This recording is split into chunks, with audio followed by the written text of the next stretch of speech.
to a free run with my mom. And I feel like I deserve head pats and praise for being up on time.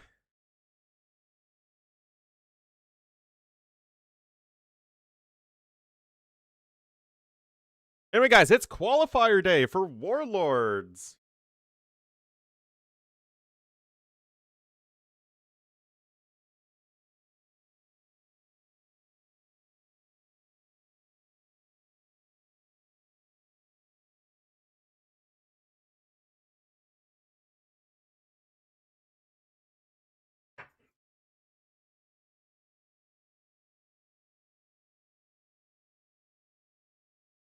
Yes, hello, little dog.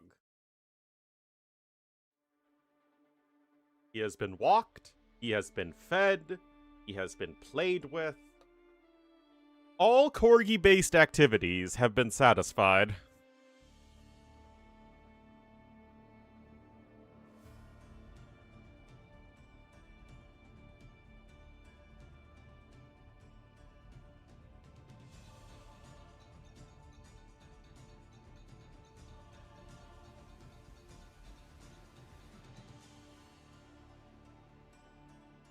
Alright, shall we see what's happening?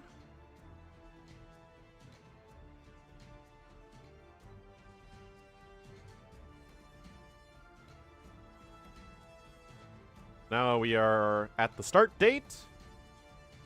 Alright, people are already getting into a lobby.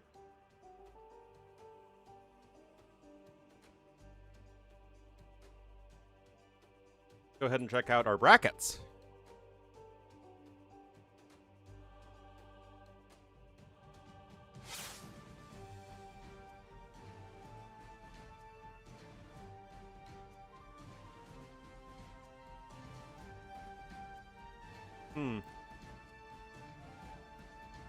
Will be a good round one match to watch. We have a Welsh player?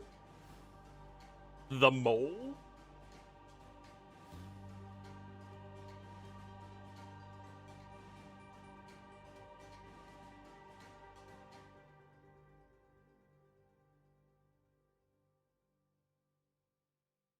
Ooh, Thunderbolt Tofu might be good.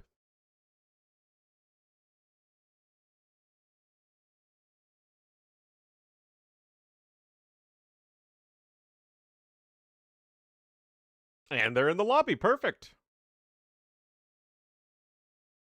Oh yes, African Clearing is the is now in the map pool.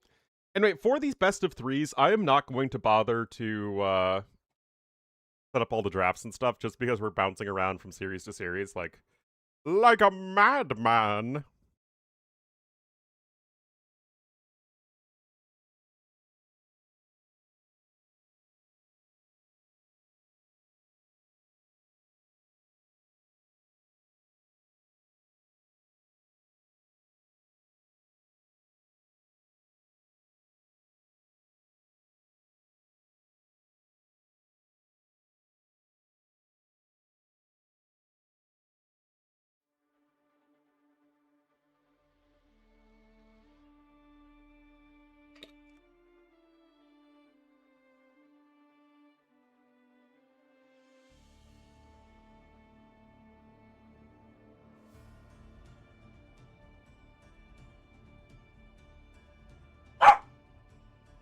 I have a very demanding dog.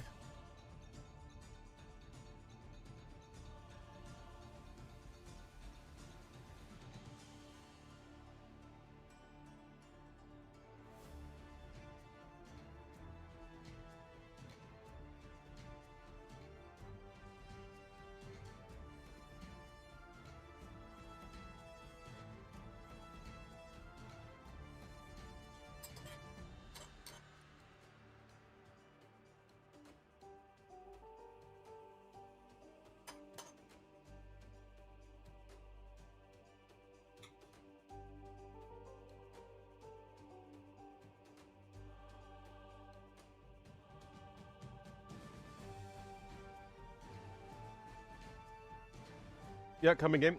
I'm not bothering to update the scoreboard for best of threes because We're just gonna end up jumping around between so many sets, and it's not worth all the time it takes to set up the scoreboard for everything. Oh yeah, 170 streak for you, Hans, is, wow, that's impressive.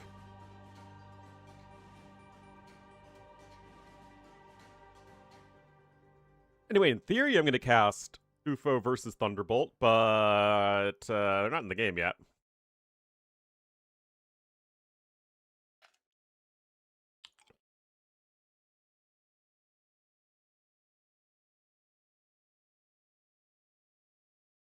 Wait, we have a player from Libya? It's Zenta. Did not know that.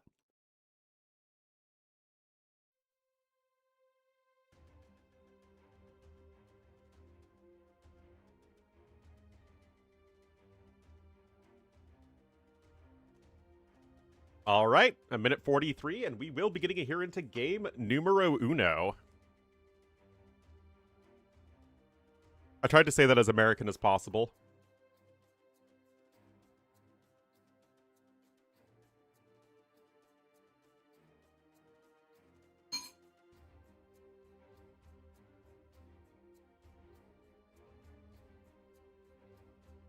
All right, minute 19.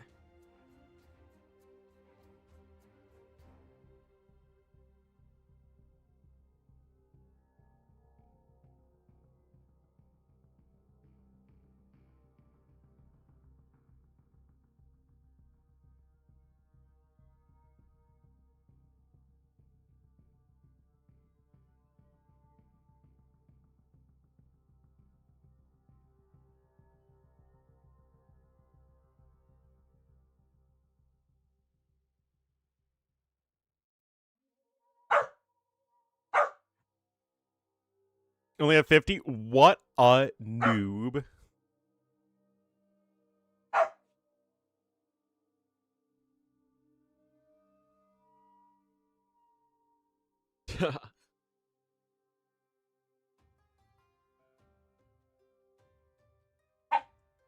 What little... I don't have it.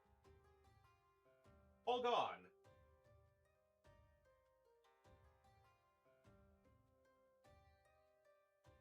All gone.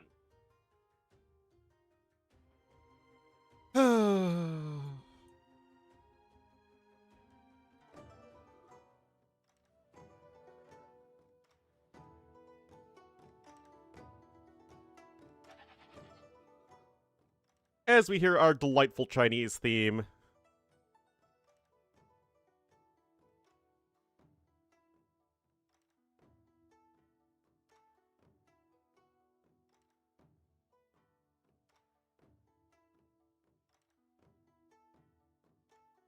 This is Qualifier 2. This is Warlords V. This is a best of 3. And we are officially good to go. Alright guys, it's African clearing and it's a Chinese mirror. We are gonna get so many of these, man. Oh my goodness. Alright, we'll have Thunderbolt in the red to the east. And Tofu, or Tofu. Tofu. I do not know how to pronounce this name. Tofu. Very good up-and-coming Belgian player, though. And there's been a Belgium-shaped hole in my heart ever since Bugum left us.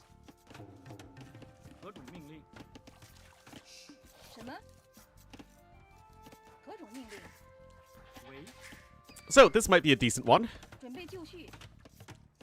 Thunderbolt's definitely better than the 2K4-7-4 rating. And Tofu is 2K6.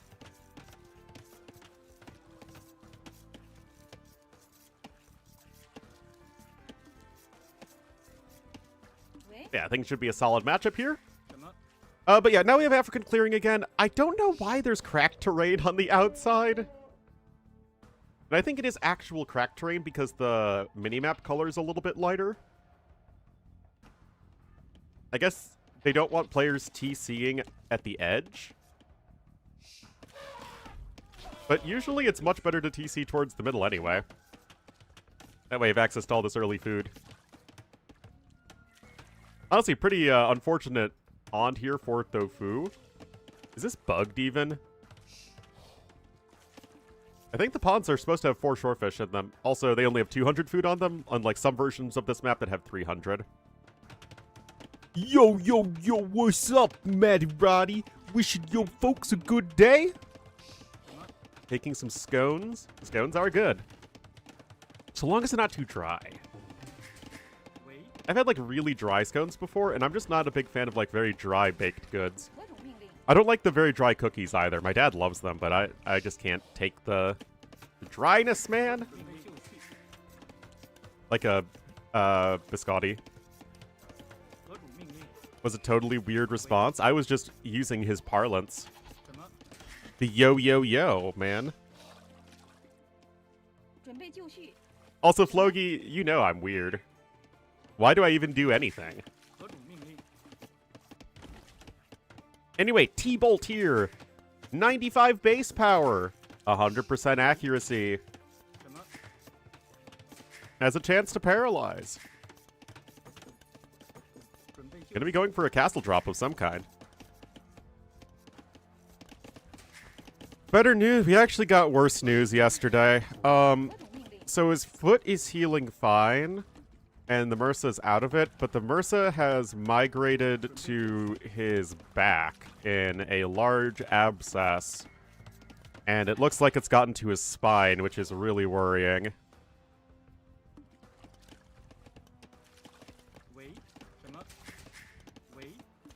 It's, yeah, it's pretty concerning. They checked to see if it went to his heart, and we're waiting for the results.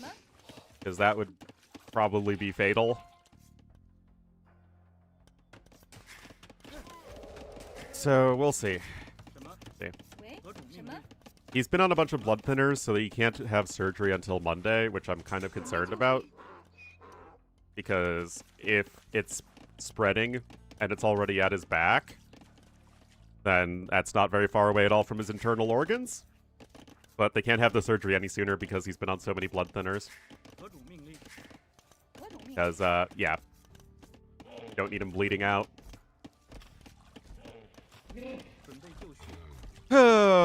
But hopefully we'll get some good news. Mom holding up? She's doing alright. It's been basically my job to try and lift her spirits whenever possible.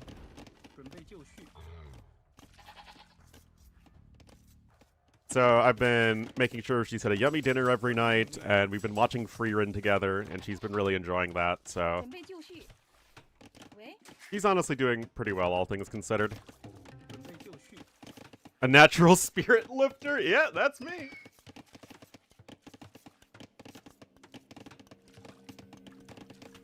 When I saw him yesterday, though, I went to the hospital, and, like, he was just so out of it. He's on so many drugs.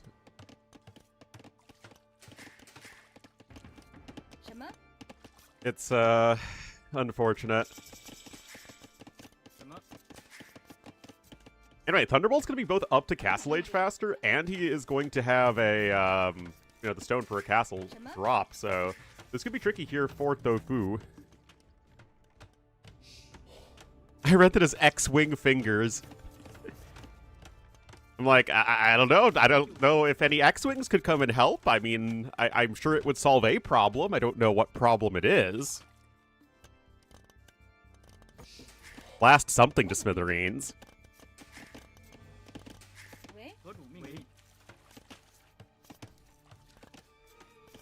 Star Wars, uh-huh.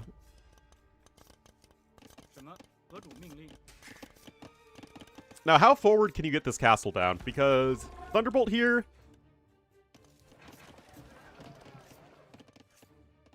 he has an outpost. He doesn't know exactly where his opponent is, though. I mean, theoretically, Tofu could be over here, he could be over here, he could be all the way over here. Chicken fingers, indeed. So we'll have to see. That said, Chukonu are historically the end-all be-all in the Chinese mirror, as Chinese don't really have a great answer to Chukonu other than more of their own Chukonu. But now that they have rocket carts that are very good, maybe that'll change. It's like Chukonu plus rocket cart.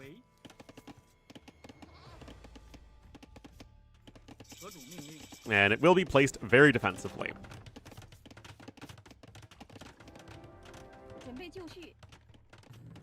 Gonna be a second rage coming in, as Tofu is likely going to be going for Cav Archers like a frickin' hamster, man. Oh my goodness, the hamsterness. Build a couple vills on stone, so Thunderbolt is almost certainly looking to add in extra TCs. There is a Spearman running around here for Tofu. Great scouting for him. Really, really impressive, actually. Look at all those goats. Yeah, look at that difference in exploration right there. Able to immediately pick up Bowsaw, and then the double range Cav Archer production is on the way.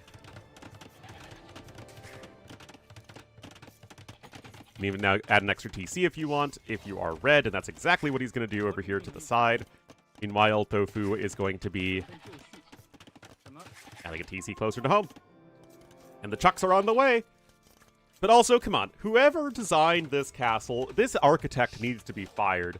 Why would you put the main entrance right next to the water, man? It makes it almost impossible to get in.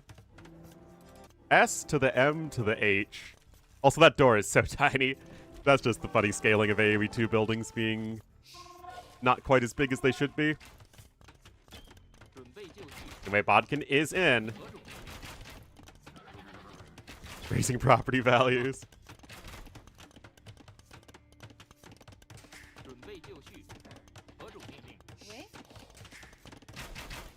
It's a bit scary, but nice micro so far from Tofu. You read about moats? Is the Bengali wonder? Is it much larger or smaller than the real thing? Oh! The Chucks are out. And the Vills are down, as the first two kills here are in for our red player. We do have +1 defense in. Bodkin's also going to be in here in a moment, but of course the Chukonu are easier to produce than are the Cav Archers. It's 8. It's still 8. They bumped it up to 10 with the Elite upgrade, but that's really, they just worked in the effect of Rocketry into the Chukonu, Elite Chukonu upgrade.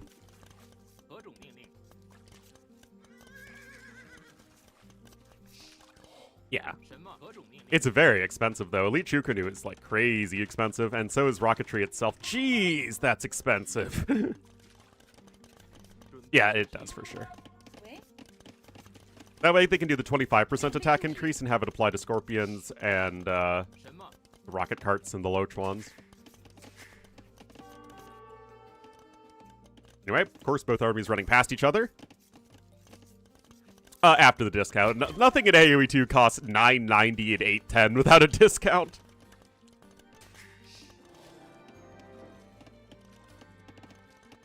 Anyway, still just the 2 villager kills thus far. 3 TCs, though, to 2. Thunderbolt's still going to be a little bit ahead in villagers, but remember, Tofu does have that Bowsaw upgrade. Mage and Scorpions, I think it's a fair trade-off. You don't have siege engineers, but you get extra attack for your Scorpions.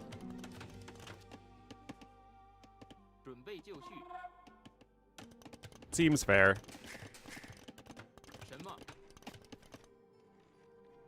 Normally price, that's true.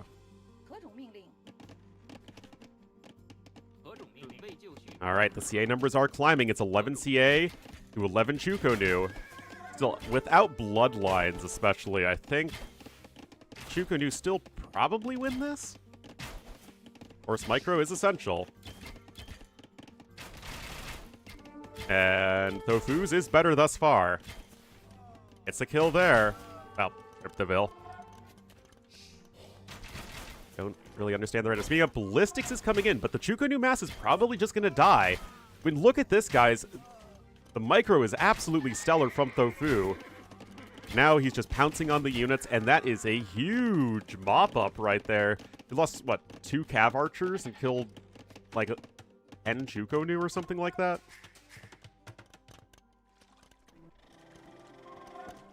And he is ahead on TCs.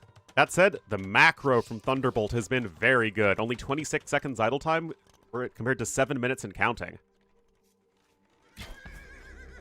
Alrighty. Already an interesting game number 1 here for sure.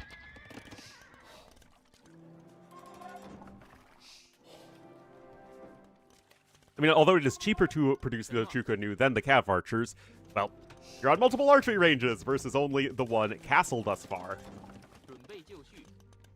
But it's going to be Ballistics v no Ballistics, and that is going to be a huge help here to the Chucks. You also got Town Watch, I think. Yep. Good defensive position. I mean, I get it here from Thunderbolt, like, get damage done when you can, but just make sure you stay alive. You've got the better scaling unit for the Chinese. And that's so nice to see Chukonu. It's one of my favorite unique units for sure. It's just such a satisfying unit. And obviously super unique as well.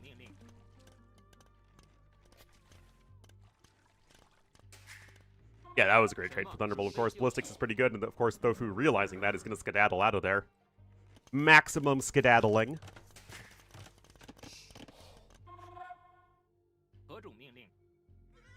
Yeah, armor upgrades would be nice for sure, but most important is going to be castle number 2. Now, you could try and go out on the map and, you know, go aggressive and all that. I actually don't hate being defensive here. Well, yeah, I mean, it's just tough to afford all the upgrades, even as Chinese right now. That said, Bloodlines is going to be an absolutely gigantonormous upgrade here. Just such a huge percentage increase in your HP for Cav Archers. Don't do that, Tofu. Oh, yeah, by the way, guys, today, I think... Here, let me double-check Discord. I don't get notifications. It's a little awkward. I had my USA Cup first match, I think. Yes, I have my first round match versus Philosopher. So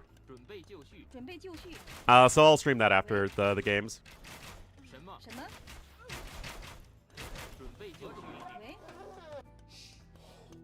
Philosopher. No, close. Philosopher.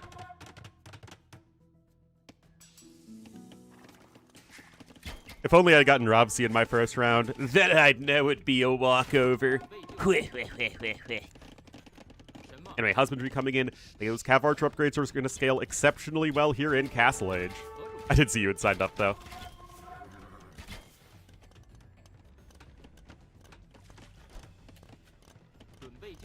Chukonu back here in between the TCs of Tofu. Again, the macro has still been a lot cleaner for red. Ballistics is coming in. I mean, the CA are eventually getting to those upgrades that they're looking for. But the Chukonu damage is just so high. And now that you're on 2 castle production of them, it is going to be very, very tough to stop. But the CA, I think, might just have the numbers here. And with the power of dancing... Have you guys never seen Footloose? The power of dancing will not be overcome.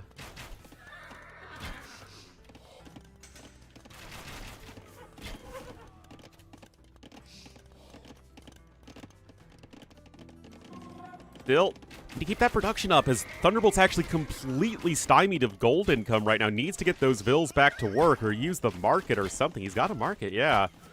But the Chukonu production's falling through the cracks for a moment. Poof loose. How long has this Tofu been 2K6? I have no idea. But definitely an up-and-coming player.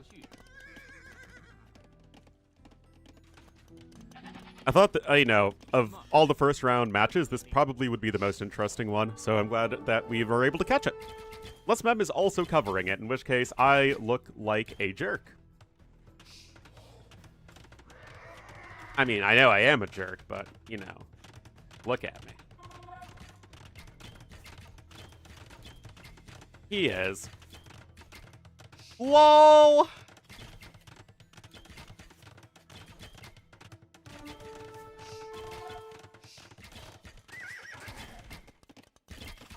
In Red's eco with CA, but Thunderbolt's doing a great job with defending. Wouldn't stop me, would it? That's true. I am pretty toxic.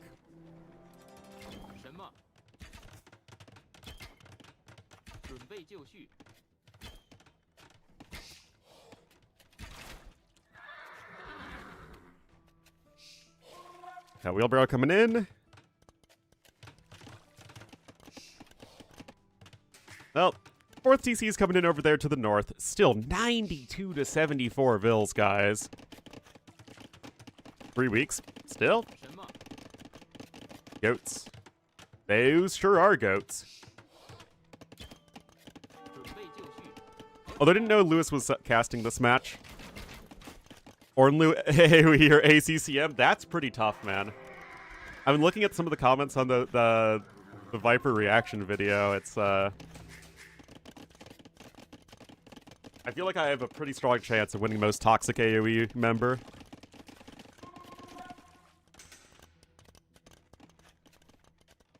$1,900 a year ago? That's crazy, man. Some people just have it. And I am not one of those people.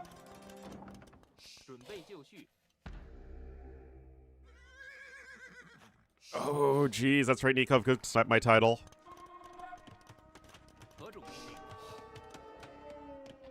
Oh, it's going to be tricky.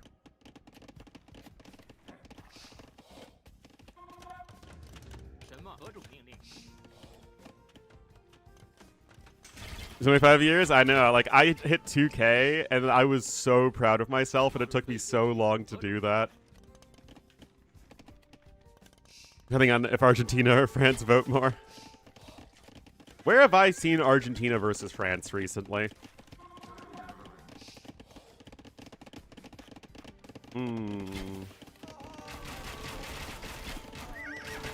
Yeah, I know, it was the World Cup.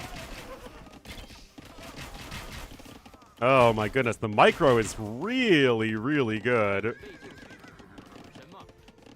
But Imp is on the way, and I think Thunderbolt might just be too dangerous to be stopped. He controls the Senate. He's too dangerous to keep alive.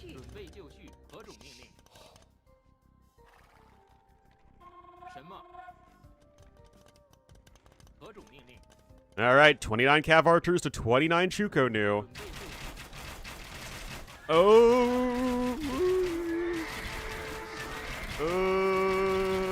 That's gonna be good for the CA.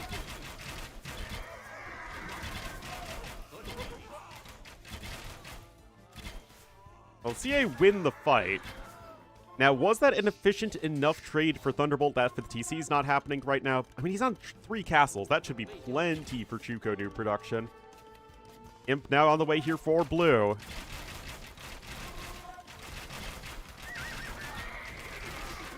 I mean, this micro is... it's doing work.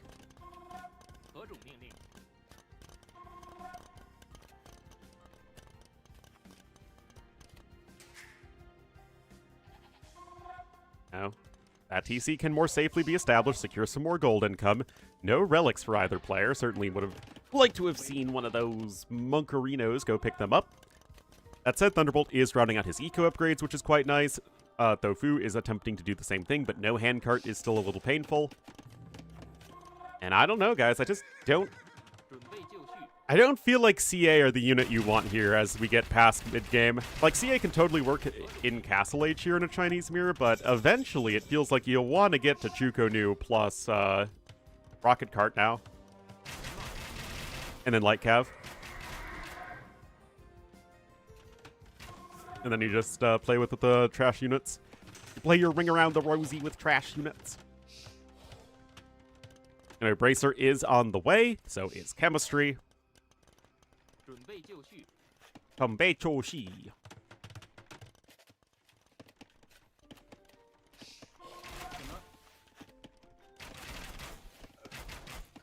And those Vils not having a great day. And Bracer in, you can outrange the TC. Oh, give me those Chukonu arrows against the TC. If only the Saracen team bonus worked with Chukonu, every Chukonu arrow, that would be so fun and balanced. As it is, it only works on the first arrow.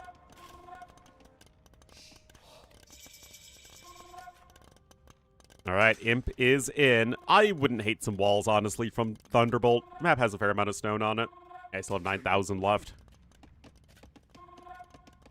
As, of course, the big downside to your army is that you are much slower. need rocketry? No idea, but he's getting Elite Chukodu right now, which is the important one. No thumb ring yet, though. Elite Chukonu is... Wasn't that what I was hovering on before? Oh, no, wait. Yeah, they changed the cost. Used to be 850, 850. Yeah, 1105, 1105. Holy cow. That is so insane. And I look at this glorious barrage of arrows.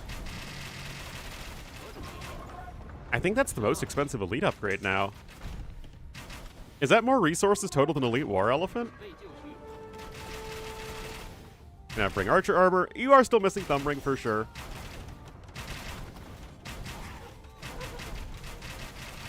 Back in the game. Well, Siege Onager is still more expensive. It's not a lot more, but it is more. Yeah, that's going to be what we call too little too late with those rocket carts, and GG is called. The power of 1,000 Chukonu bolts shall not be denied.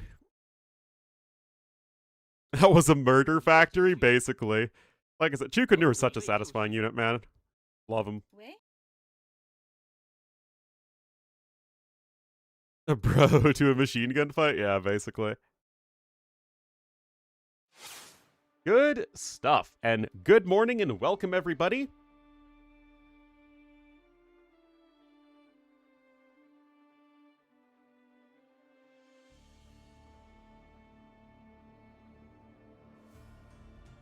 We are in the lobby. We go to Tefiti. Is more expensive? Wait a minute. That's not how math works.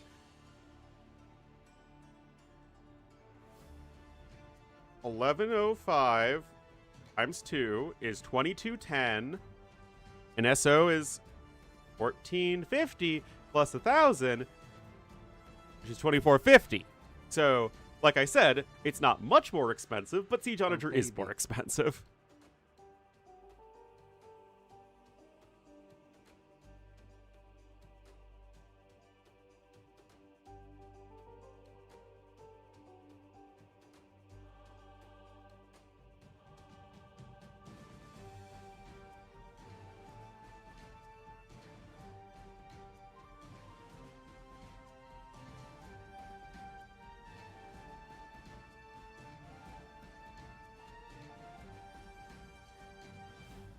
$13.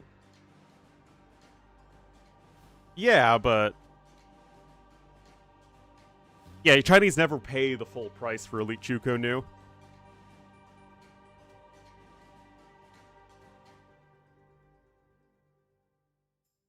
But yeah, I guess if you're playing all text mode, where Chinese don't get the bonus, it is the most expensive upgrade in the game.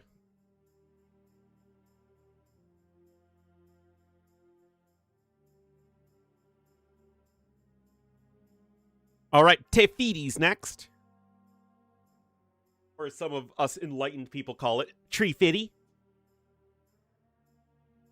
Also, is there a smudge on my webcam? Something? I don't know. Maybe it's just the way the light's coming in. It looks a little blurry. I mean, what would you do without perfect viewing of my handsome face? Anyway, minute 14, guys, and I'll be getting into game number 2. Gonna get some coffee.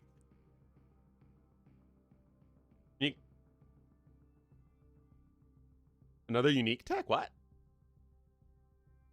I mean, I thought you were mentioning spies, but that's not a unique tech.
The 200. Oh yeah, Flemish Revolution. Flemrev.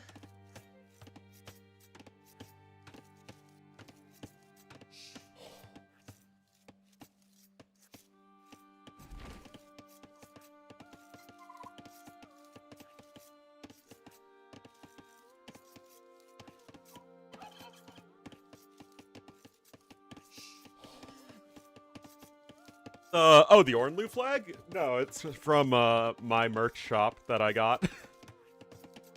I thought it would be a good background for me.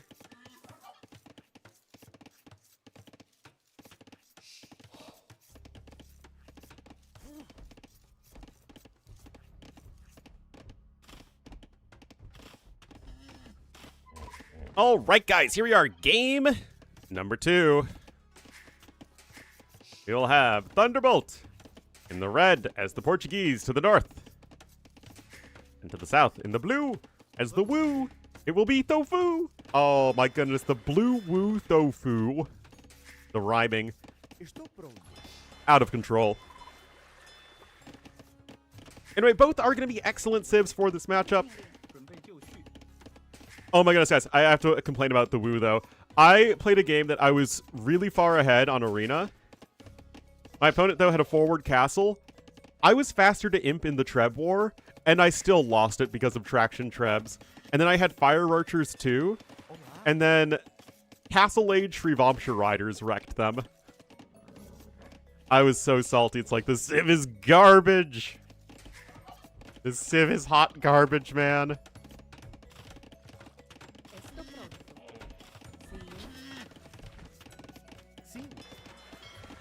Anyway, remember, all shorefish here in the nearer area, I guess.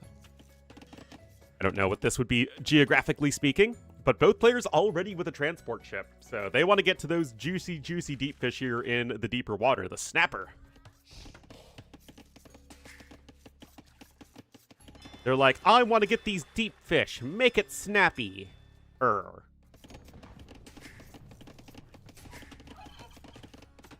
So we'll have to see what the plan is here. Woo, certainly very good chance of a Men-at-Arms rush.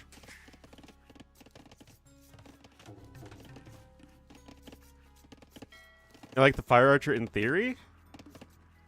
I don't know. I feel like it's a unit that just feels really, really useless, except in specific niche situations. Not transport over until Feudal Age? Oh, you mean like go for the long distance? I don't know if that would actually be more efficient.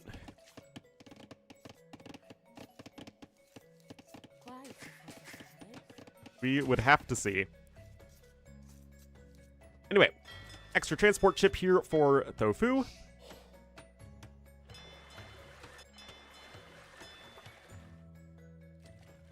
Some food? Yeah, I have no idea. Dock on the outside, Dock coming up here on the outside. And it seems like neither is really all that interested in playing super aggressive. You'd think that would favor Portuguese, though. They're going to be much more comfortable just taking things to Castle Age.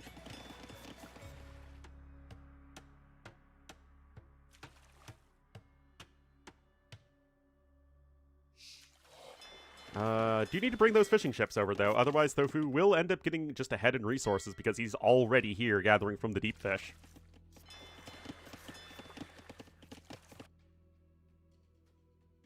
A quarter... Oh, no, this is too far to dock block. This, though, on the outside... I don't know if... Can you dock on the... Yeah, you can dock on the islands. So, yeah, you might be able to dock block this. Really it would be crazy. Is Tofu vegan? I don't know. The only vegan I know is Ellie.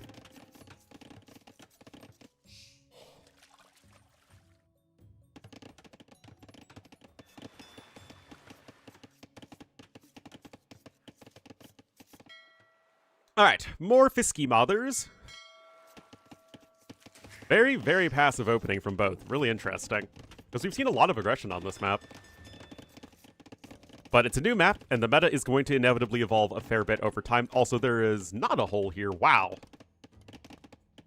Tiny little rainforest tree.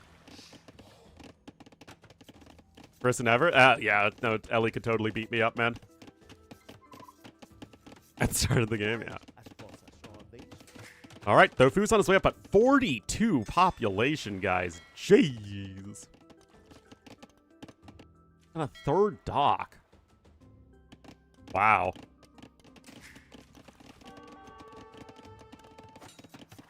Scout just saying hello.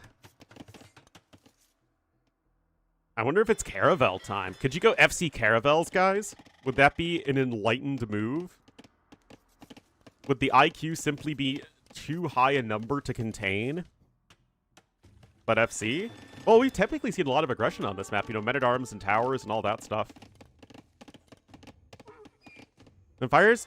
I mean, yeah, but if your opponent's making only galleys or hulks and forgets that they have fire ships, the Caravels are great.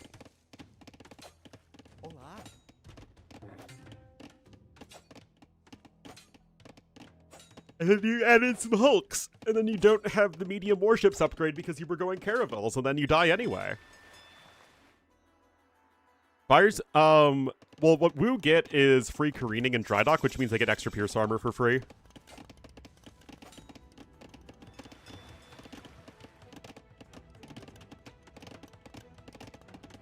Don't know what Tofu should woo? Indeed. You could say that the shoe is on the other foot, as Thunderbolt will have the power of the fast castle Portuguese.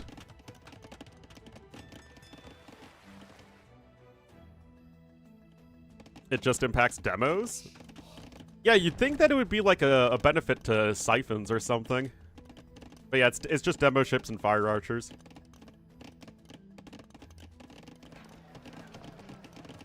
Anyway, fishing lines coming in. Of course, very, very important upgrade you need to not forget these days, so it's good that players are adjusting appropriately to the addition of the tech.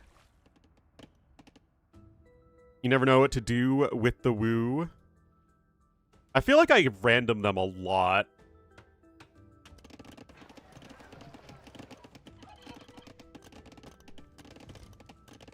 But no, they don't. Yeah, the Woo late game Navy isn't really all that amazing. I mean, like, it's perfectly serviceable, but it's not, like, top tier Navy. Couple times, it sure is. And with the way that a lot of tournament maps work these days, is you oftentimes have fish that are further away from the docks that you end up taking.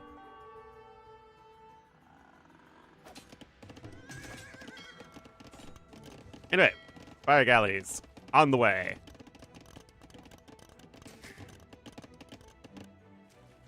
Got some hulks coming out. It's 23 to 17 fishing ships, so definite fishing advantage here for Tofu.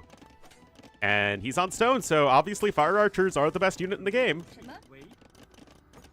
So long as you're not fighting anything that attacks back. But honestly, guys, as much as I meme on them, you could easily get into a situation here where it's fire archers versus only things that don't attack, aka buildings. You get that good forward castle positioning, and it can be very tough to try and stop.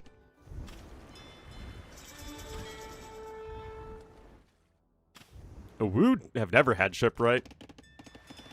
In fact, Shu are the ones that get shipwright.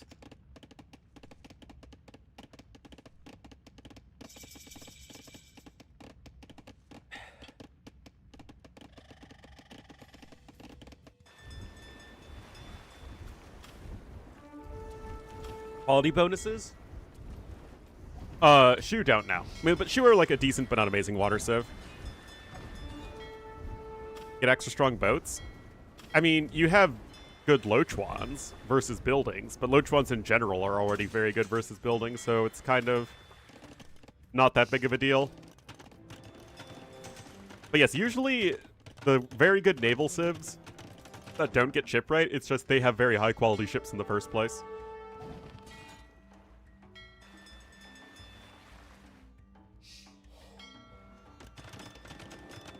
I mean, there are a lot of civs that miss shipwright, but there aren't that many specifically naval civs. I mean, this literally says infantry and naval civilization that miss shipwright. And the ones that do miss shipwright that are also naval civs typically have very strong, either a very strong discount in the case of Vikings and Portuguese as well, but Portuguese also have the higher quality ships, like Armenians and Saracens.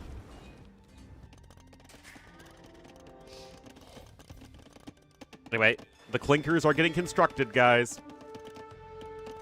Castleier's at home, though, and honestly...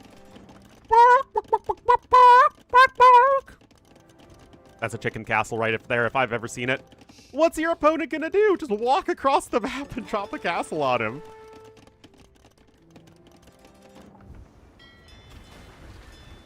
Anyway, Imp is on the way, and that is certainly an excellent manifestation there of those extra fishing ships you had. So that's still going to be very powerful from Tofu when he gets to it, but you're still losing a lot of water here. I mean, it's Imp before double bit axe.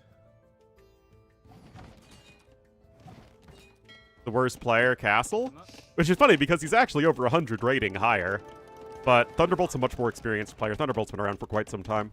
Tofu is a very good up-and-coming player, but, you know, still an up-and-coming player, and you might have a little bit of that nerves for that.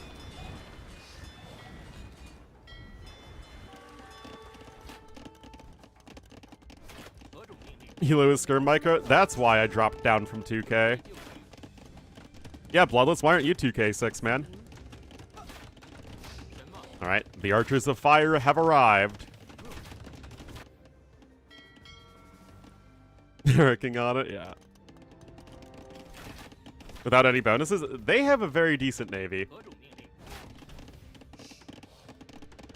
It was really annoying, though, that you missed Dry Dock, and I think it was an intentional thing because Goths have so many units that it makes it a lot more difficult to land. Zoom in on the Archers? Sure. Look at those pixels.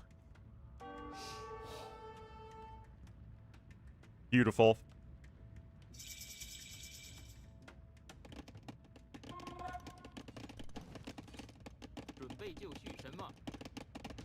Alright, there is a Mangonel out. An Attraction Treb is on the way, so it's certainly not like an easy situation here for Thunderbolt, but Thunderbolt's going to have water. He's going to need to Dunkirk some of his vills.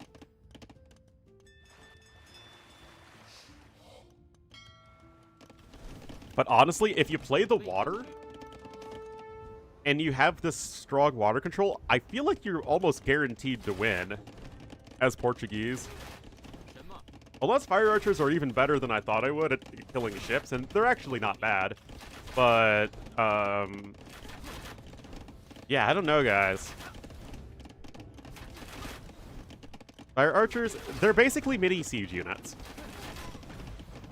They're worse than regular archers against almost every unit. Well, and any unit that isn't a ship. But they have very long range against building some ships.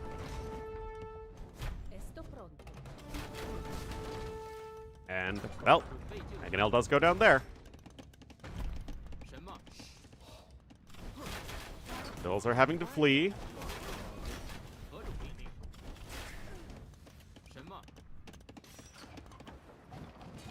Hulk's here on the outside, but still, you don't have the heavy warships upgrade.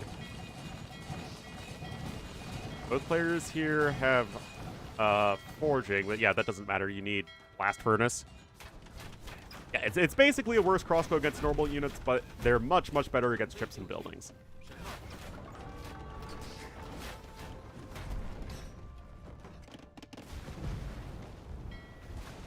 Fishing ships there go down, and now, guys, we are in a very interesting position because Thunderbolt is a 0 TC gamer at the moment. He needs to really send all of his vills here to the outside. Dock there's going to go down. A straight upgrade of a generic unit. I feel like in general they try to make most of the unique units non-straight upgrades anymore. I still think Fire Archers are bad, though.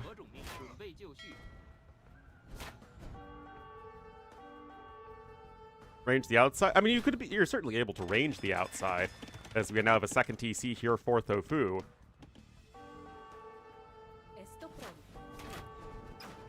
Does it? Yeah, it's 5 base attack. So, same as a crossbowman. Wrong? I don't think so. No, it's 5. And then 6 for elite. The same attack as an, you know, an archer, or rather a crossbowman and then an arbalest. But you have the reload time of a hand cannoneer. Actually, it's even slower, very slightly. 3.5 reload time. So they have less than half the attack speed of a crossbowman with thumb ring. 4 base, according to the... I think the wiki's wrong. I don't think they have 4 base attack at all.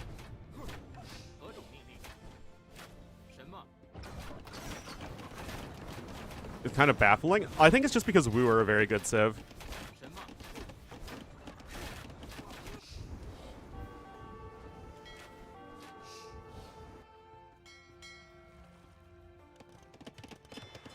I mean, if fire archers were attached to Bulgarians, we wouldn't see them at all. Hello, McNeely. Anyway, it's getting pretty weird right now, guys, because we have TCs all over the place here on the land for our red player. TCs on the outside for Thunderbolt. He can click up to Imp in just a moment. We have the dock behind enemy lines. The Bulgarans? What's a Bulgaran? Oh, Thunderbolt doesn't have the buildings, though. Oh, that's awkward. You cannot click up, indeed. For 5 food? So 5 food when killing military units? That'd be something. Yes, there's a lot more wood than you think because the trees have 150 wood on them. In fact, all the trees on this map have 150 wood on them. A worse Mapuche bonus? It is.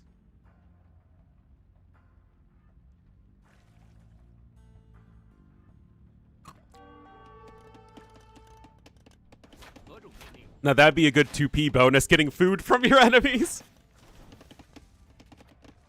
Doesn't like a bonus? I actually don't have an opinion on it. I mean, it could work. I just haven't really thought about it.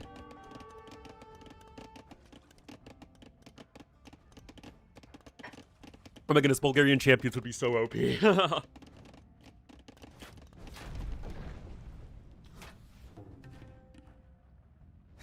He'd say exactly. I am no such delicate flower.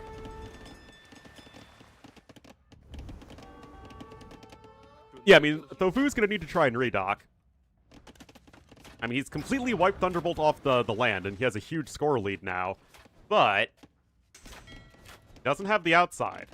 That's where all the gold in the stone is. Well, not all of it, but, you know, most of it.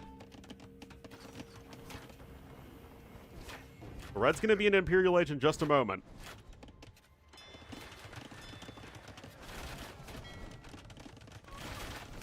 Nice aim, nerd. Making an AV? Exactly. You don't need arms, you already have fish. 6 houses out of a single tree? That is quite the tree, yeah.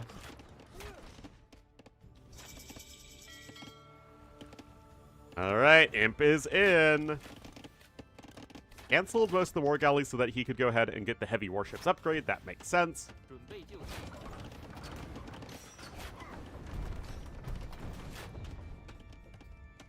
Ever buffing them? No, they don't think they're ever buffed. But no, DE says they have 5. The tech tree should also say they have 5. Not that the tech tree is perfect. Yep, 5. And then 6 for elite.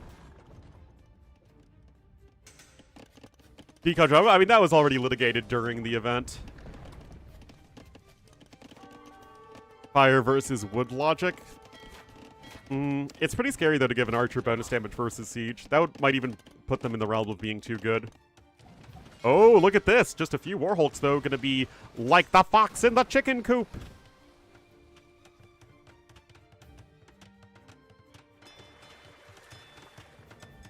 Give them fire lancers? What? +1 versus siege? They do. But remember, they fire very slowly anyway. Alright, trying to redock here. Redcliffe's Tactics is actually a very good upgrade here for the fire archers. Galleons are out. Still need a lot of upgrades, though, as Thunderbolt. There are the Faterias, though. Uh-oh.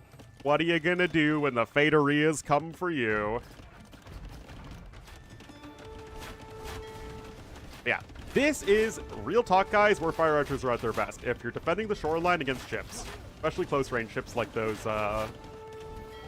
fire ships. Circumnavigation? Yeah, that wouldn't be bad at all.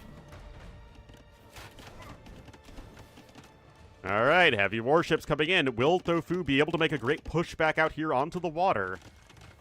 There's a third Fateria, and there's a university. Like burger territory, or not to burger territory yet. But Tofu trying to push his way back out here onto the water, and he very well might be able to do it. The fire archers are a great unit here at defending against ships. I know I clown on the unit, but it does have its role here, and that is against ships.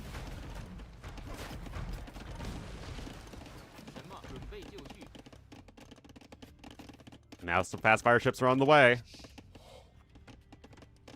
Eco to retake what? Tofu's the one with an eco right now. Two-man saw, bracer, handcart, all coming in for Thunderbolt, but he's going to actually need to make this naval switch happen. And remember, this is the Portuguese Navy as well. Like, it's a very, very good Navy. He's going to need to get some Caracs, though. There's Elite Fire Archer, even. Two relics also in here for red. Map has 7. Yeah, we know all these maps have 7 relics. And there's clinkers now getting constructed. 35 vills, thereabouts. But only 2 vills on wood for Thunderbolt. Remember, Faterias don't generate that much in terms of wood. Unless they target ships because they can't see them. Yeah, I think. Because their range is their shorter range, not their extra long range. Or their line of sight's based off their shorter range. Alright, fire ships doing work here. Harvels are getting hold as well. Chemistry only just now being researched by Thunderbolt, but he has so few villagers actually gathering wood. I just don't see how you can survive like this. He's got 4 Faterias. But like I said, guys, that's really poor wood income. And now the landing. Uh-oh. Uh-oh. Range outside? Yeah, I'm pretty sure. Oh, and the Fateria is going to be getting torched, man. Oh my goodness, guys. This is why you need masonry against fire ships. Oh my goodness. Look how fast that's going down. Wow.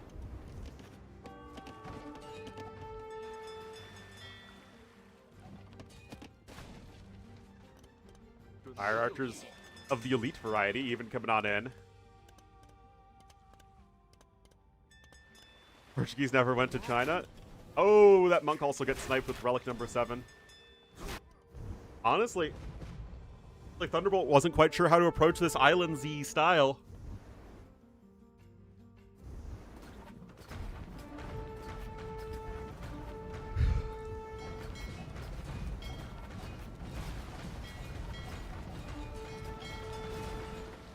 Fire ships do get taken down there. This is tough, man. Lotron, 5 Lotrons are out. Oh my goodness. Oh, this might be curtains here for Thunderbolt.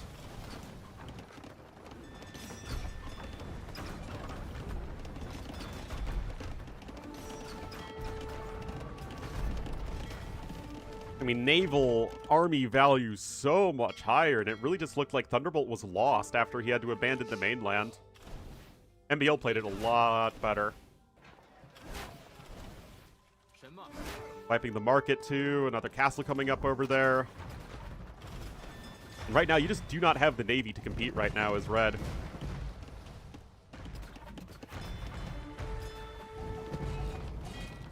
Well, I mean, that's good for the Caracs.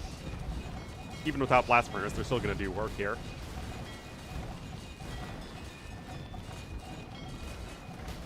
Nom nom nom nom nom nom nom nom nom. Yeah, now we're at 9 Lochuans and counting. Honestly, this might even be too much. Lochuans are much better against regular ships than our cannon galleons, but they're still not cost efficient. That said, the numbers are so much higher here anyway that it probably doesn't even matter. Fire Archer's still shooting at stuff over here. And then, yeah, Thunderbolt checks out. Really just didn't seem to know what to do. Unfortunate. I do think he had a very solid chance of winning, but I mean, he really just did not figure out how to play those islands. Look at that wood discrepancy. Super, super, super far behind there. And remember, this isn't because he didn't have access to wood. You have wood on the outside, but you just need to take it. Hola. Ship to avoid getting nerfed. Lochuans are pretty insane versus buildings, but they're also super expensive.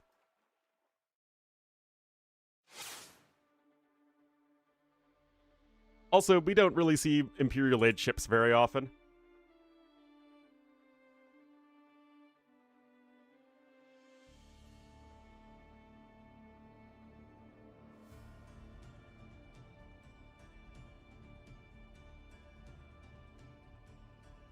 Alright, looks like Lowland will be the next map.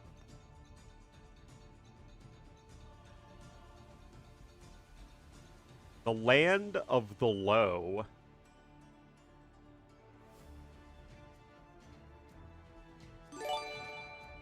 Well, thank you for the anonymous gift. Hersier. Thank you so much for... Well, thank you. Thank you so much to Anonymous. Welcome to the Wolfpack, Hersier. For the beauty, glory, and majesty of Ornlu, a wolf and friends.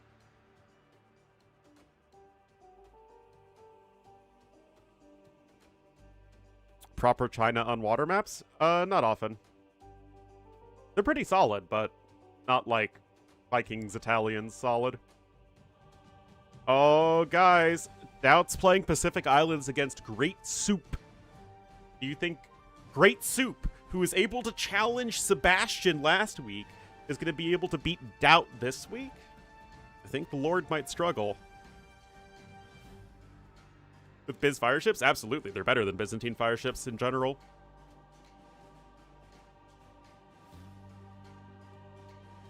Animar, that's just a leftover. Again, I'm not going to bother updating the players for best of threes, especially as we're going to be jumping around between them.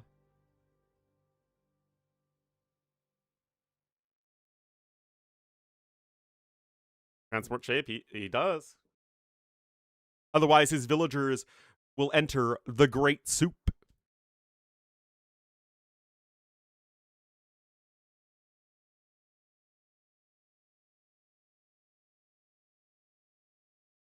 Biz don't have the best fires? Yeah, it is a bit sad.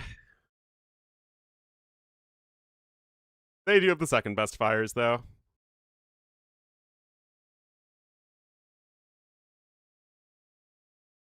And they still have the range advantage with Greek fire.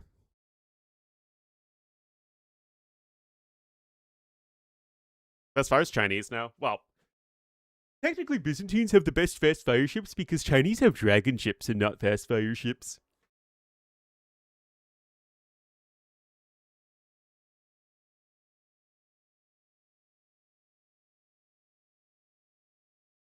Alright, gonna be going to game number 3.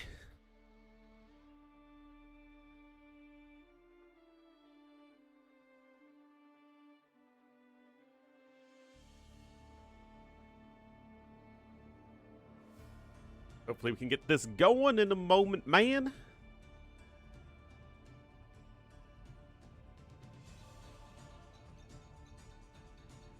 Best dragon ships? Chinese do. I'm pretty sure. I could be wrong.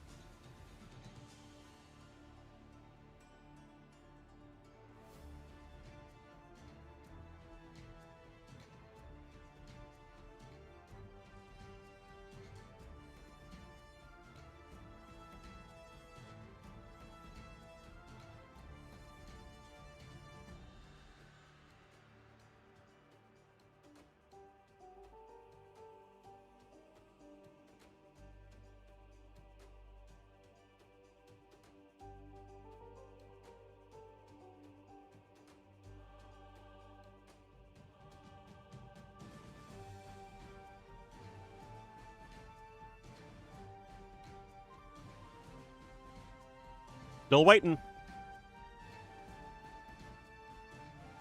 Look, turtle ships do have dragon heads. Texture, jeez. That's wild.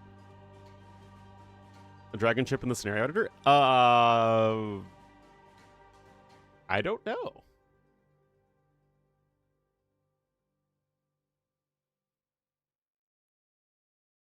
Since we're waiting, we can check it out. In general damage output? In general damage output, the,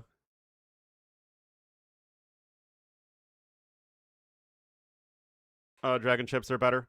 There may be some specific interactions, like against low armor buildings.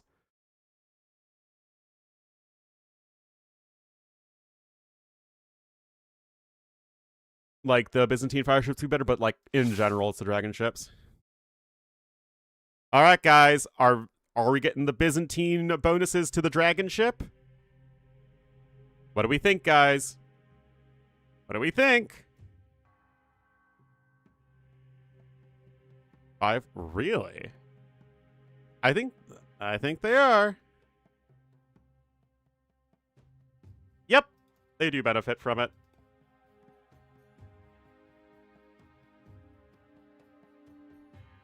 Look at this mighty Byzantine dragon ship.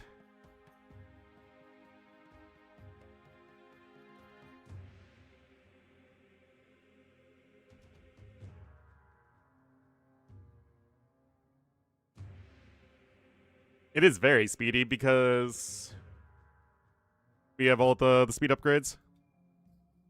Like, dragon ships are naturally faster than fast fire ships. It's one of their advantages. Oh, you came to the wrong part of town, Scout Cav. Get out of here.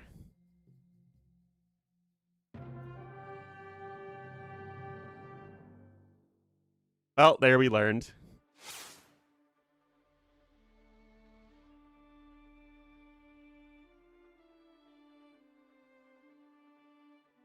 Same base speed? Yes, they do. That is correctus.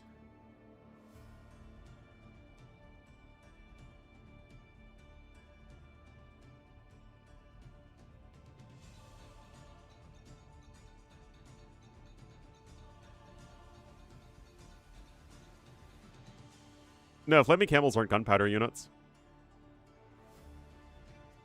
Don't be ridiculous.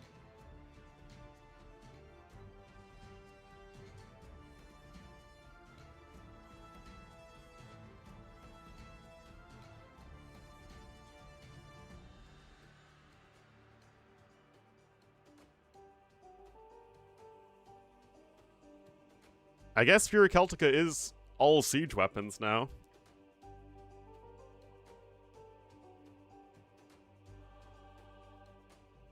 Yeah, it's just flaming hay.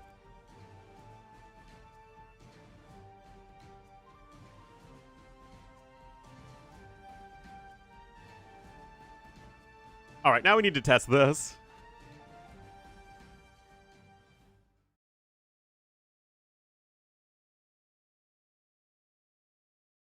All right.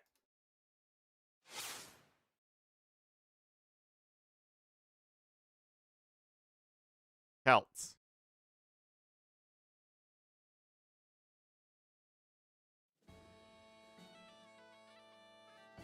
Nope, doesn't affect flaming camels. Alas. Oh, it's just siege weapons. Okay, yeah, flaming camels aren't siege weapons.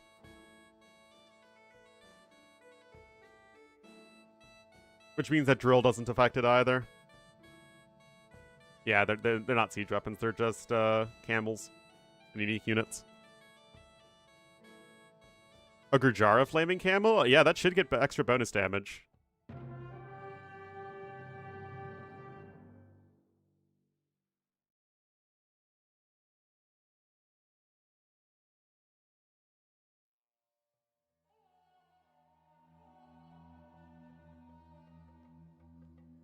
Yeah, I think so. I'm pretty sure this is bonus damage. Extra bonus damage.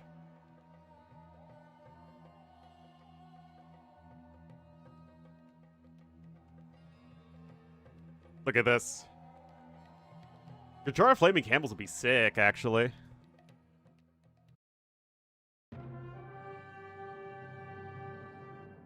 Guards, that is like an opt-in upgrade, right? So it specifically just gives it to elephant archers and the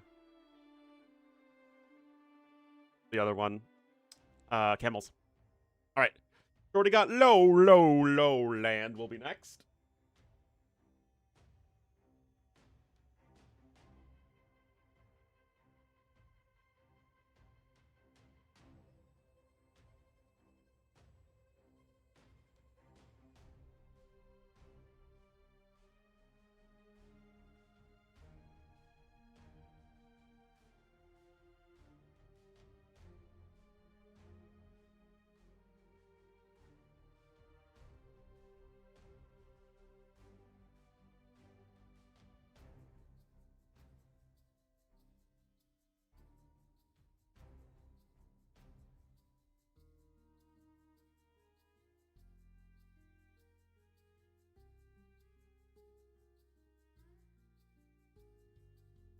$40.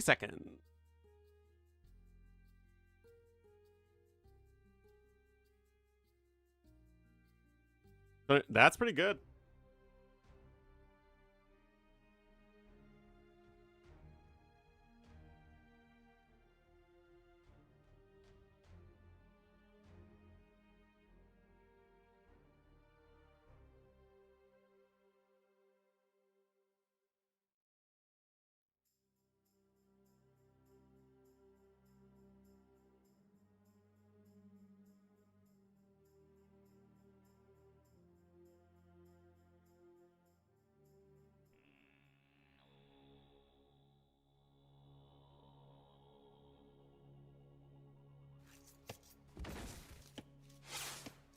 Some random German. Oh, that is surprising.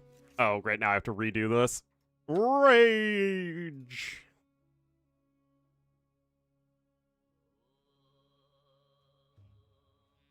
All right. Thunderbolt, then Tofu, and here we are, guys, on the Shorty Got Lowland. Thunderbolt's going to be in the red as the Mongols to the northwest, and to the southeast in the blue as the Malay. It will be Tofu. Remember, this is for literally 100% of the marbles. This is the last qualifier. Now, granted, either of these players are likely going to lose to Kapach in the next round, but still. Just a best of 3 here. Oh my goodness, is it the triple Ibex lure?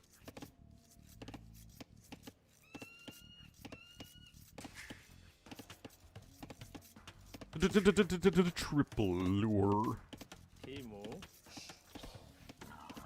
Anyway, just good civs in general here. Malay are going to like the fact that it's a little bit more defensive early on than Arabia is. So, a little bit more time to wall up and leverage that strong eco. Other than that, you know, Malay just a good civ in general. Again, Mongol's just a good civ in general.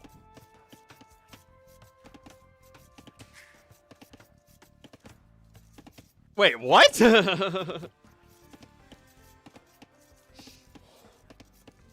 Are we gonna have one of those weekends? Good hyper random? Oh, that would be pretty sick.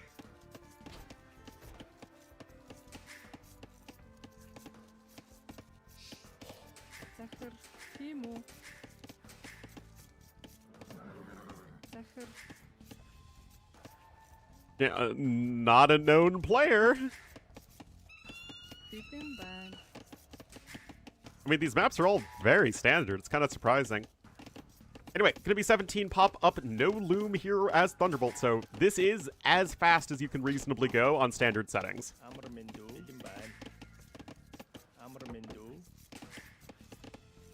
17 pop no loom, or 16 pop with loom, which is almost always worse. Like I said, anything anything earlier in that ventures into meme territory. And is just, I think, objectively bad.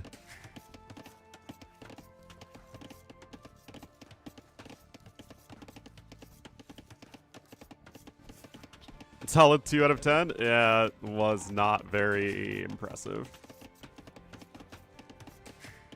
So, very good early build here from Thunderbolt. That said, Malay are going to get up to the next stage very quickly. We already have one Vil on gold. Interesting. Very, very defensible map. This forward wood line is not something you get very often on lowland. You can see that Thunderbolt himself does not have it.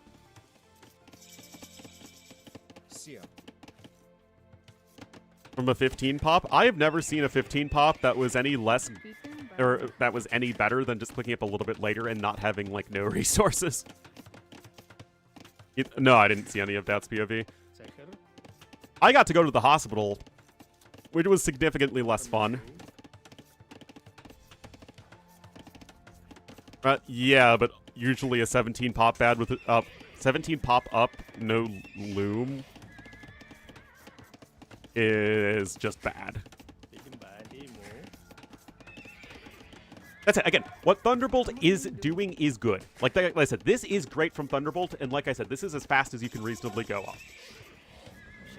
And you can see that Thunderbolt still has all the resources he needs to do anything.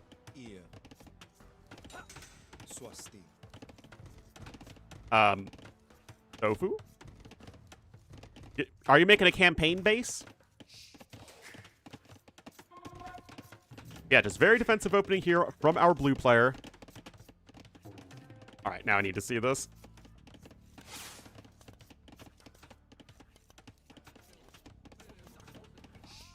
Oh, I didn't get a reaction there.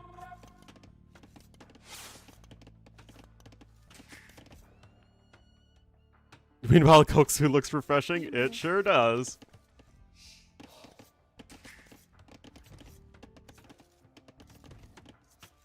A good laugh or a bad laugh? Oh no. Anyway, good defensive play here from our blue player. He is just over 2 Vils. Had 0 seconds idle time from either. Honestly, very efficient early game from both players. Both doing exactly what you would want them to do given the situation. That said, in a generic game, it's better for Malay, right? You still have the better long-term eco than Mongols, and if Mongols can't find that early damage, it is just a lot tough. A lot tough. Guys, I'm very, very smart. Oh, need to get it, need to get it, need to get it, get it, get it, get it, get it, get it.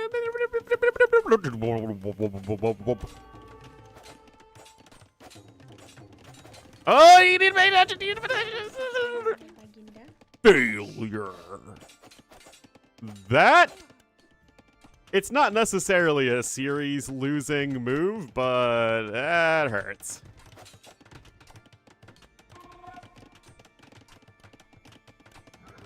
That's quite not good.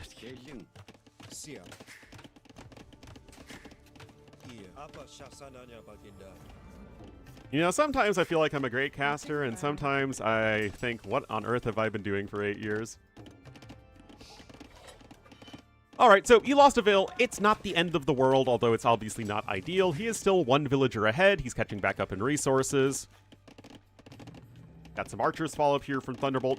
Really nice for him that he hasn't had to make any skirmishers, as at the very least what these scouts give you is the map control of keeping your opponent back at home so you can make that transition into archers. So good stuff there. No fletching upgrade in yet, though, for either player. Go with that blacksmith in here in Tofu. He's got, what, 7 farms right now, 2 doubts, 5. That still has plenty of forage bushes left. Same here for blue.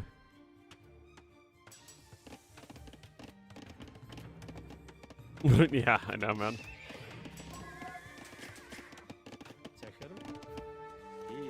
Oh, the poking. Hold on.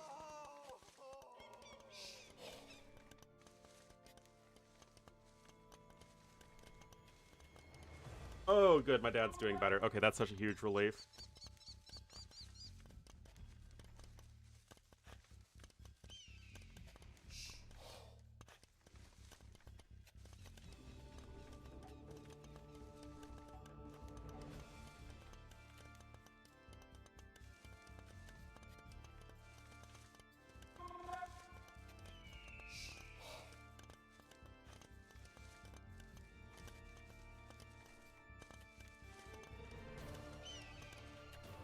He's a bad arena player.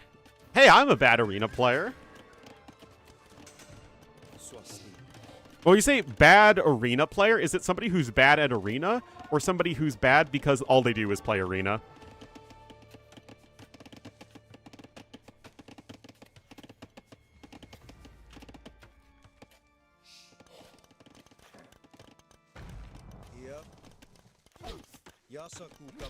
All right.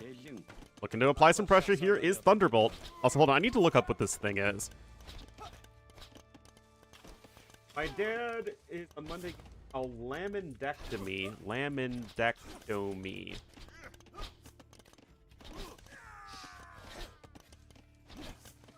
Leave pressure? Whoa.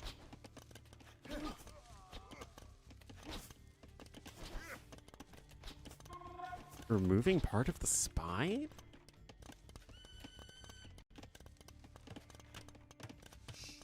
Leave pressure? Oh, jeez. Usually takes 1 to 2 hours and often the last same day walking in his hide. All right. I mean, I guess that's good. And he's getting an epidural.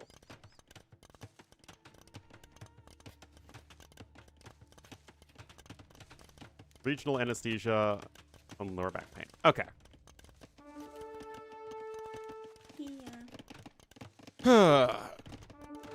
Yes, I trust the doctors. He's been getting very good care. Yeah, so for those who missed it, my dad's in not good spot right now. Oh, Abs Machine, thank you so much for the 2 months. Thank you, thank you, thank you. So basically this go around, like we already had his huge health scare just a few months ago, but basically he got another infection. He got MRSA, or MRSA as it's called in some countries. Either the initialism or the acronym. And that got into his bloodstream. And so he basically rotted one of the bones. His metatarsal, I think, in his foot. So, like, he had to have that surgically removed. But the concern that we got yesterday is it's spread to his back. And so he's got, like, an abscess in his back. And it got onto his spine. Which is why the lamindectomy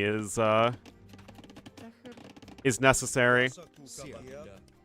So I think they're removing the part of the spine that is, like, just infected with MRSA. But what we were really scared about is it getting to his heart. Which it seems like maybe it hasn't happened, and they're going to catch it before that. But yeah, basically it's sepsis.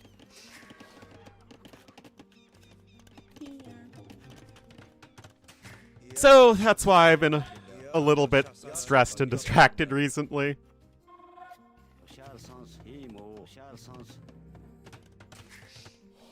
I mean, it just seems tough, right? Like, it's like the diseases or the infection in his body just keeps on jumping to different parts.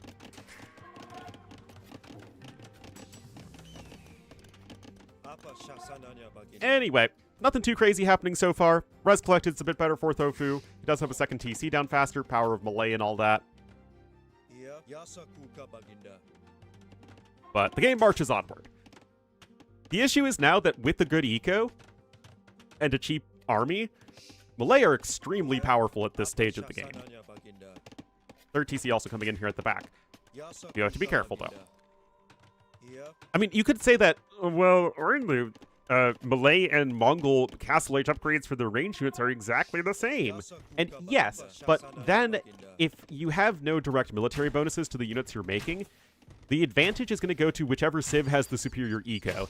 And in that case, it's Malay by a huge margin. Criticized by Viper. The thing is, Viper himself was way less critical than the comments on the video were. That was rough, man. But yeah, now with Ballistics coming in, I think Thunderbolt's going to be in a really tough spot. He's coming back in with his own army. +2 defense is about to be in, although it's going to be no Ballistics versus Ballistics. Still. this is hurting his economy, for sure. But if he can kill his opponent's entire army, that's going to be something. Honestly, good control here from both players. Actually, really sick control here. What the doubt? What in the name of our Lord and Savior? Guys, Thunderbolt lost 1 unit. Holy cow.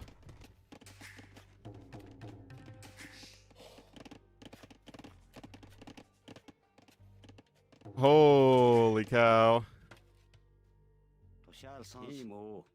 Which is funny because in game number 1, Tofu had way better micro than Thunderbolt.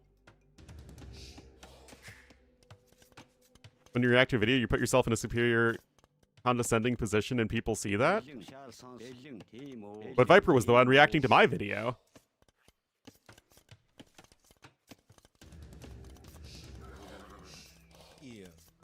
Apa syahsananya baginda?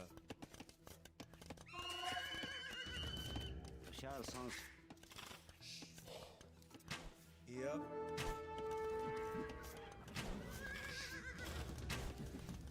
Is a bit condescending. Apa syahsananya baginda? Blast? I mean, he disagreed, but I don't think it was Swasti. like, oh, this Ornlu guy's an idiot. Ooh. Apa syahsananya? I mean, Viper would probably just, Viper said what he thought, right? And agreed/disagreed with me. Apa syahsananya baginda? That said, people are going to take Viper's word as scripture and just not consider my opinion because I'm not a top pro player. Iya.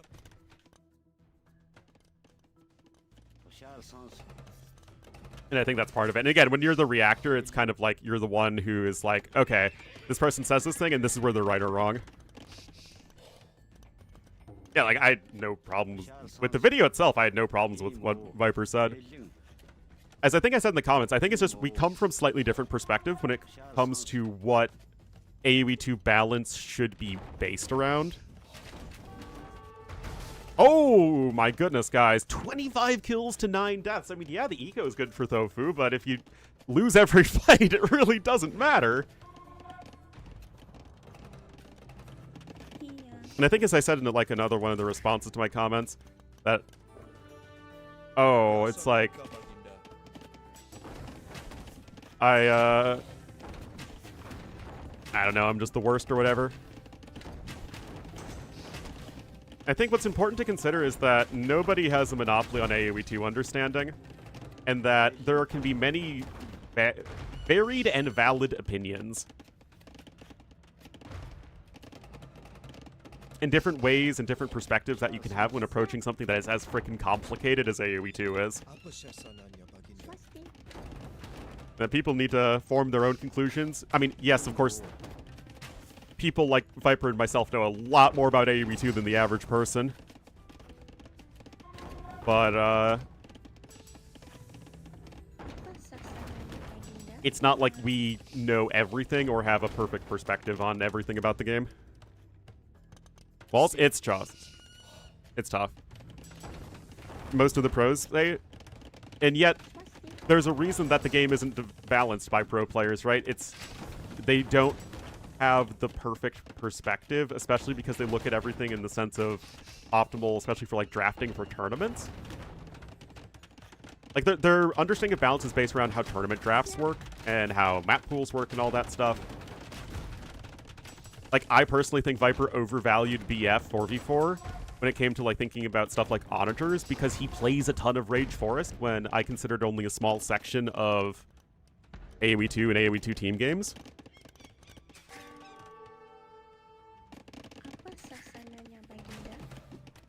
But like, BF is the most popular team game mode right now, so it's like, is that not valid for Viper? I mean, probably not, although I just think it's slightly different.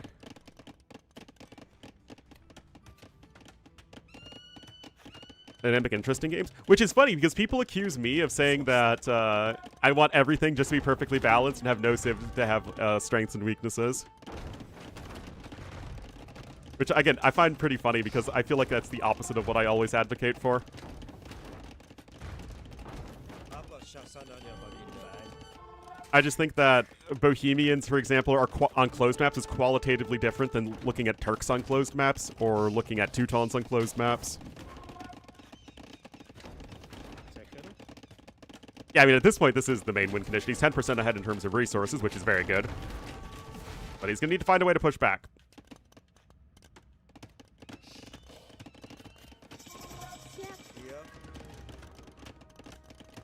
Top 3 closed map civ? I wouldn't say top 3. They're very good, but I don't think they're too overbearing. If anything, I think that... Oh, my God. What a beautiful position here from Thunderbolt. Oh, I mean, I do agree that ARBs, in theory, should clear, but...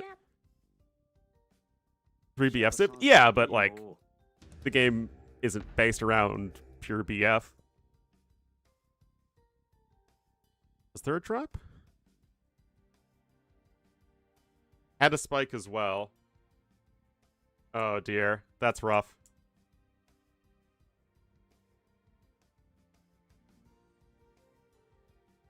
I do not think Turks are at all top 3 on Arena.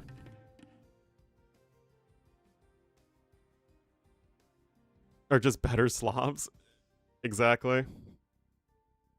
Rage Force, that I wish I had a better answer to you. I think the best response I've seen is that Rage Forest is the community and Black Forest is the map.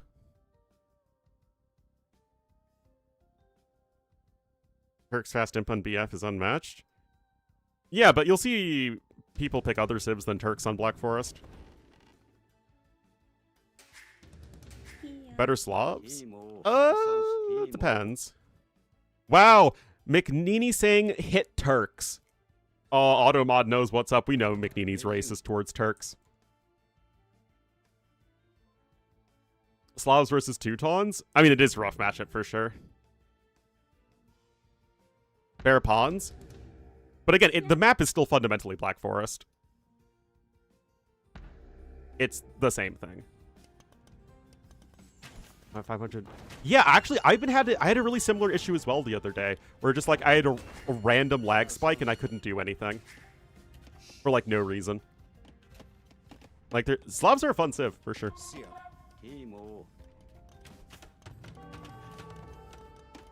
Anyway, Thunderbolt is in the position of making Mongol skirmishers. And guys, how many years have I been casting? I'm casting for 8 years. Do you know what the win percentage of games that I've seen where it's Mongols making skirmishers into Imperial Age is? It's probably in the single digits.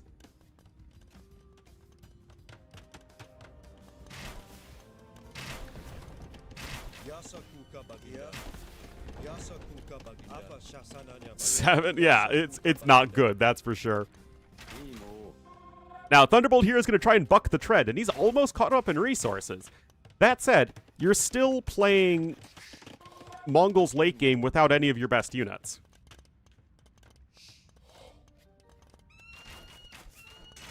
Revert. What's wrong with outposts?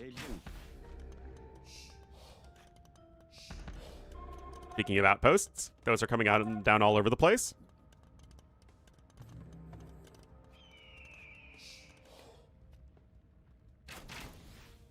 Extra Boars, I would argue then the problem is fish booming as opposed to the pawns themselves.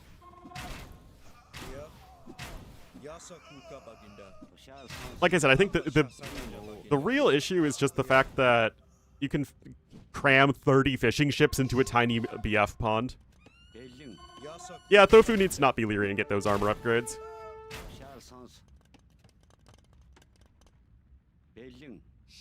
Yeah, outposts used to cost more stone way back in the day, but I don't really think it's a big deal.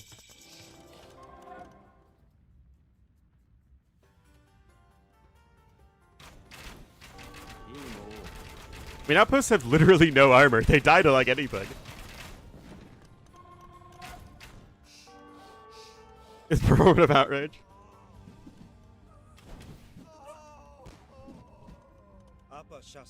2x2 tiles? I wouldn't hate it. I really wouldn't. Like, fish traps in general are fine on, like, water maps. I really don't like the cramming 30 fishing ships into a tiny pond. I think it breaks Black Forest and it breaks a lot of other maps. Anyway, nice kill there. Like I said, one of the really frustrating things to me about Black Forest is when you have civs that really want to be doing anything other than fish booming, stuck fish booming, because you're literally throwing if you aren't fish booming with the pond. Like, seeing Slavs and Khmer not build a single farm in an hour-and-a-half minute, you know, game is really painful.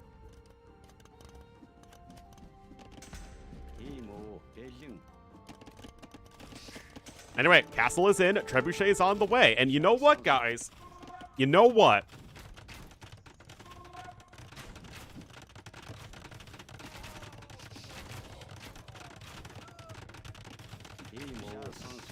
I said it was in the single digits, and I mean, I think that's accurate. But that's not 0%. I also think no pawn BF has better games on average. You mean Malay? Thunderbolt is saving a lot of gold. Guys, he's still behind in resources, but, I mean, this power position with the skirms has been so huge for him. And still no armor upgrades at all here for Tofu is quite painful. Mass Nori coming in. 27 villagers killed. Krebs snipes a bombard cannon. Yeah, I mean, I think that a Karambit switch would be extremely good. I'm surprised Viper said Karambits aren't even very good right now. I think they're amazing. The not Malay player is forced into skirmishers all the time, and it's such an easy anti-skirmisher unit to switch into because of the free armor upgrades, and they train fast.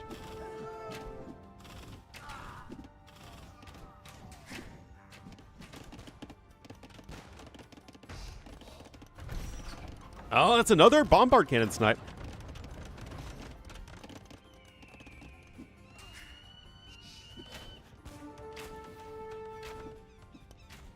Skirmishers. Yeah, but like Malay are the not Malay players forced into skirmishers all the time.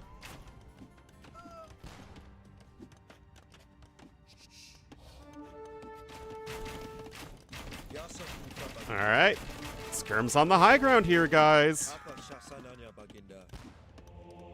It's 2-1 relics in favor of Tofu. Elite Step Lancer coming in here for Thunderbolt. Kind of thought he'd just switch into Mangudai. You can get blacksmith upgrades? Probably not. Well, I mean, Thunderbolt has all of his upgrades. You don't get the last armor upgrade as Mongols, but... yeah, don't know why we're missing all the armor upgrades. It does matter, skirms versus arbs.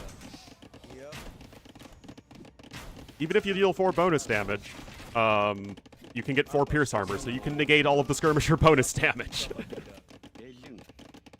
Like, yeah, skirms are still going to be efficient, but... you know, you want to do what you can, you want to do what you can. Blast Furnace coming in. Yeah, the Steppies are on the way. Guys, I think Thunderbolt could win this game with the power of Mongol skirms. Keeping him alive, leveraging his economy advantage, getting his skirmishers in a good position. And I think Tofu was a little bit too one-track mind with the arbs.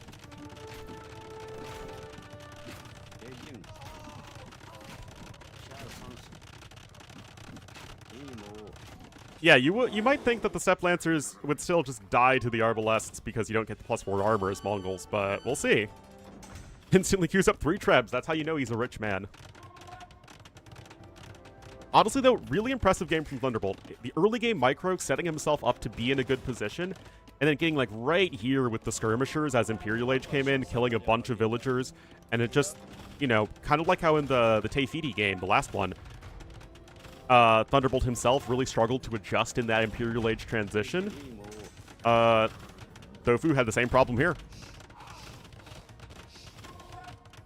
Anyway, Steppies are fully upgraded for Mongols.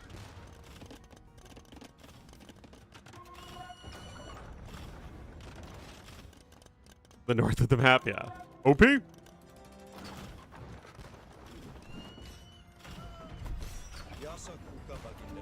Yasakuka Bandiga. Got a couple Mangudai. I mean, how much gold is left? There's almost 20,000 gold left on the map. You could certainly argue switching to Mangudai. I mean, Red has been making mostly skirmishers.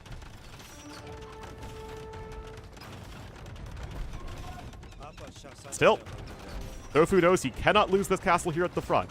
Now, he might be able to snipe the castle here of Thunderbolt, but can he prevent his own castle from going down? I don't think so. No, he does not. 5 trebuchets right there. That's literally what I've been advocating for a very long time. Mongols are generally fine without Step Lancers with extra HP in early Castle Age.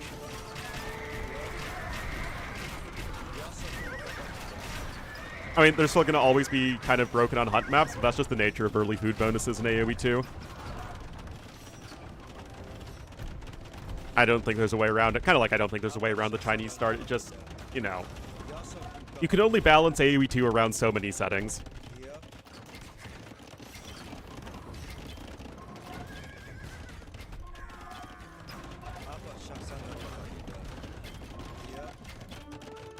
All right, Mangonai getting even more kills right there. 70 eco kills this game by Thunderbolt.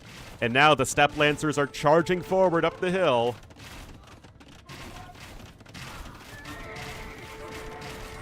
And then immediately snipe the trebuchets. And, of course, get the downhill hits on the arbs as well. Cut those numbers down a bit. No gold income left whatsoever for Tofu. Well, he's got 2 relics, but Thunderbolt has 5! Because, again, we need 7 relics for some reason.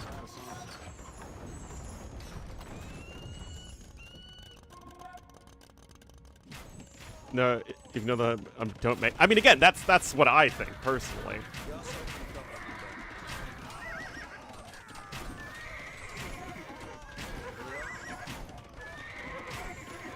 The Mongol hunt bonus is powerful but balanced on any map with standard settings, in my opinion. Especially because it's the Civ's only eco bonus, and all of their best units are quite expensive. And there's the GG's called, and Thunderbolt takes the win. Honestly, really, really impressive. And add this, guys, to the column of games won by Mongols making skirms in Imperial Age. That is a well-earned win there from Thunderbolt. Really, really impressive. Doesn't matter because I'm not the GOAT, yeah. It's funny because people will say, oh, you're 1600 deload. You're actually really good at the game because you're in like the top percentage of players. But because I'm only 2K, people are like, you're too bad at the game. Your opinion doesn't matter, even though I'm like top 500. We'd have a die, but you know what? That's a non-zero number, and that was well done by Thunderbolt. 2K? I did get 2K. I'm only at like 1900 right now because I lost like a gajillion games in a row, but I was at 2K, and I remained 2K for, like, a month.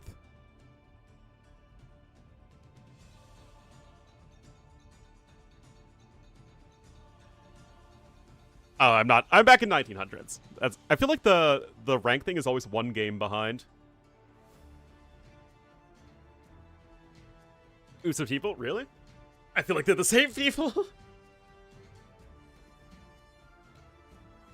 There's a bug. I don't think I'm top 350. There's a bug where, like, people lost their rank, so you need to actually play a game.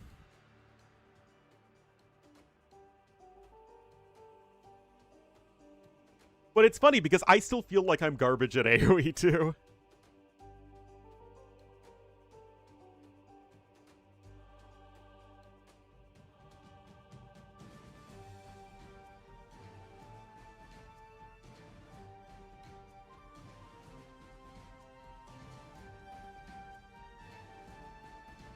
Anyway, let's find a game. Yeah, the ranks are a bit messed up. Again, everybody lost their rank until,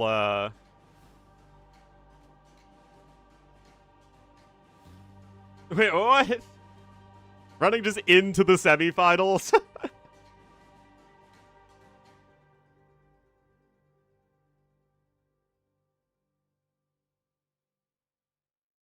Otherwise, how? Yeah, it's so weird.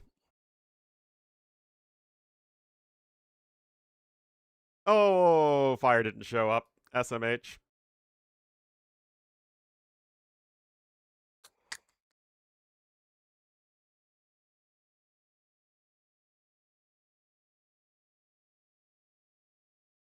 Nice ads? Oh, well, obviously I don't pick the ads.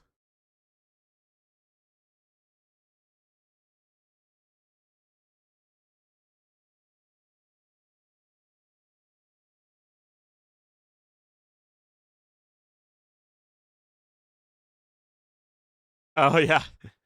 Bengalis beat Turks there. Oh, you putting Overtaken might be decent.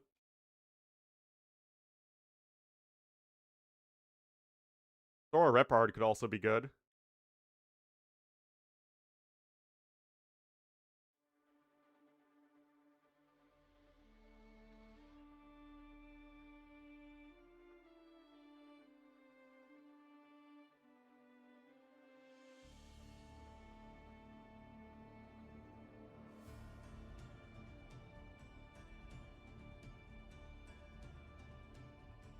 Z40, oh boy.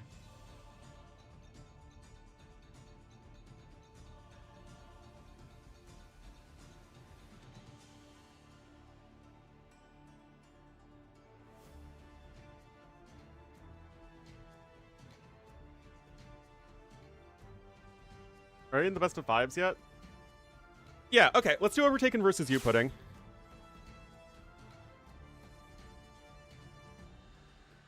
I think that could be a good one.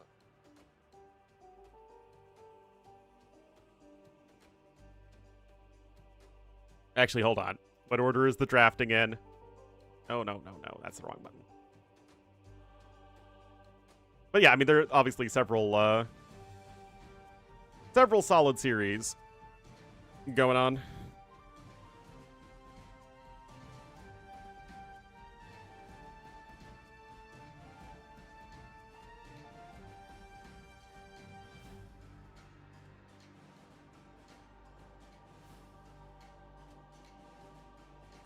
No, he lost in the last round last week. I forget who he lost to, but he lost to somebody in the last round.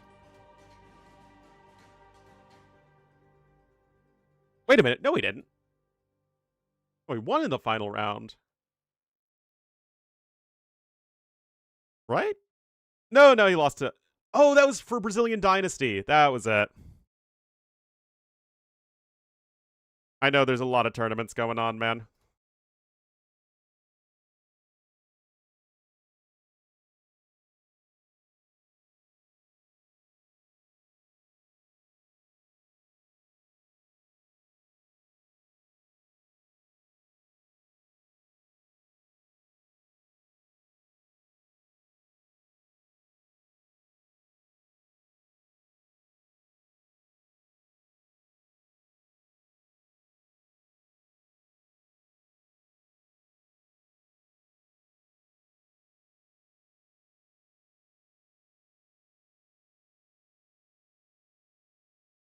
And there we go.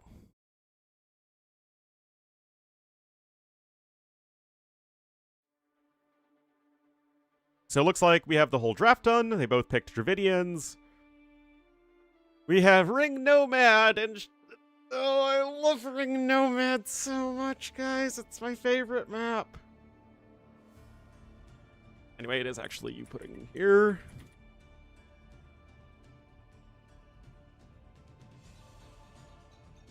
All right, guys, here's the question. This weekend plus Monday, are we going to see a single good game on Ring Nomad?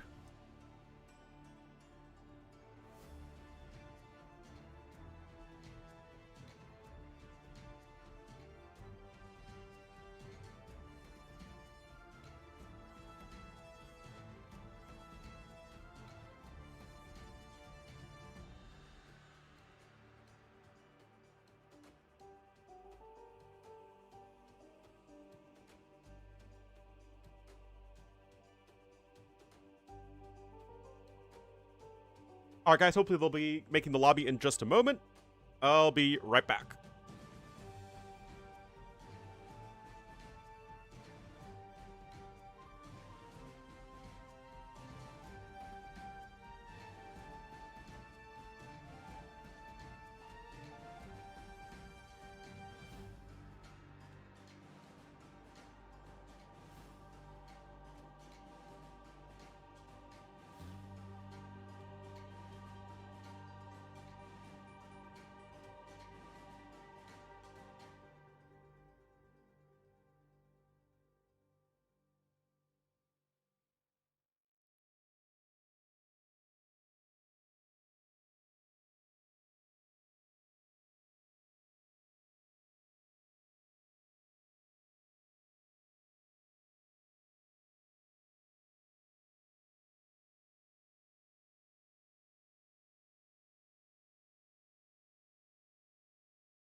All right.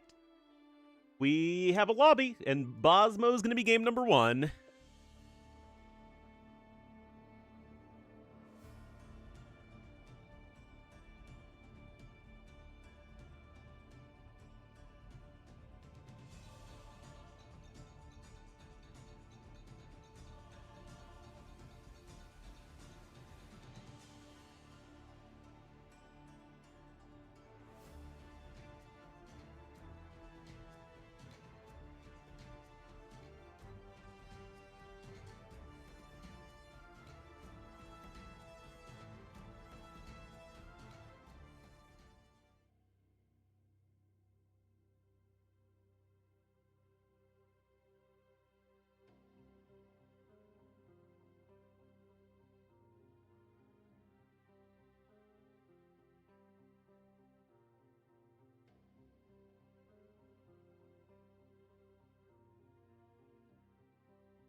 All right.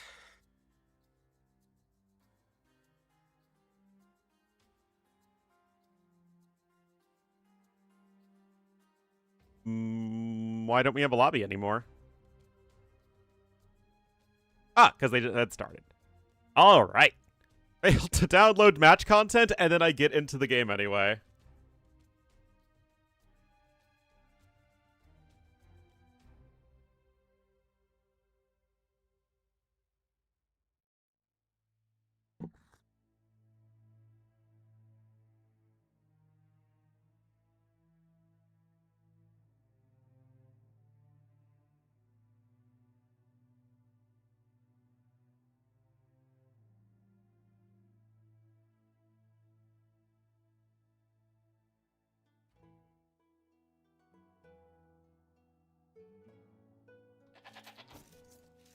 All right, let me set up the scoreboard here.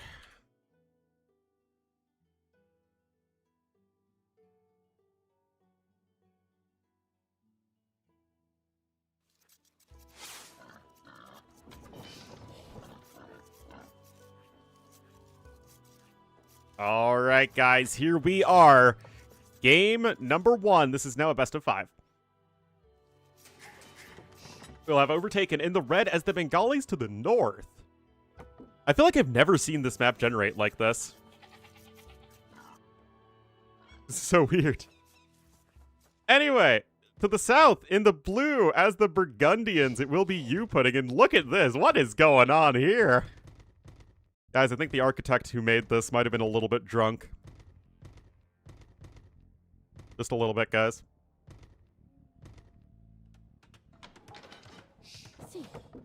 C. Or the builder? Yeah, maybe it was the builder's fault. Now, I honestly feel like Bengali should just be a better civ here. I mean, Burgundians, I'm sure, are fine. But it feels like Bengalis are just better at, like, early castle edge pressure, right? You have the better monk siege combo. Your eco is basically as good as Burgundians. Was MC Asher? And it just feels like Burgundians don't want to play a low eco style, right? Burgundians want to sit back, boom, play light cap for map control and relics, and then be on their merry way into Imperial Age. Bengalis are much more happy getting their hands dirty. These two, yeah, they're walled in. I mean, it is a bit dangerous if you're getting tower rushed, but I wonder if U-Pudding's even considering that. It probably wouldn't be the first thing that would pop to your mind. Where are you guys going?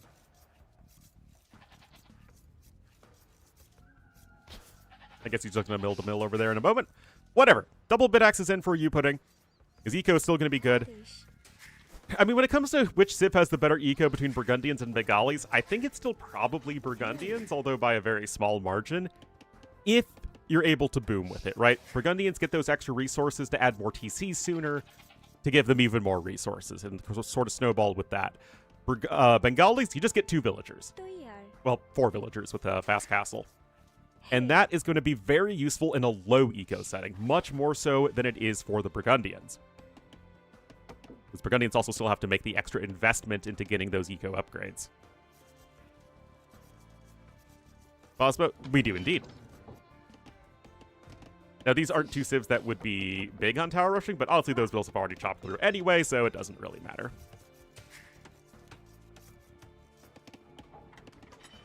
Okay, especially in team games, that they do. Although Burgundians do as well.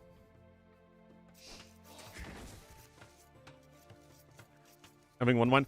Oh my goodness. All right, guys. Mini rant time. This one has nothing to do with AoE, though. So, I am no sommelier. Like, I don't really know wine. I like wine, but I don't know it. But there's this little, like, vineyard that we go to in Michigan, like, with my family. And it is, like, the most bachelorette-coded thing ever. What you do is you're out on a deck with, like, the wine fields or grapevines or whatever in the background. And you can get your wine slushy. It's literally wine with, like, ice. Vineyard? Yeah, the vineyard. Oh, my goodness. It is... And have your little charcuterie plate with it. They make wine in Michigan? Apparently they do. But I was thinking, like, you're thinking, like, Snowball and wine. I'm like, oh my goodness, it's like the freaking wine slushies. Vineyard tastings? Yeah. Okay, I need to look this up, see if I can show you guys.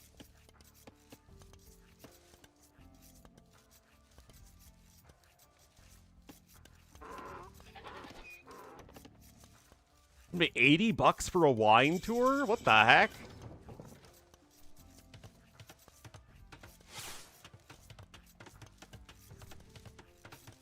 But yeah, it's basically this.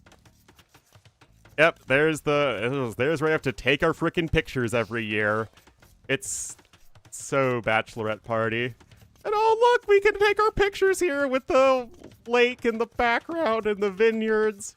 It's so nice. Oh, and there's your... I'm not joking, guys. Look at that. Here's your wine slushy. Is that not, like, one of the most bachelorette party coded things you've ever seen?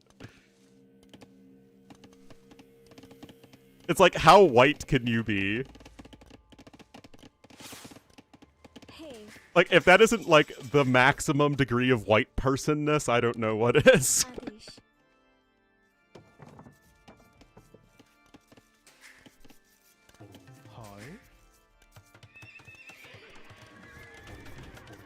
White wine.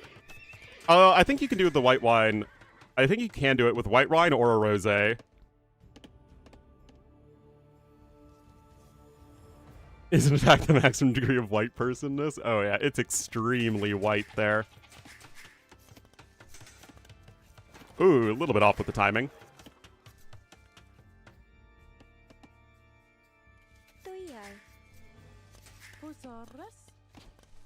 I mean, that's the thing, is like, it's a lot of rich white people up there. It's really, really pretty, and, like, the northwestern Michigan. And I will always appreciate it because, like, I go there every year with my family, and so it has, like, my extended family, so it has, like, a lot of memories there. But, like, as I got older, it's like, oh my goodness, this is just the most posh, rich white person getaway thing possible.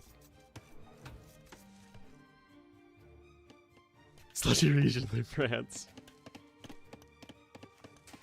Anyway, guys, nothing too crazy so far. Neither player mining any stone. Now, we will certainly see a monastery here at the very least, but yeah, there's a TC coming in. Neither player doing anything too crazy. A surprisingly chill game of Bosmo. Your trashy Jersey Shore place?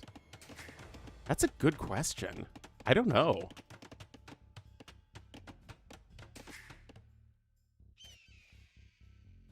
A wine slushy sounds like a thing we do? Exactly.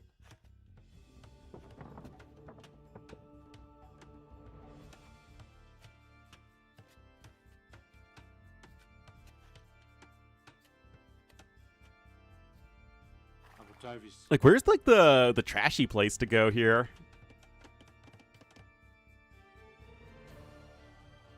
Honestly, it feels like you have the, you know, the rich white people who go to like all the Lake Michigan area resorts and stuff like that, all around Lake Michigan. And then you have the redneck types that just go hunting and stuff inland. That's like, you know, very rural America. You know, camo decked out top to bottom, and it feels like you just go in different directions, so to say. Fish and hunt. Yeah, exactly. Hi.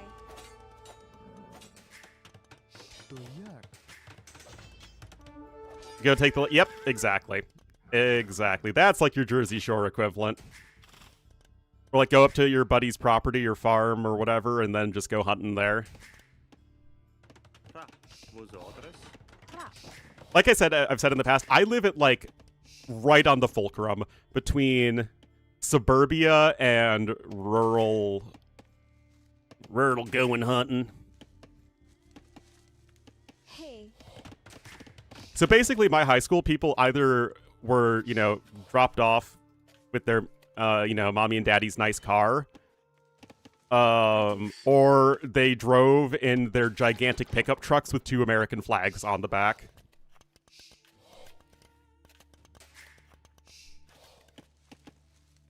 Company downtown.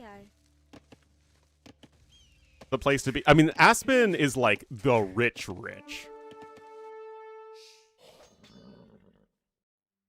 Real coming together of cultures, exactly. How many people biked? Some people did, but generally speaking, most people got there by bus or drove. I don't know how they do it in Europe or how big your schools are. Like, my high school had 1,500 people. Was it 1,500? Maybe a little bit less. It was like around 400 per graduating class, but I think it's gotten bigger over time. I don't, and like that is a medium large school in America. Walk up buses, yeah.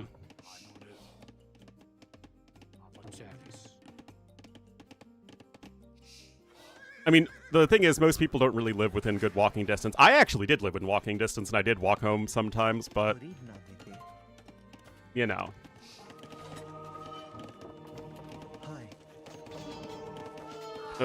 Nice snag there.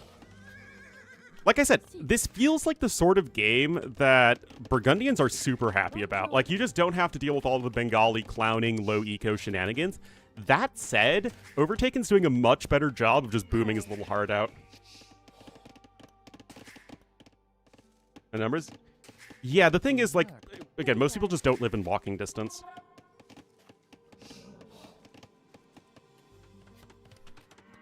It's just more urban. Yeah, exactly. The little boy who boomed. That's Overtaken right now. 4th TC coming in. Blue is only on the 2 TCs. Now, he is going to be getting some relics, and as Burgundians, especially before the next patch, that is going to be a nice advantage. So things are still keeping pace for now. It's not like this is a boring game. At least I don't find games like this boring. I know a lot of people probably do. But to me, it's like, this is just very atypical for this map. It's close to 1K. That's crazy, man. But there are Burgundian relics. In the next patch, I have a video. Actually, I have like 2.5 videos on it. Burgundians are getting a buff, a small buff to their eco upgrade cost. It's going from 33% cheaper to 40% cheaper. So that's only a few resources here and there. Exactly, but the food per minute per relic is going down from 30 to 20, which I think are good changes. Streamlines Burgundians a bit more on open maps and nerfs them a little bit on closed maps. But yeah, especially pre-nerf, Burgundians with this many relics is insane. Now, Overtaken's eco is still very good, but is it good enough? Oh, Basmo's a great video. So many opinions invalid? Exactly.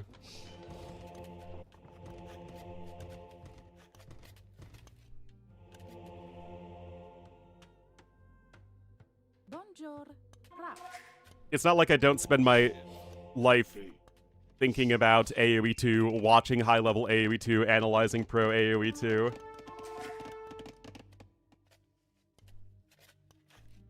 Next to that Saint's Gallstone. Or paper money? That's a good question, Rhinosis, and generally speaking, it is paper money because you have fewer lumberjacks than farmers in a long game. Hey. Hi. Generally speaking, it's actually going to be very similar, but in terms of gold per villager working food or wood, it's actually I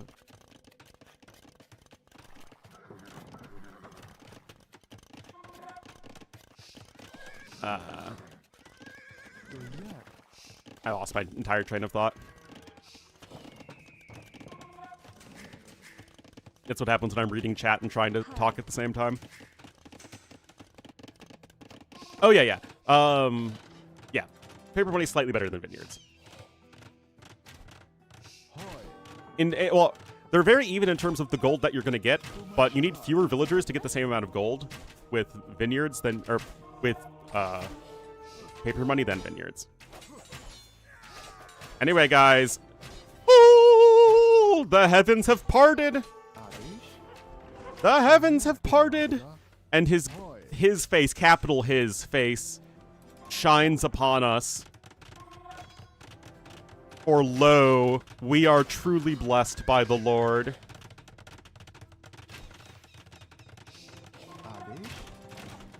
More vineyards? I think trade is still more efficient.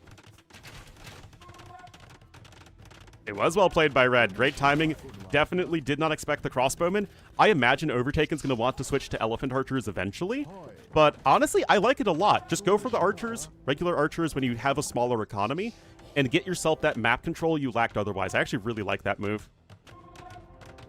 For the Burgundians, historically, they were another tribe that were similar but distinct from the Franks.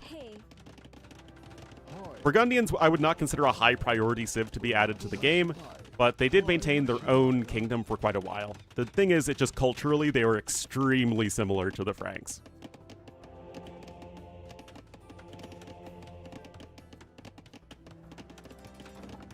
And they also represent the Low Countries well. So, again, like, I wouldn't have considered Burgundians a high priority civ, but it's perfectly fine to have them in the game. Yep. A high priority civ. I mean, at the time, we didn't even have, you know, like, we only had one Indian civ at the time.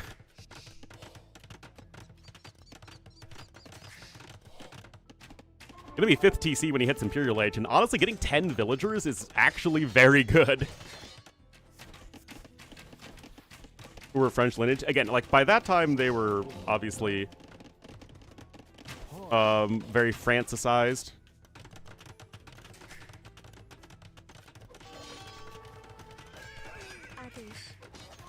Although, again, we have to make the distinction of, is the nobility French, and are the regular people French? So again, it's all a little complicated.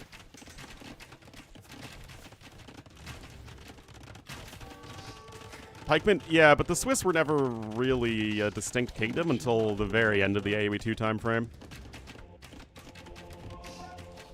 Any major civ left behind? Yeah, we're missing a ton from Africa.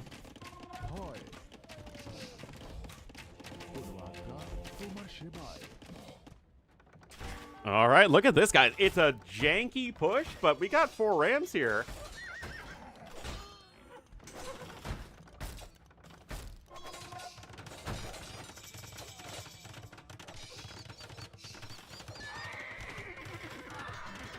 16th century has pretty much always been a part of the AoE2 time frame, ever since AOC.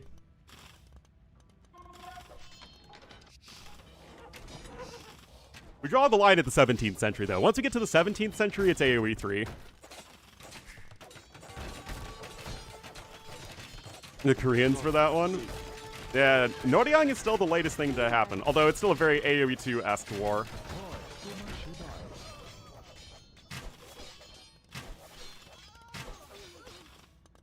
But the Imjin War was what I would consider a big transitionary war anyway.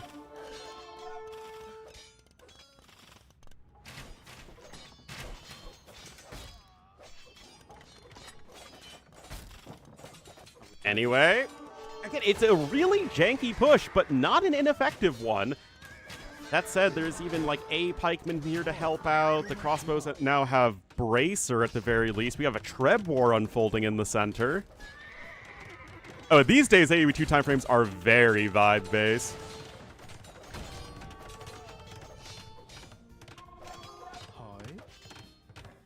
But what we're getting next is, again, almost certainly going to be the Vikings reworked into the Norse and then the Swedes and Danes. I would be absolutely flabbergasted, shall we say, if we get anything else. My gasted will be purely flabbered. And to be fair, Gebhard, that was Leary throwing the game like a freaking, you know, master. Slavs are already split. The Slav split first happened with Dawn of the Dukes when we got Poles and Bohemians added to the game. But yeah, the thing is, we can always justify more civs to the game, right? I also, again, without being an expert on the time frame, it seems like the big differences that arose between the various Scandinavian countries was really more of an AoE 3 time frame thing. But yeah, really, again, you can always make the argument for, hey, this people group or this kingdom, whatever, was distinct enough from its neighbors to warrant its own civilization, that they don't feel properly covered by an existing civ. It's really hard to ever argue against that because you're basically making the argument, no, these people weren't actually any different or unique from these other people. Hey. Which gets pretty racist pretty quickly.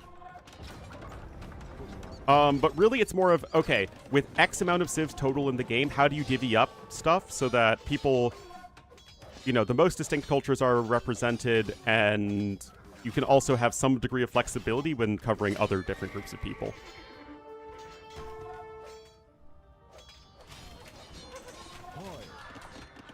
German Dutch, yeah, it's like, yeah, really. Anyway, castle goes down there. You still have the middle of the map here is overtaken. The populations are still comparable, though. But yeah, personally, if I'm adding an Africa DLC, Panem Bornu, Benin, the Swahili coast, and then maybe Somali. That'll give you most of Africa that had what we would consider, you know, states during the AoE 2 time frame.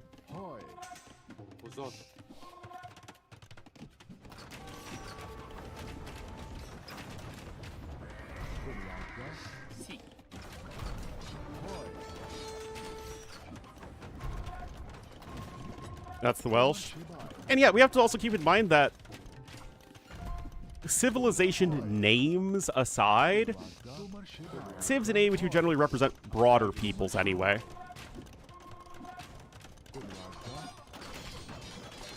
Again, Zulu don't fit in the AoE. Zulu barely fit in the AoE 3 time frame. That's like Victorian England.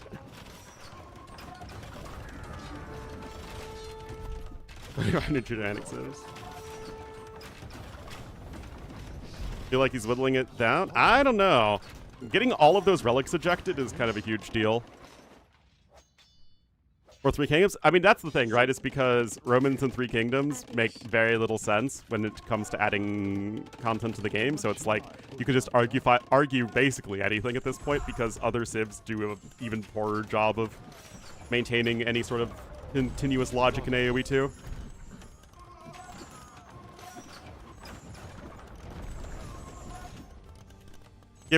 In general, yes, the in-game Slavs represent the Kievan Rus and Muscovy. You know, Vladimir, Novgorod, all those guys. What we'd call the Eastern Slavs. And Three Kingdoms. I would say that they're pretty equally nonsensical. Hi. Even if AoE 2 has civilizations who led into antiquity, the pinnacle or the meat of every AoE 2 civ's time frame was in the, you know, modern era, or the Middle Ages era, rather.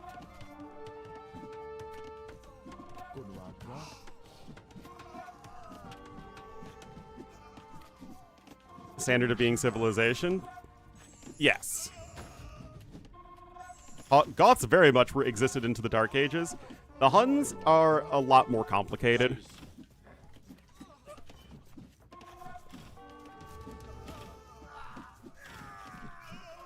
Norway and Sweden. Yeah, I still think you just do Norway, Sweden, Denmark, although I'm not entirely sure how you distinguish them pre-17th century.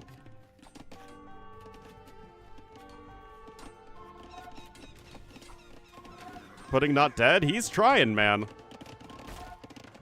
Before the Romans did? Again, it's hard to say with Huns. Hi. Like, do the Huns make a ton of sense as an AoE civ? No. But people who called themselves or identified themselves as Huns, like, that existed well into the AoE 2 time frame. That's just the naming convention.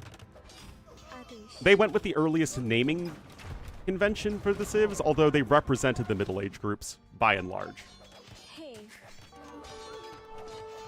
Now, that was likely because the AoE 2 time frame was originally going to be much shorter and end before the High Middle Ages, but again, it works just fine. Again, the Civ is called Britons, and I guess they do represent the Britons, but they also represent the Anglo-Saxons and the medieval English. Restricting them from Imperial Age? Anyway, guys, it's now the rating time from you, Pudding. He's reclaimed 5 relics.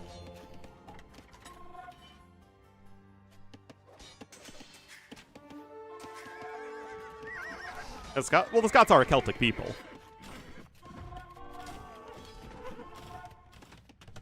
Teton, Churchens, Tatars? They all do represent very different people.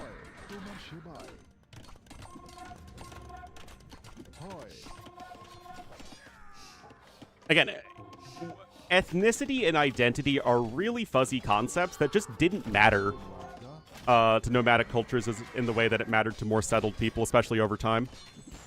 Should we put into Chronicles?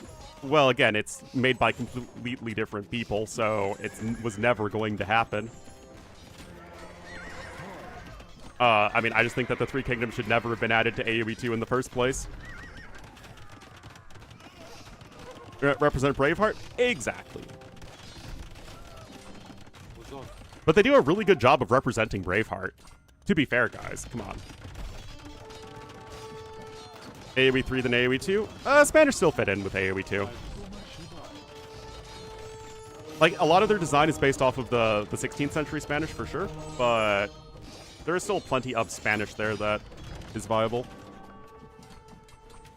Burgundian champs? I don't know, guys. I think the macro just might be a little too overwhelming. I think whatever army composition you put in goes for, he's just going to have too much of it for Overtaken to deal with.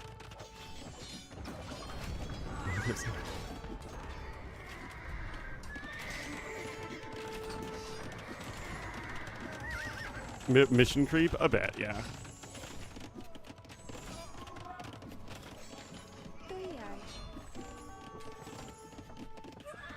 Wrong crowd.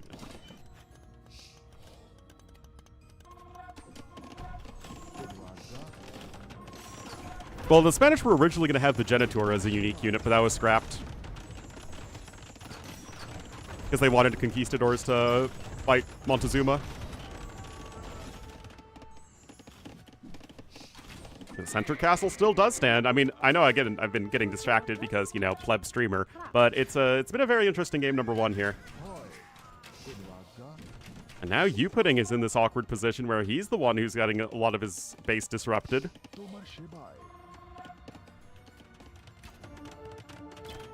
The TC there to the north. There's 0 stone and 3,500 gold left.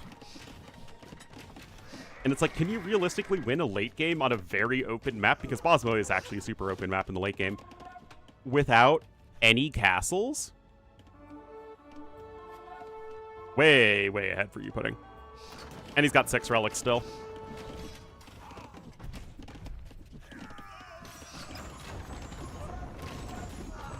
Which never happened. Yep.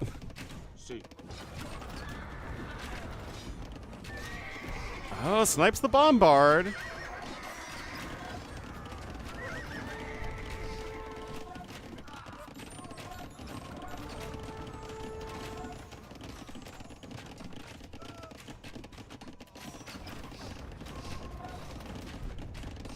Two castles. It ain't much, but it's honest work. This castle, in theory, can help defend some of the farming eco in the back.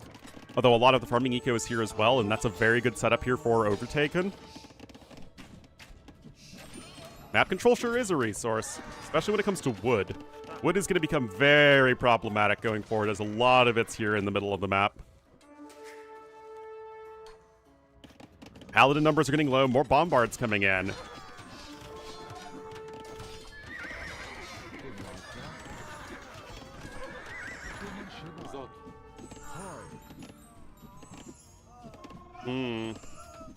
The thing is, there's no cav switch at all for Overtaken. Bengali light cav would be quite helpful here. 20 champions? At this point, yeah, because there aren't any elephant archers left.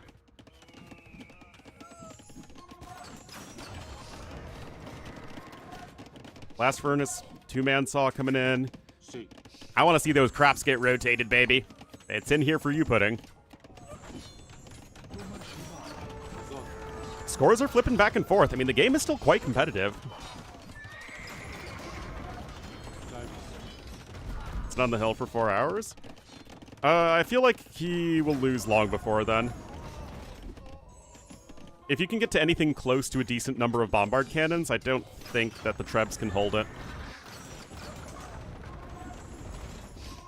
Unless you do that and lose another bombard cannon to Treb fire.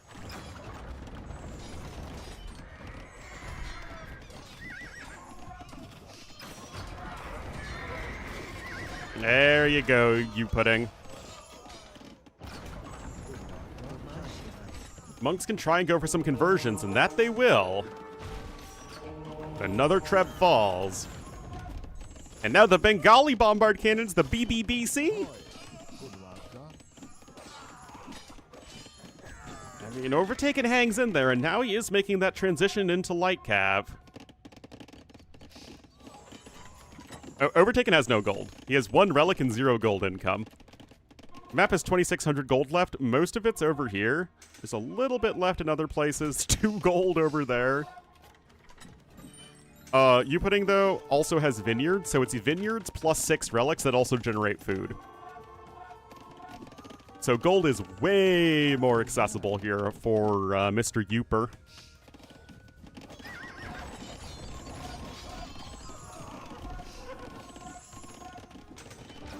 In Bengalis, well, but we're getting past the post-imp into the scrappy get time. Rams? I guess he's just trying to push the middle with the Rams. Asar is showing up here. I mean, you are shooting uphill, but at least they are Burgundian bombards. His 7th relic. It was a push over here. The monastery was destroyed.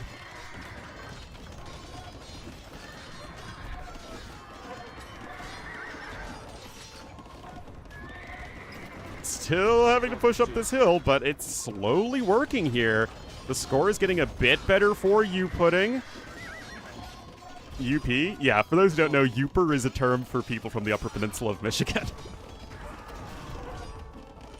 It sure is. Honestly, a really, really well-played game on both sides, strategically. But U-Pudding looks like he's going to be muscling his way through to victory on this one. Vineyards plus the 6 relics. I mean, he was in a bad spot and had terrible map control and has 0 castles, and yet is making it work through just the sheer amount of resources he's able to churn at his opponent. Really impressive.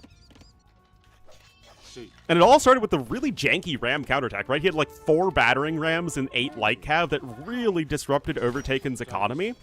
And he wasn't able to transition into elephant archers. And without elephant archers, or battle elephants, or Rathas, your late game as Bengalis is looking pretty bad. Anyway, Eddie Banks with the 40 months. Thank you so much, Eddie Banks.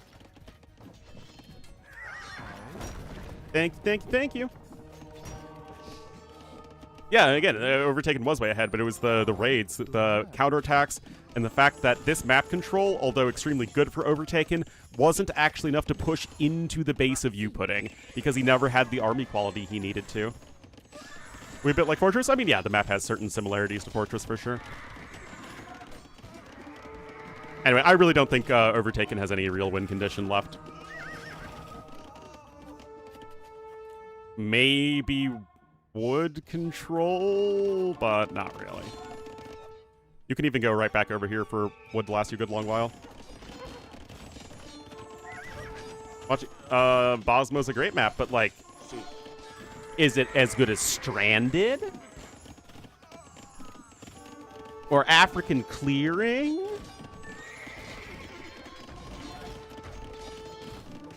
Well, U-Pudding is also limiting his wood spending, right? Because he's mostly making Hussars as his dump unit. Yeah, Bosmo was in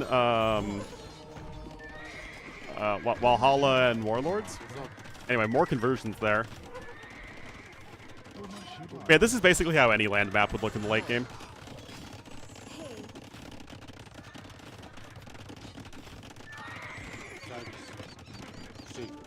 I don't think it was in TTL.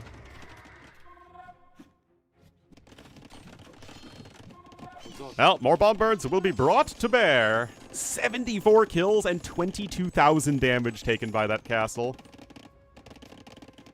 And 7,000 more gold collected. And guys, the wood also isn't looking good for red either. Most of the wood here in the middle is gone. There's only 33,000 left in the game. Blue's even trying to take some right there. Architecture coming in.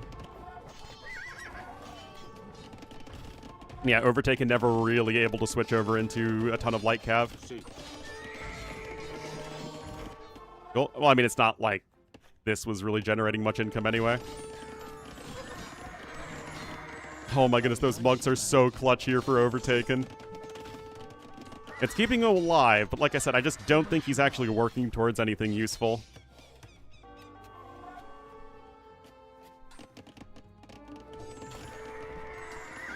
Not have it? No, he doesn't. Again, he hasn't really had the gold to do a lot of stuff. And Bengali extra population via Mahayana is a lot less useful than having 6 relics and Burgundian vineyards.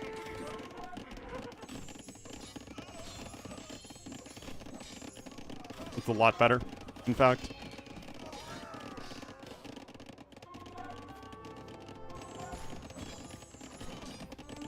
North American, again, the North American civs don't fit into the AoE2 time frame, except like the Navajo and, or like the Puebla people and the Mississippians, and they did not interact with any other AoE2 civs whatsoever. I think it would be a very poor choice, honestly. We know so little about them during the AoE2 time frame, and they didn't interact with any other civs. Being like, yeah, I agree. I mean, I think that the relics, relics plus vineyards are absolutely this win condition. Ridiculous. I mean, it's very long, but it's also doesn't include the Mayans. That is true, but the Mayans at least were not relatives of Aztecs, but like they absolutely knew about each other. And the Mayans work as a stand-in just because you're already making the Aztecs, and the Aztecs had the big encounter with the Spanish. Anyway, guys, look at all the bombards here, but the conversions are gonna come in!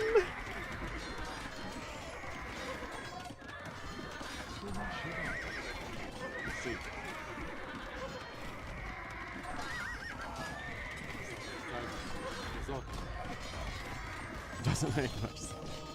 It's just a little bit different for AoE 2. But again, I think the bigger issue is we just don't really know anything about them. Anyway, Devotion finally coming in. The castle, taking almost 30,000 damage and getting over 100 kills, is eventually going to fall.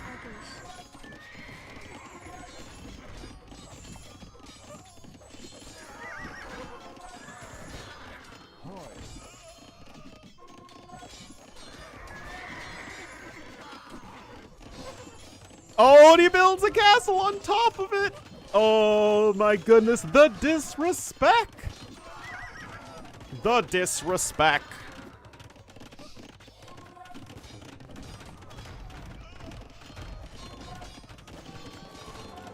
He wants a relic bag? Oh, yeah. Anyway, there's the GG called in. Really, really impressive first game. You putting able to just keep it alive. Hang in there with, again, 0 castles for like 20 minutes. Was completely open up, but it was just the counterattack. Able to secure those relics, and even when he lost his monastery, he kept his own relics back, and you can see 10,000 more food, 8,000 more gold. That is absolutely a viable win condition. And that, look at the APM difference. Holy cow. That's what you want to see. But like I said, really good game, though. Good, solid land map right there.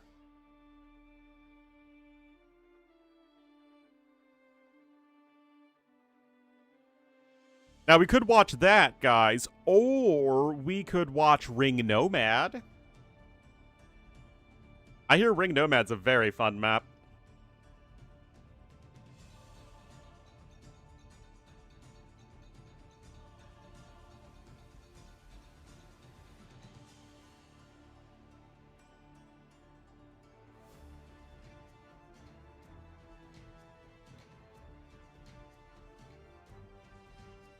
Not loading properly? It's all fine on my end. Also, thank you so much everyone who's watching. Hope you're all having a lovely weekend. We got another big ol' weekend of qualifiers.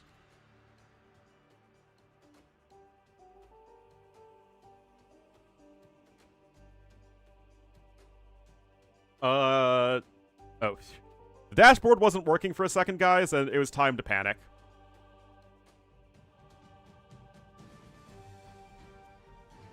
Lucho, interesting. Benanchi is another very good up-and-coming player. Is anyone casting that one? I hope so. Again, I at least will try and do my best to make sure as many compelling matches as possible are getting covered.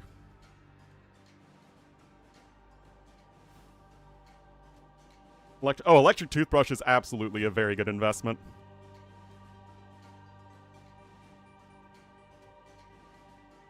Any other results coming in? This is probably quite outdated at this point.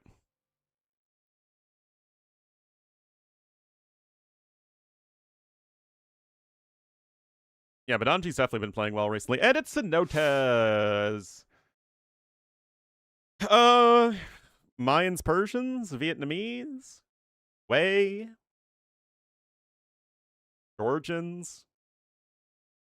I mean, it's basically Arabia, but with pawns.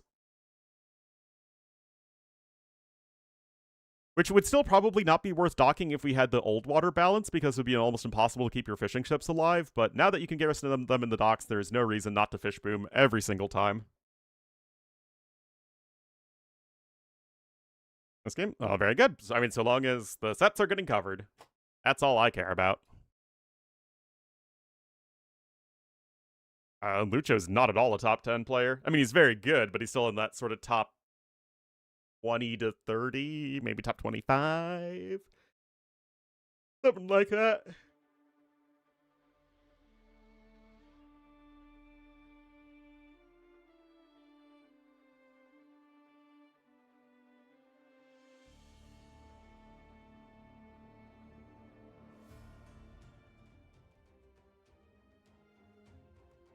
All right, cenotes will be next.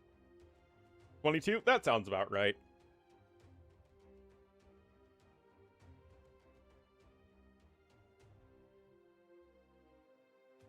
Oh, shoot. Hold on.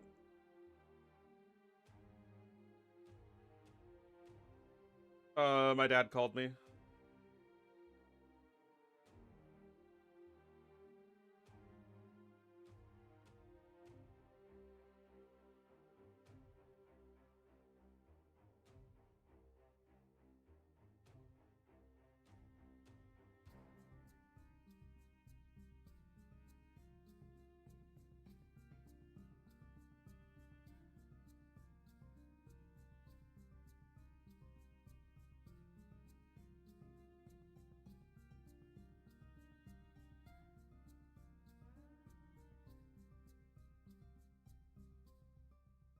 My dad's lying in a hospital bed. What could he possibly be doing to not have his phone on him?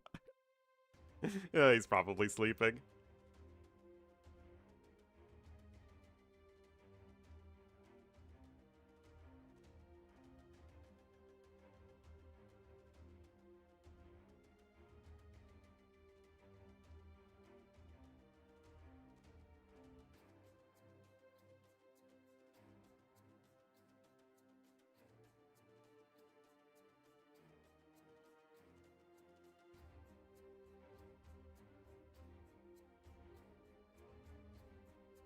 Ghosted? Yeah, I'm literally ghosted by my dad lying in a hospital bed.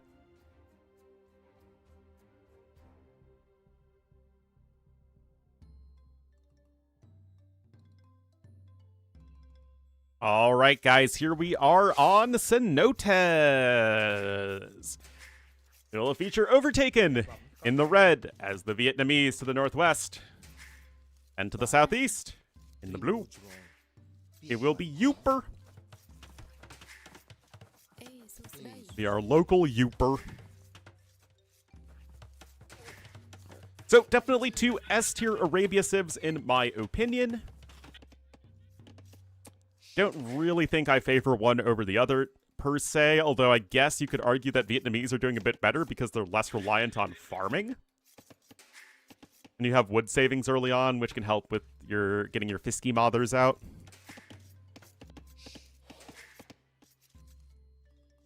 But yeah, I don't think it's going to be that too big of a deal all around.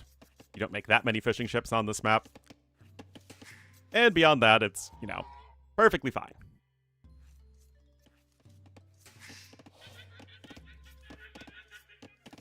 Already going to be 7 vills on wood, though, and this is just not something you would see on a normal land map. Real cenotes? I know, it's modern cenotes. Way bigger areas that are taken up by what are essentially the ponds. Like regular cenotes, they're not actual sinkholes. This is a semi-open map. Yeah, it's on wallable rocky terrain.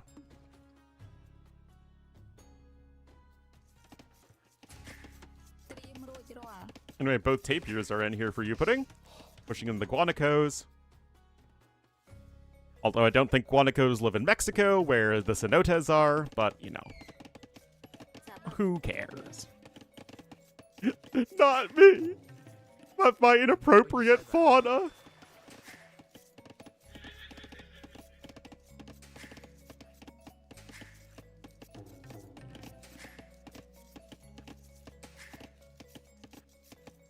Anyway, not a super fast uptime, and we do have the fishing ships coming out here from each player. Is like Yucatan? Yep. I don't know. I think Arabia is fine as like a classic, classic Arabia is fine as a semi-open map. And then like the aggressive maps, you could call like the pure open maps, stuff like Atacama, Land Madness, all that stuff. I mean, I think it's fine. Only have 50% of its food on it.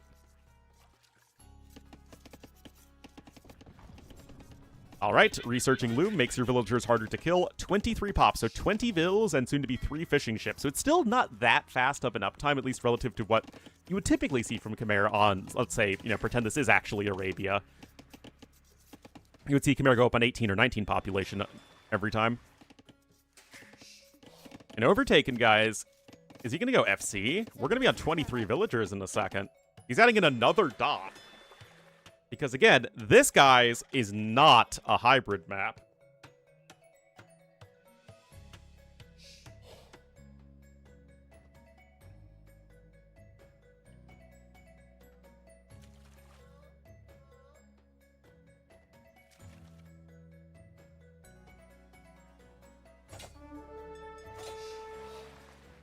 Ladder Sonotas? I know. Although you're probably docking every time on ladder cenotes as well. Just because you can now safely keep the fishing ships all good. It says that never shared a border should never not be able to attack each other. Well, thankfully, these two civs were historical rivals, so we're all good. Remove the fish? I'd like that. Thankfully, we can actually play the game.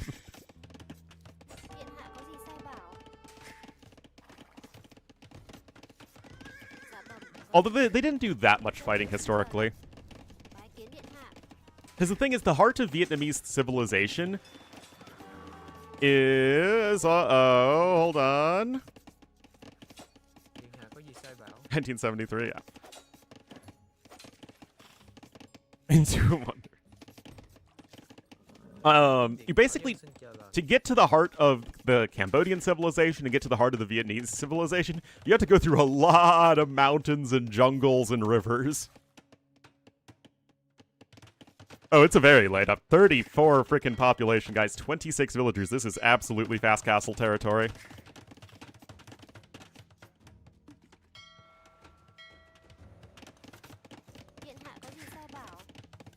Still, not able to get the full wall in that he wants. And remember, if he wants to go fast castle, he's going to need a mill, and he doesn't have a mill because he isn't on the forage bushes.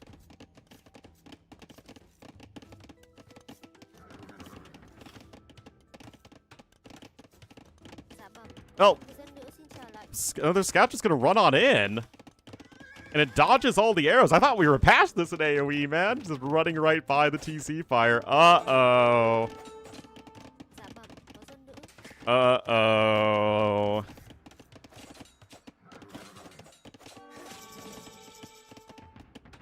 Uh-oh. Spaghetti Mysterio. Red loses a scout there. Obviously, we'll need to make a... He doesn't even have the resources for Castle Age, man. Because now you're out of shorefish. Guys, have the fish really made this map better?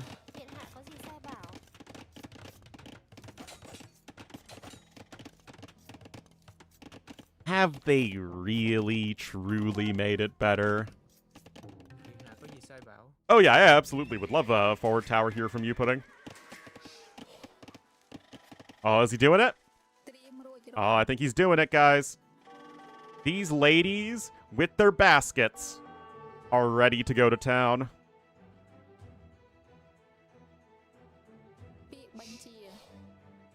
These baskets, guys, are going to start clobbering some people.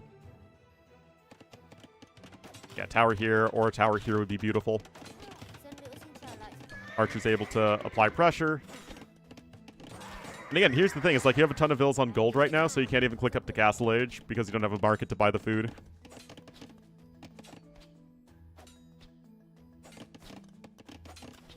This game is just a complete disaster for poor Overtaken. Wait, how did he not get that goose? Oh my goodness, it's one tile off. Tragic.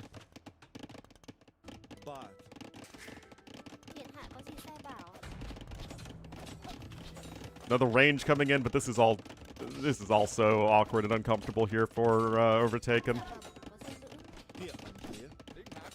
I think that going for a fast castle like this is really stymied super heavily by the fact that you just run out of the shorefish too quickly.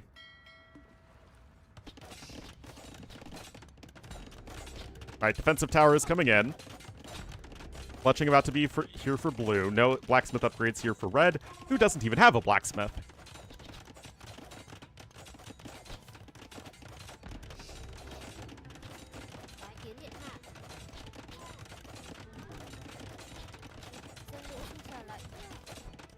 Yeah, the 2 on food does not feel very inspiring. Anyway, archers garrisoned to the tower there. Going to be causing idling from your opponent, while these vills can do something else that's useful. Honestly, yeah, just gather the stone. Actually, Straggler chopped, or deleted the Straggler right there just so he could get the mining camp down.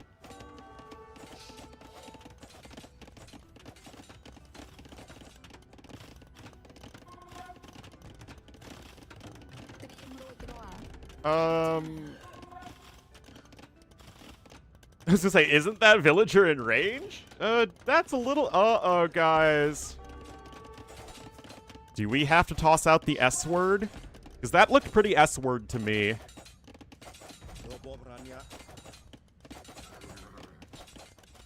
They did both lose a vill.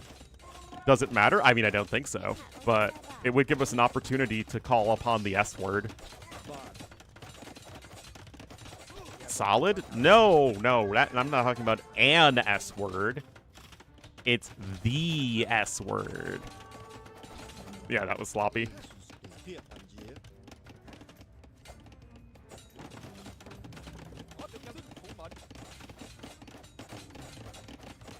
Yeah, I mean, it's a complete disaster for him.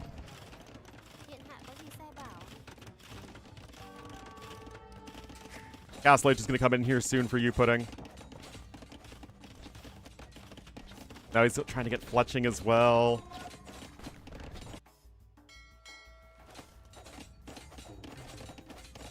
At least he's not going to be housed.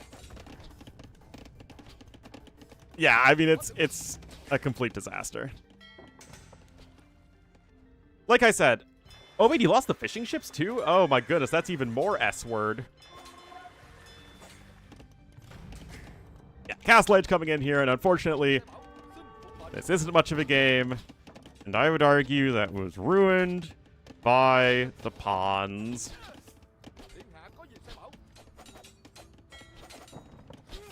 Go full siege. Honestly, wouldn't hate it. I mean, I would probably just go 1 siege workshop and then go like siege plus cavalry, but you know.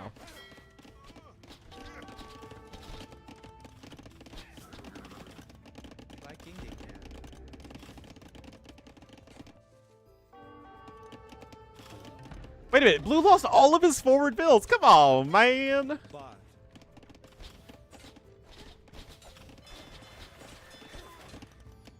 Come on, man.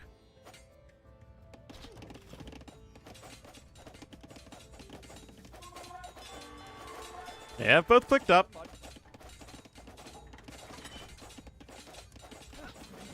Now Bloodline's here. Oh, and you lost all the archers, too. Again, it probably doesn't matter. I think.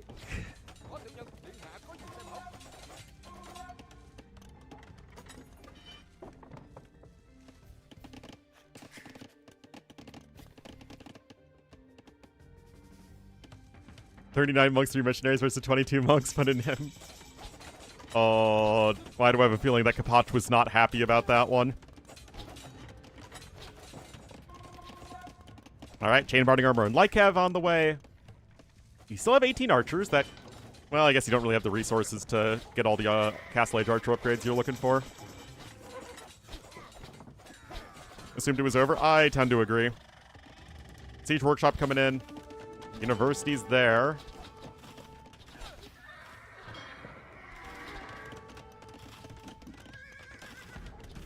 Nine kills on this watchtower, guys. Yeah, I mean, it does still feel pretty over, but it feels less over than it was a few minutes ago, if that makes sense. Gonna get another kill there. Oh, Siege Workshop at home? Benanji beat Lucho. Wow. That's wild. We could be in for one of those weekends.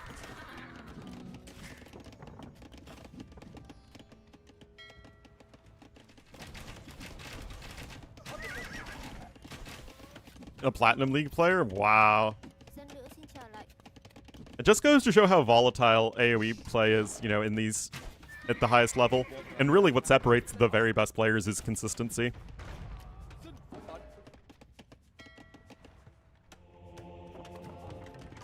Already eliminated? No, like, I mean, Lucho is the biggest name that's been eliminated.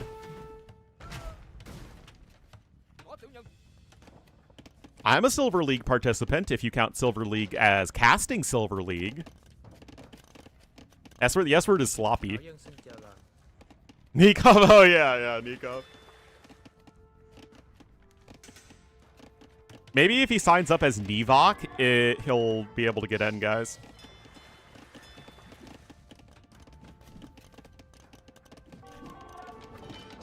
I mean, second TC coming in here. Again, I don't love the follow-up from you Pudding. It will still probably work, but against somebody who's better than Overtaken, he would probably lose this game. Voken. Maybe he should sign up as Beery.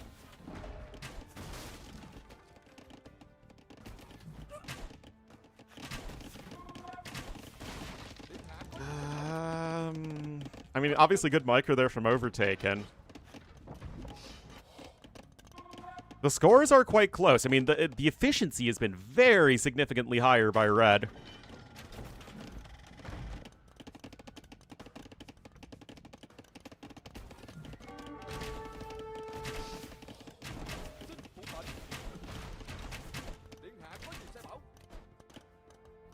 Sportsmanship for the win.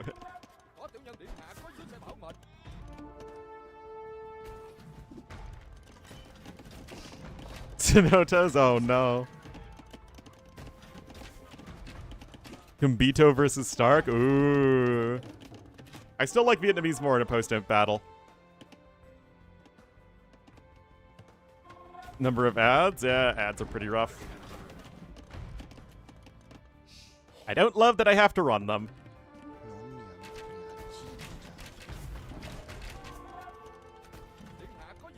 And honestly, I don't love the fact that as a smaller streamer, I have to run ads. Otherwise, I don't even make really much of anything. Whereas larger streamers who make a significant amount of their money off of subs can afford to only run, either not run ads, or only run ads during, you know, natural downtime.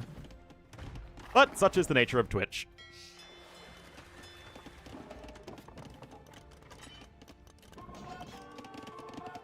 Well, it's still 59 to 47 villagers. Red is trying to add in a second TC there. But 31 to 16 army. You got Scorpions now coming forward.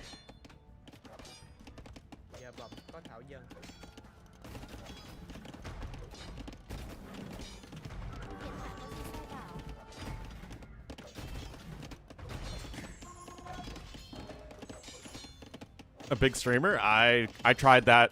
I spent many years trying that, actually. It is not in the cards for me. I'm afraid I just don't have what it takes.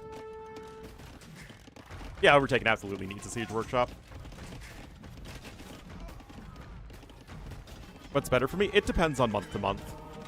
Generally speaking, it's been YouTube, though, as the Twitch stream really took a nosedive. In general. Although we're doing quite well today, so... Thanks, guys! But yeah, like I said, it depends.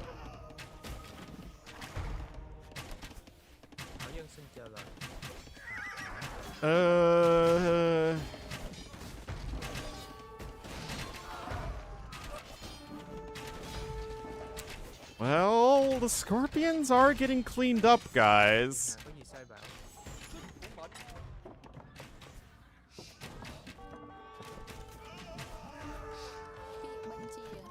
Yeah, it's definitely not been the best army control here for you, Pudding.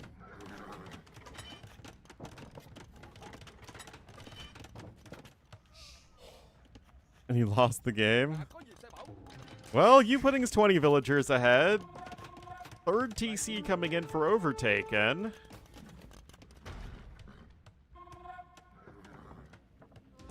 His constitution is soft. Would you say that his constitution is gelatinous?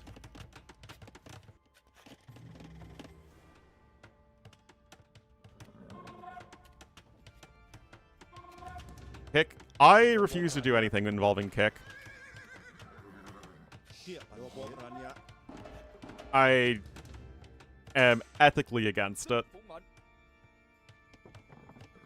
A euphemism? No, it's just a pudding reference.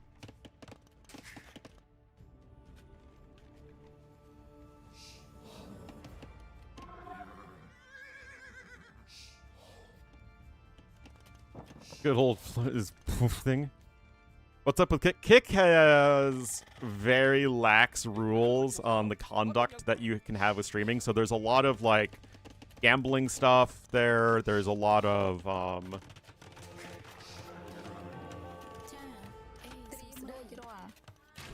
lot of alt-right stuff on there as well. That I really don't find myself comfortably. Yeah, I'm just not comfortable associating myself with that. Yeah, I mean, it's not like, oh, the person streams on Kick, so that means that they're, you know, a terrible person. But it's the same platform that enables those people. And you could say that the reason that people have migrated to Kick, a lot of other streamers have migrated to Kick, is because they would be banned from Twitch and YouTube. Anyway, fairing time with the 5 bomb. Thank you, thank you, thank you, thank you. Yeah, Razatul, Mock Bear Mode, Tyhedness, Bako the Choco, BOST, and Naval Balby. Welcome to the Wolf Pack and enjoy the beauty, glory, and majesty. Ornlu, Wolf, and friends.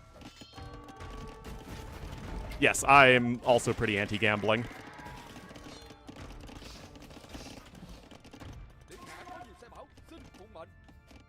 I mean, I know a lot of people are really into it, especially in my age cohort, but I really don't like it.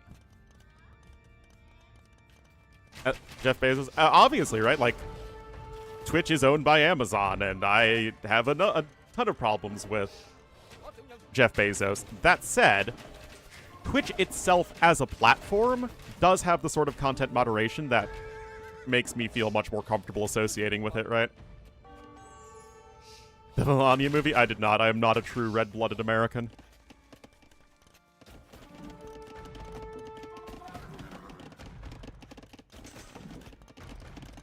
Doesn't mean everyone... I mean, yeah, it's true, but, like, again, I don't feel comfortable associating myself with, that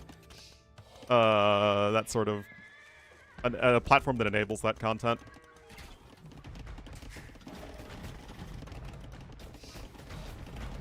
And to be honest, I don't know what the AoE sees in Kick as well. Like, what viewers are you going to get on Kick that you can't get on Twitch?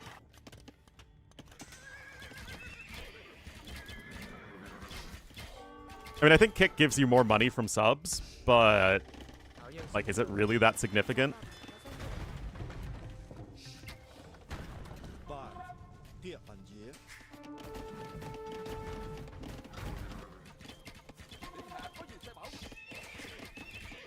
Like, YouTube streaming I get because there's all of the integration with YouTube itself, and tons of people are on YouTube already. And so it makes sense that people are already on YouTube watching YouTube videos, then they would also start to look for streaming there as well. Any other platform I don't really get. I mean, even Facebook gaming, it made sense in the context of you're already on Facebook.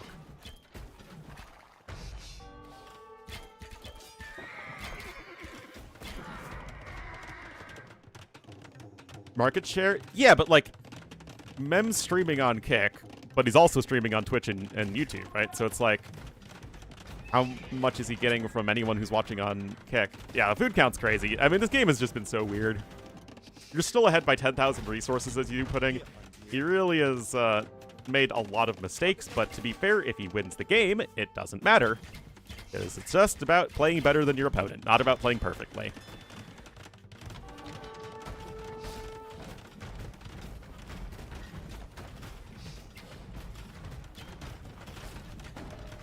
Lost. Oh no.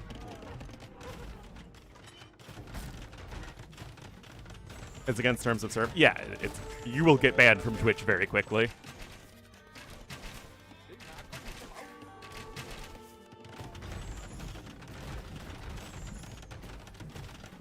Yeah, it really feels like you pudding could be up to Imp by now. He has the market.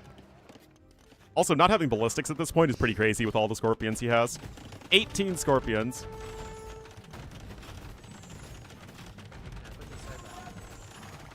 Demographic, well, I think that was also part of the reason that the Facebook gaming thing failed, is that people just... The gaming age demographic and the Facebook regular usage demographic were not exactly ones that overlap very much.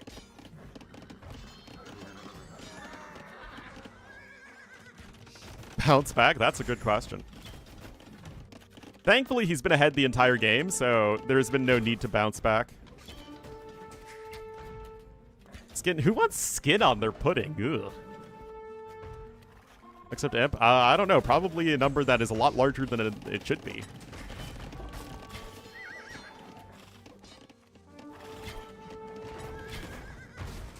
The AoE demographic is definitely a lot older than the average gaming demographic, although I feel like the AoE demographic has also gotten a lot younger in more recent years.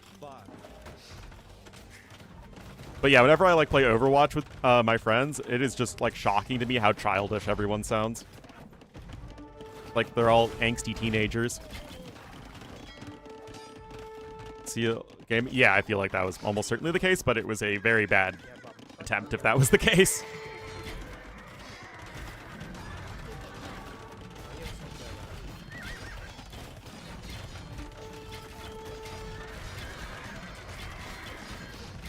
For making AoE younger. Selling AoE 2 to the Zoomers, man.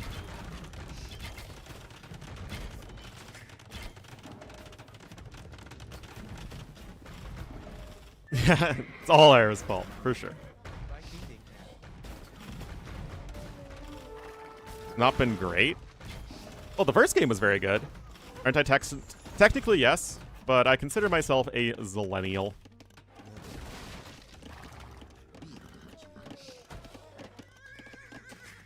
Because 96 is the cutoff for a millennial.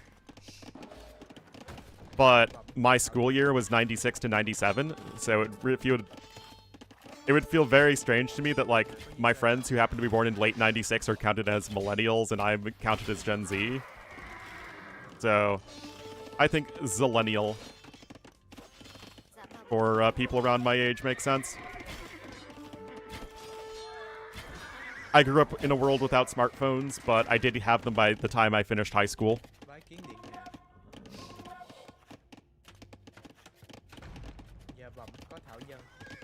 I am literally the last year of people who remembered 9/11.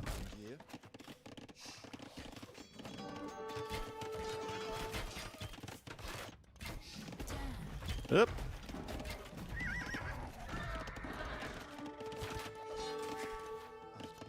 You're born in? Yeah.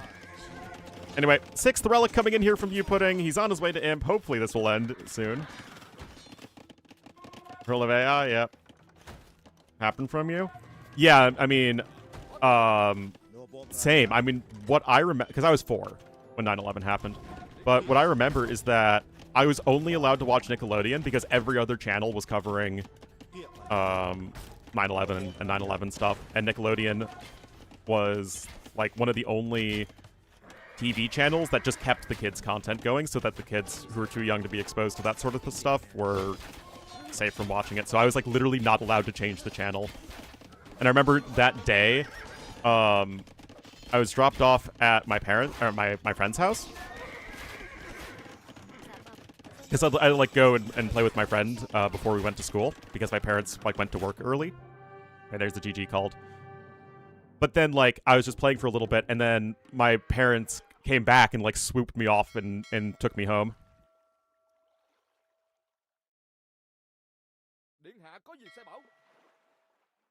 And yeah, I remember them putting me...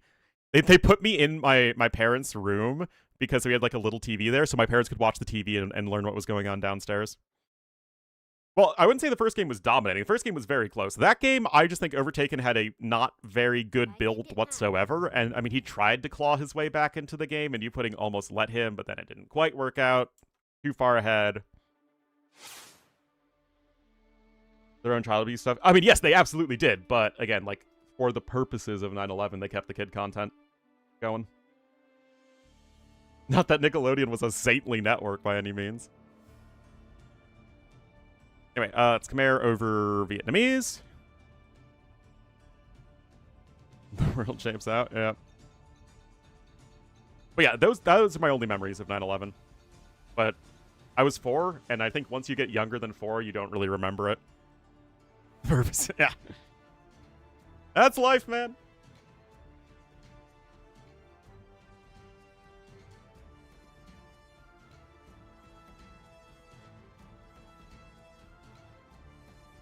It's actually my earliest memory. That and playing AoE 2 when I was also 4.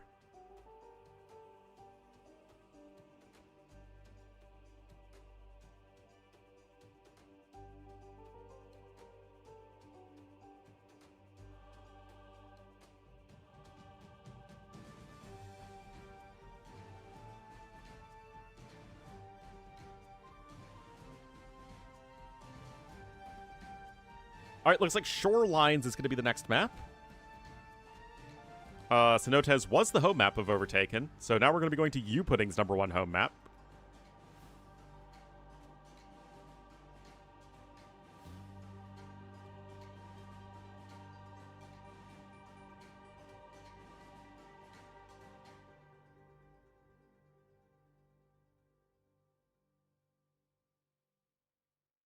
Greek style, yep, that'll definitely do it.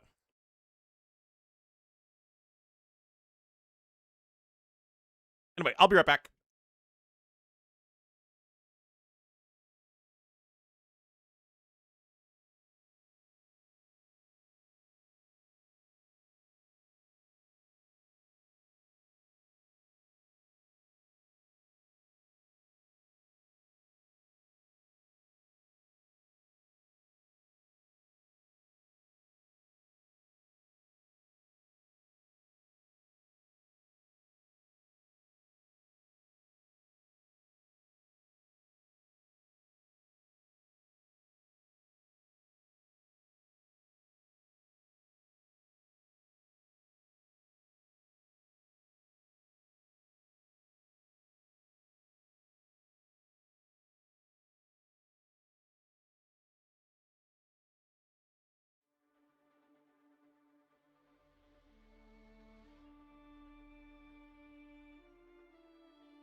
Alright, sorry about that, guys.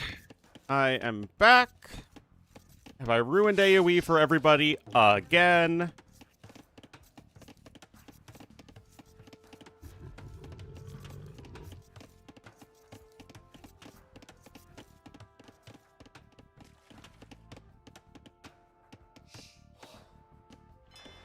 Local man ruins everything again. Wide Bohemians? Well, I guess that's better than the narrow Bohemians.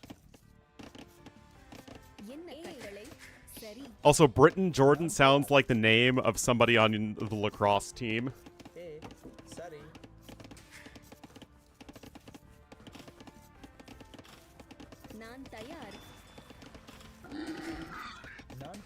Alright. So, Dravidians versus Vikings. A lot of people, myself included, do think Vikings are a little over the top on water. That said, although I can see this map justified as a water map, it's also somewhat hybrid-y. Right? I mean, there still is a direct land route to your opponent. Answer to Elephant Archers? I mean, that's true, but also not likely, not likely case 255? You mean AoE as it was intended to be played? High rep Civ? Well, I mean, in ye old days, like, pre-water meta, they probably wouldn't be picked all that much here. Actually, I remember, they weren't picked all that much here. They were picked sometimes, but it was still tough when your opponent was up faster and had fire ships. Post-tip? No, not really.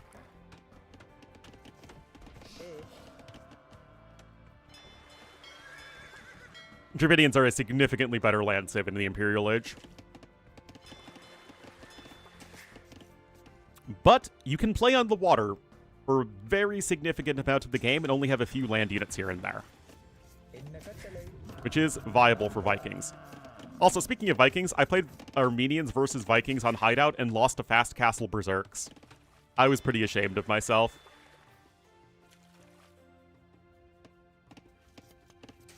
Got to India, or India got to Scandinavia?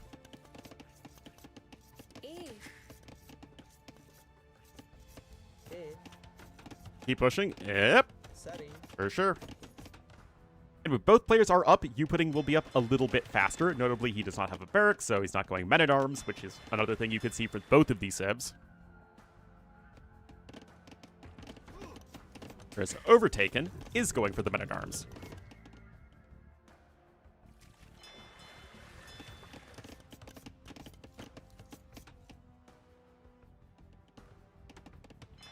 Double dock. But that means that Overtaken, you obviously can't go for water and land at the same time.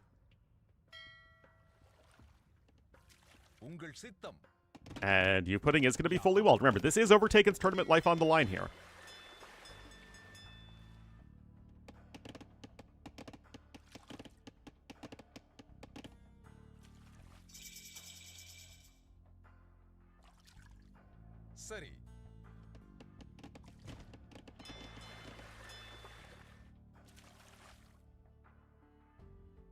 Leveraging eco gain, usually superior civs. It's a lot harder to do that on land maps than it used to be, as Vikings are now, proportionally speaking, much worse because there are so many better late-game civs. Even though your infantry play is better than it used to be, so I guess it's a bit of a trade-off. Anyway, Men-at-Arm and DBA going to be in. We do have DBA in here for U-Pudding. He is going pure fire ships, which I like. But Overtaken does have a second dock over here, and will be going for the Incredible Hulks.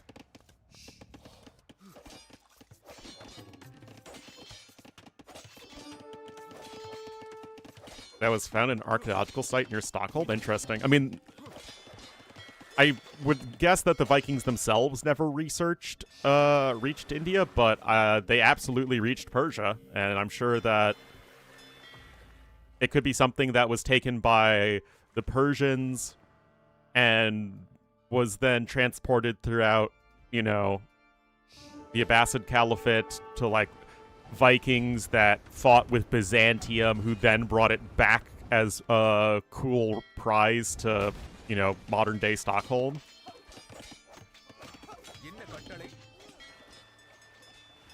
I mean, that's history for you, right? It's just cool. And it's also a little sad because, you know, there's so much of history that's going to be forever lost to time. Like, you know, 98% of all history is stuff we don't know and will never know. Long trade, yep, exactly. And that's all just the very, very long trade chains. And the Middle East, yep, that's basically where everything converges, right? At least once. Oh, yeah, I mean, it's, when you say, oh, they didn't go to India, it's really more like they didn't go in any significant numbers. Anyway, Overtaken, 3 kills, 0 deaths. The galleys are out here to counter the hulks, but the repairs have been good so far.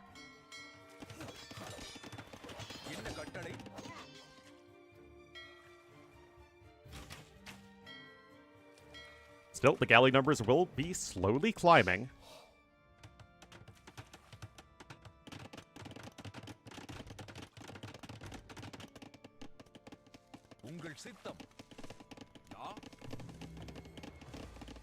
Archers here defensively, and thus far the men-at-arms, although annoying, haven't done that much. Overtaken is slightly ahead in resources, though.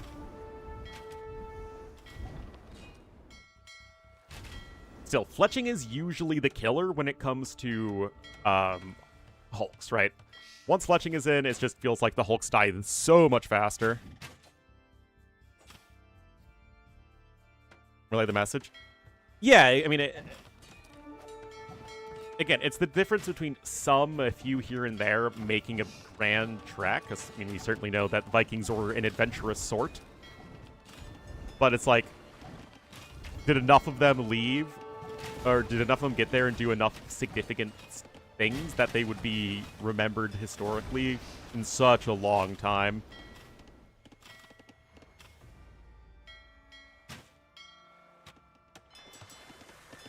Anyway, Castle Age is about to be here for Overtaken. He's doing enough to at least stay competitive on the water. Which one's a copy? Yep, I mean, that's unfortunately how it is.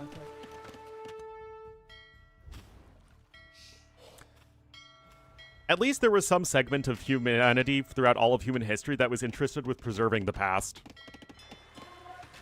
So that's how we have anything at all from, you know, the long, long ago time.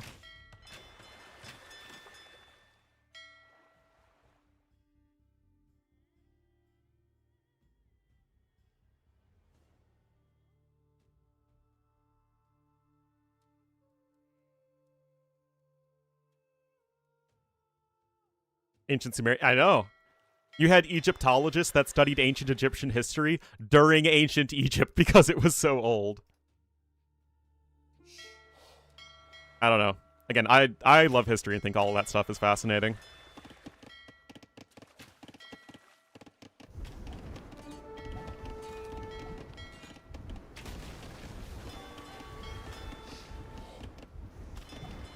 And she was Pyramids of Giza? You sure bet we are.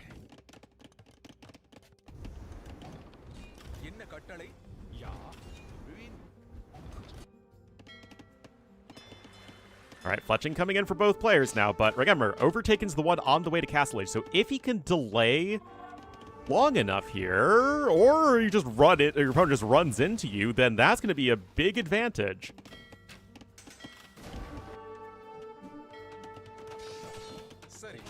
Honestly, this still feels pretty good here for Overtaken. Galleys don't destroy docks very quickly, so if you can just, you know, keep the docks alive until Castle Age, get some fire ships, get medium warships to get the fire ships, feels like you can push right back out with no problem and then still even think about adding a TC. Yeah, definitely late with the fletching. Chipper, yep. I think that was one of the first ever... the earliest thing that we have discovered was written about somebody complaining about the quality and delay of a copper shipment. But yeah, I mean, it's another reminder that, like, you know, humans are so diverse and have had such different experiences all over the world, all throughout history, but it's like, we're still just people.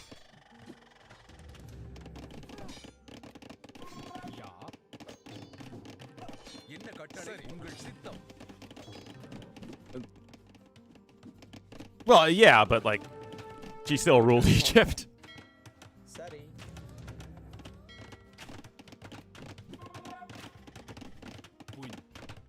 And that's still considered part of Egyptian history. Especially because she bothered to learn the Egyptian language.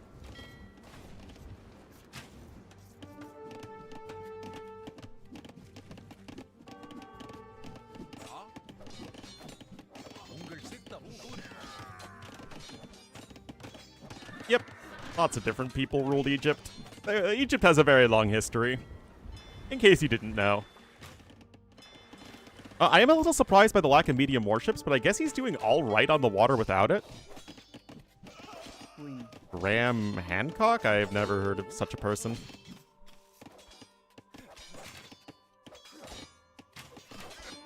That absolutely, in another life.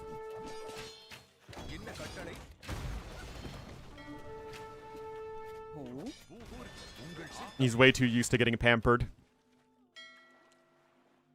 Atlantis thesis? What the heck is that? Yes.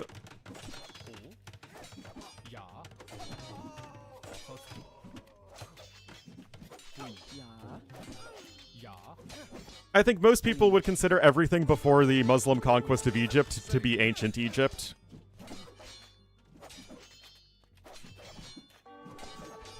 Ornlu speaks at 1.25 speed. I do talk fast.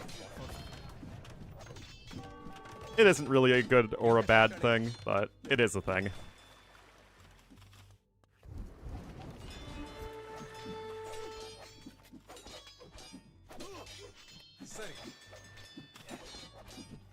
Super advanced. What?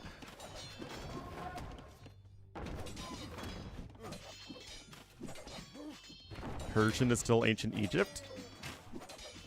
I mean, maybe some people separate Roman rule Egypt as part of like modern Egypt. Anyway, guys, Overtaken, not looking to get eliminated just yet. Well, yeah, the new dynasty, right, is the Ptolemaic dynasty in Egypt, which Cleopatra was the most famous ruler of.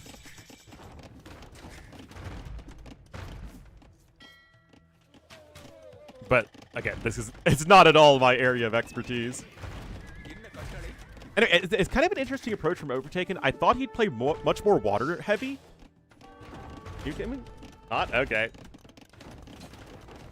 Ptolemy wasn't the most famous? Well, no, because he's a nerd.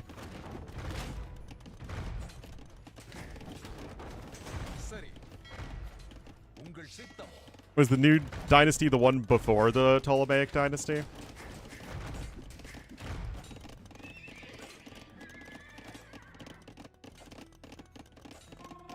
I have no idea. Thousand? Oh, really?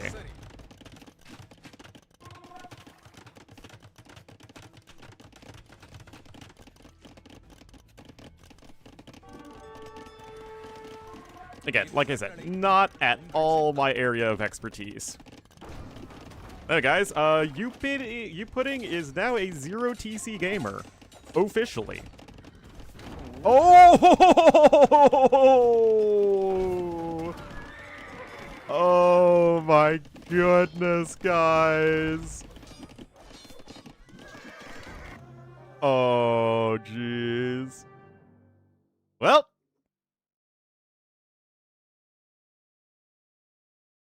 Well done. Well done. And Overtaken, not done yet.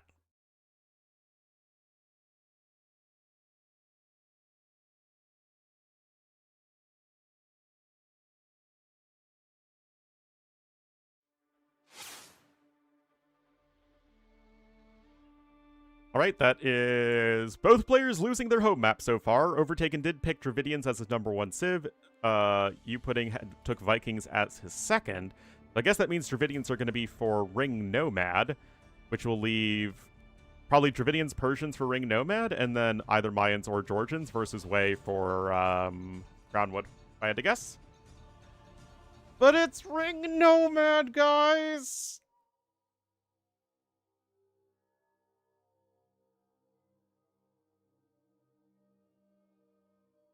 Are you ready for a good game of Ring Nomad?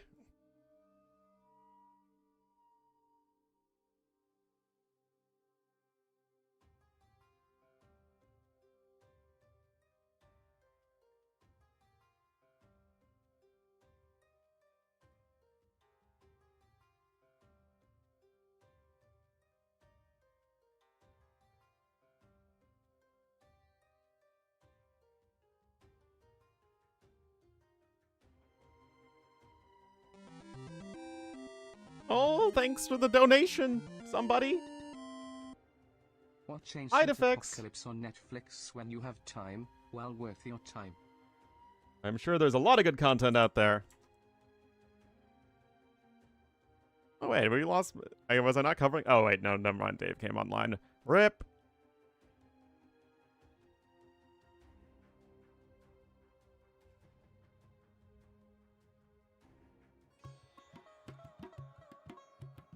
Okay, wait, the late period of ancient Egypt, eventually the native Egyptian rules planted by the Neo-Assyrian Empire.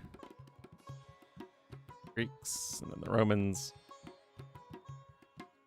Checks out.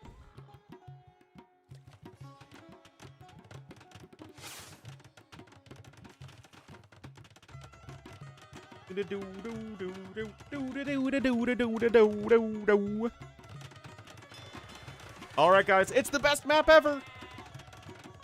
Are you ready? I don't think you're ready for some Ring Nomad action. Oh, they changed it, I think.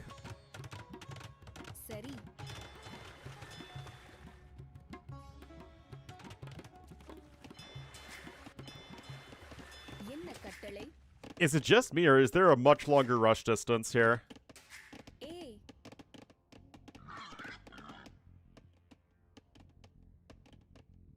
Like, the barbell has been pushed further out. Does this make the map better? Guys, I worry that this just makes winning water that much more important because you can defend a lot easier on land if you, even if you invest heavily into water. I could be wrong, but that's my worry.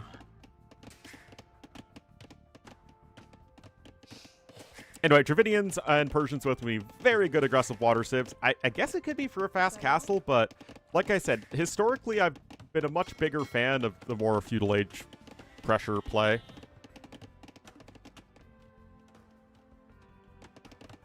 Forced to come forward to dock you? Yeah, that could be an idea. Or at least you don't have to go for a double dock block. Wait a minute, I think it used to just be a single dock that was all that was needed to block. I think maybe now it's 2 docks that are needed.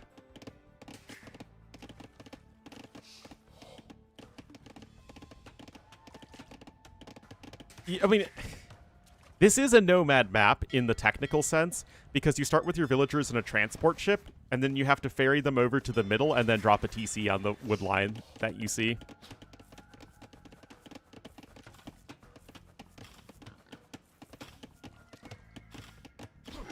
So, is it a nomad map? Technically, yes. Practically, it always looks like this.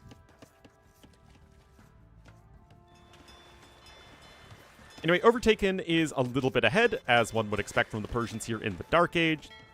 Already with 2 docks out. You used to just camp your transport ship right in front of your opponent's dock to jank with the fishing ships pathfinding, but now you can just garrison the docks and shoot at the transport ships. But next patch, you're going to do that again because the fishing ships can no longer fire arrows in Dark Age. Oh, AoE. Always keeping it interesting.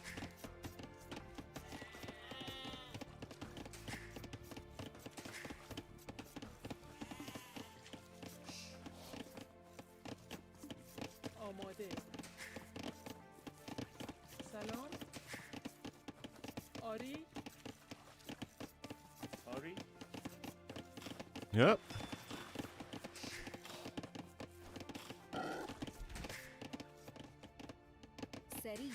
Well, we'll have to see when they choose to click up. Already, this is a lot slower than it could be, as far as, like, rushing up the feudal age goes. And there it is, feudal age on the way for Uncle C. Tom. Dock war, it takes way too long to destroy even a non-Persian dock with another dock. That'd ever be worth it. You'll be firing away at the dock, and your opponent will already have, like, 4 fire ships out.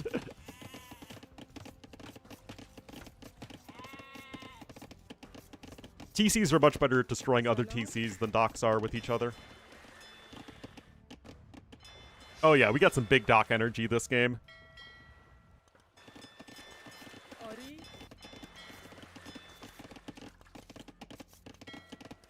Well, 8 fishing ships to almost 8 fishing ships, and the Dravidian fishing ships with the extra carry capacity are going to be more efficient further away from the dock, which is nice. And here comes the forward dock here for Mr. U-Pudding. Still going to be up a good 40-ish seconds faster, so basically an entire ship faster. Oh, I'm so sorry. Clearly I need to get my head in the game. Yeah, part of me thinks that having water walls, like, you know, we have sea walls and sea gates in the game files since AOC. But it's like, do I really want to see water games decided by who can quick wall with fishing ships the best? Especially because fire ships and hulks have such short range. I feel like that would not improve AoE.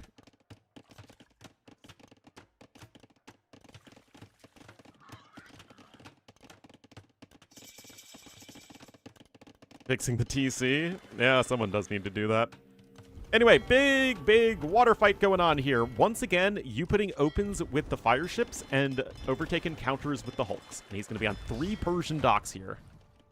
Always have to improve AoE. I mean, they should at least try to improve AoE. DBA is in here for both players. Causing a little bit of a nuisance here is the fire galley, but with all of those hulks coming out, the fishing ships will be protected. Did not improve AoE? I feel like people generally do like the water balance. I mean, I definitely don't think the Thalassocracy Cup balance improved AoE, because that was just hulks all the time, all day, every day. But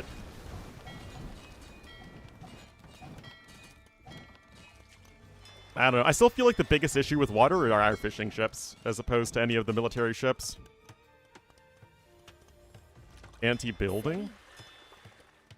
I feel like if that was the case, what happens is whoever wins water, like, makes a petard and then blows everything up. Water meta? Lots of hulks and fire ships and stuff.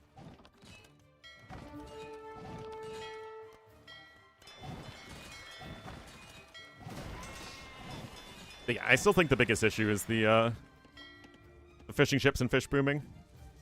Hulks to worry about? Well, it is lots of hulks right now for both players, because the thing that is countered by hulks, the galleys, don't really have enough space to maneuver around on a pond like this, but I also just don't think ponds like this make for very good map design in the first place. In Hulk v Hulk fights? I mean, they had that before, and it just felt like whoever got the attack upgrade first just won. Like, well, I mean, he was just trying to go aggressive on the water, right? And rough and polish? Yeah, for sure. I mean, they're new changes. But it seems like my prediction was, at least in this game, correct, insofar as without the rush distance being super short here in the middle, now it's just even more water-focused.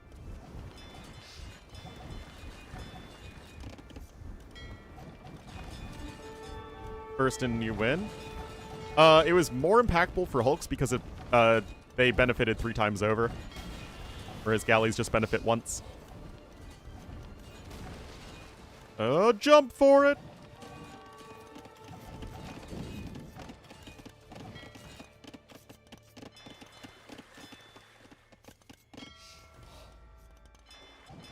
Also remember, there are no fishing ships to garrison inside these docks, so you can't really use them very effectively as a defensive tool.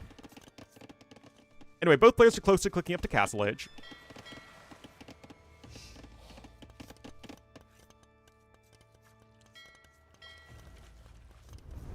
Yeah, that's true. Galleys already deal several damage to each other, or at least they used to. They still do. In Hulk v Hulk fights? That's true, although it's still very important to get versus anything else. Boy. Gaslight should come in here for Overtaken. Literally as soon as he wants to click the button, there we go. He's had the better eco as Persians, and with both players investing so heavily on water, the defensive play is doing a much better job here.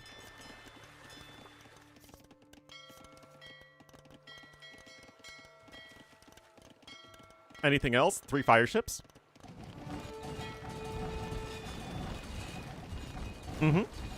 I see 3 fire ships.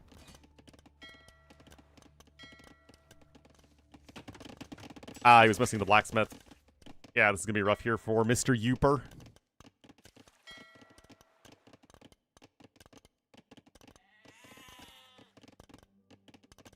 Last game's Crownwood, though, so if Overtaken wants to win the series, he can't only win water maps. Oh, look at the young fool here with the demo ships. Oh my goodness, what would any given Vietnamese villager have to say? Okay, these fishing ships are out of position. Look at this young fool. That was actually a good demo ship hit. Okay, real talk, guys, that was about as good as you could ever ask for with a demo ship hit in the current balance. Is it enough? No, probably not. But, you know, it helps.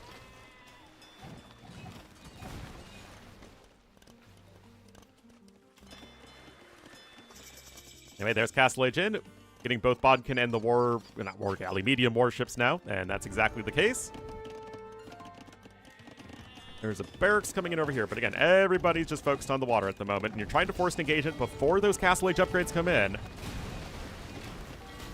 Ooh, that was another decent hit. TC gonna not have the range to help out here, and all of this, again, it's happening right before the upgrades. Perfect timing from you putting to force the engagement. War Galley's now in.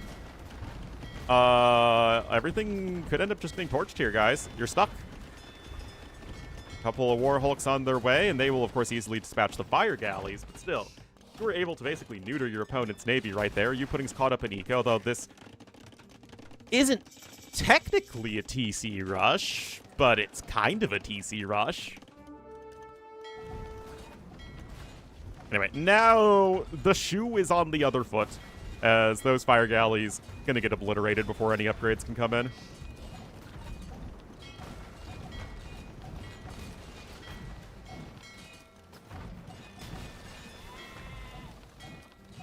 And Overtaken still winning water. He's still getting a second and even a third TC. One random elephant archer is out. Go get a belly archer.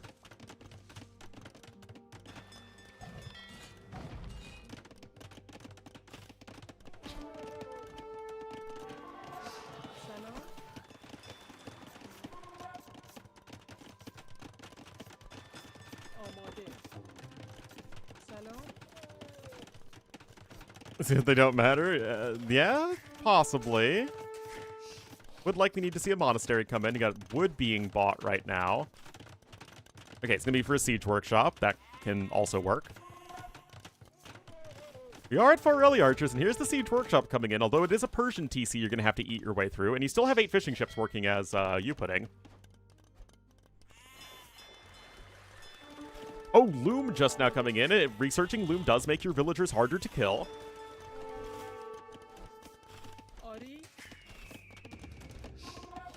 I mean, U-Pudding's trying to make something really janky work here, and it's not impossible to envision it working. Yeah, the Ellie Archers just have fletching. And yet, it's causing a fair amount of disruption. You could certainly argue Overtaken was too greedy to go 3 TCs like that.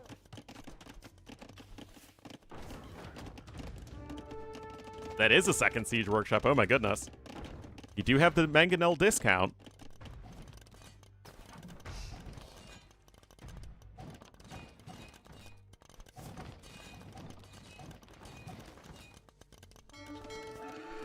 Aren't the play versus Alley Archers? I mean, Scorpions don't really feel like the play either, even with a little bit of bonus damage they get.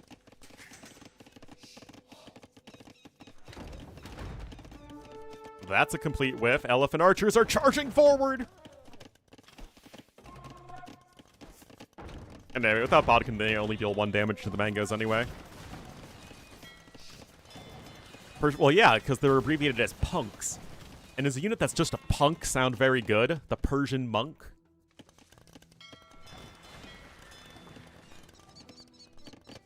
Well, yeah, but you need Bodkin, and you haven't been able to afford it, as you putting.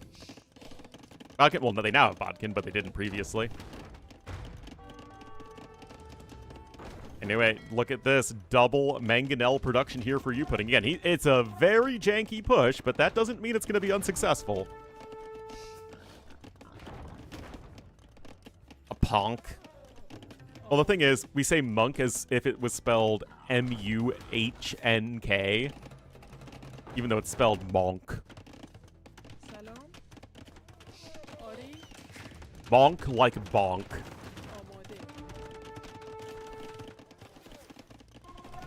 Germans for that one? It's usually a good idea to blame the Germans.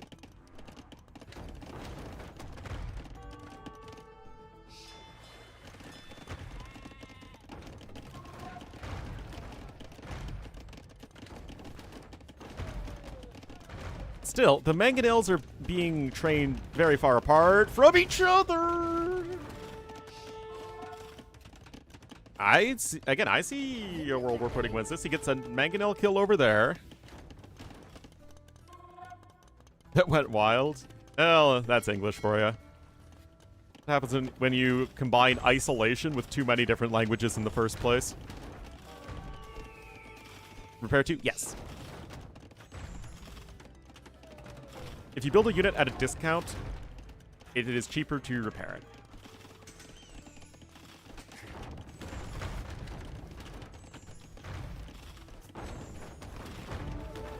Same with buildings. All right, the Persian TC is under attack, and it will only be around 50 years before it goes down.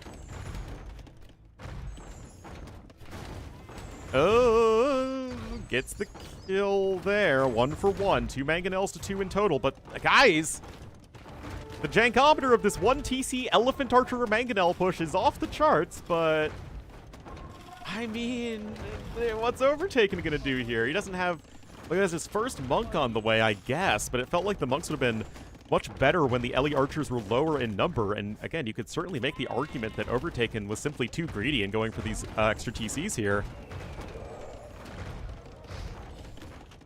You even have leather archer armor in, so it's going to be even harder for the TCs to mow down the Ellie archers. There's 1 more mangonel popping out there. Ooh, that shot mostly whiffs. Do the firing up? Yep. That's true. Ellie Archer accuracy is very, very bad without ballistics. That said, the base accuracy is still 70, so it's, like, not as bad as, like, a Cav Archer is necessarily, but yes, the higher arc does make it even harder for the shots to hit. FC off? No, they both went for heavy feudal pressure. Which, like I said, I still think is probably the best way to play this map.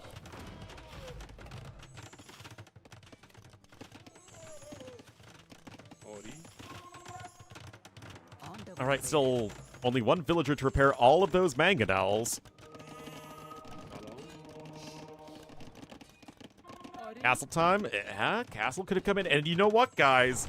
4 elephants could be the answer here. They're probably not the answer, but they could be the answer. Yeah, I feel like with the changes, it's a lot harder to FC because you have so much longer that, like, try and make a... So much longer to push if you want to go for early Castle Age aggression. Are stealing my viewers? Nah, man. Yeah, that's a lot of missed shots from those Ellie archers.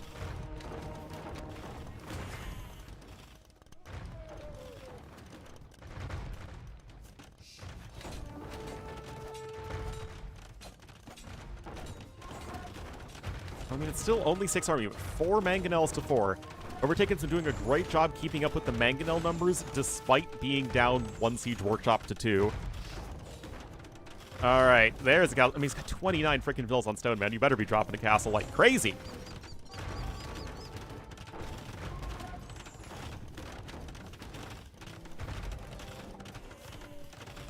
Oh, boy. Ellie Archers trying to deny the castle. The 2 mangonels are here behind it. Another one pops out. Well, more vills are coming in from the north. That's a bit of a splat right there. The Elephant Archer HP slowly being whittled down. More Ellie Archers are coming in here from the north as well. And that castle is in all sorts of not happening at the moment, although the Ellie Archer numbers are getting lower. Blue's out of mangonels, though. There are still 3 alive. Again, it's the mangonel control that's keeping Overtaken in this game at all at the moment. And the Ellie Archers are all going down, and the vills are coming forward, and he can even afford another castle if he wants to. And Overtaken wants to bring this one to a game number 5. I told you this was a good series to cast. Yeah, these really need ballistics. And you know what, guys? This is the best game I think I've seen on Ring Nomad. Just throwing that out there. Credit to Ring Nomad for delivering us a good game of AoE.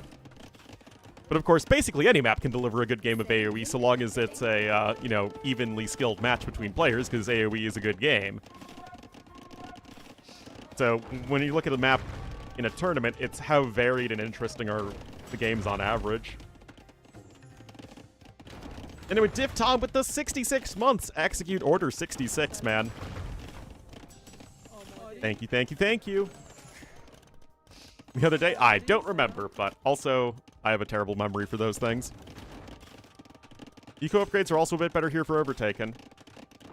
We've had good games on Kawasan. It's just we had a lot of games on Kawasan, and most of them aren't very good. Honestly, part of it's the fact that the fishing ships were never destroyed. And you actually have more fishing ships for you putting than for Overtaken.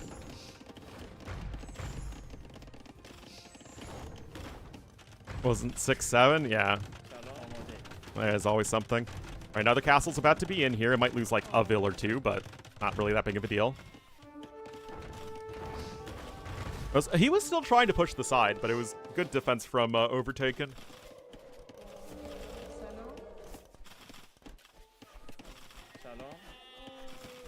Man, look at that. Look at how bad those Elephant Archers are at hitting literally anything. Oh my goodness, and the mangonel control has just been absolutely essential here for Overtaken, and he's getting another castle. Another one. Oh my goodness, this map has so much stone on it. I didn't even know that this was a super high stone map. It sure is. Again, the average map has like 7,000 stone on it. We still have almost 15,000 stone left. And there's Imp on the way. That's true, it is a nomad map. I mean, his eco has been so stretched. His eco was the equivalent of butter scraped over too much bread, guys. We're talking about that thin and stretched.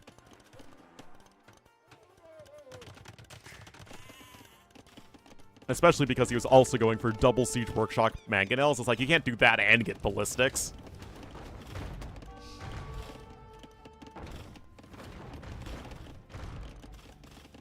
I mean, I don't disagree, but I think that you pudding just didn't appreciate how horribly inaccurate Elephant Archers are without ballistics.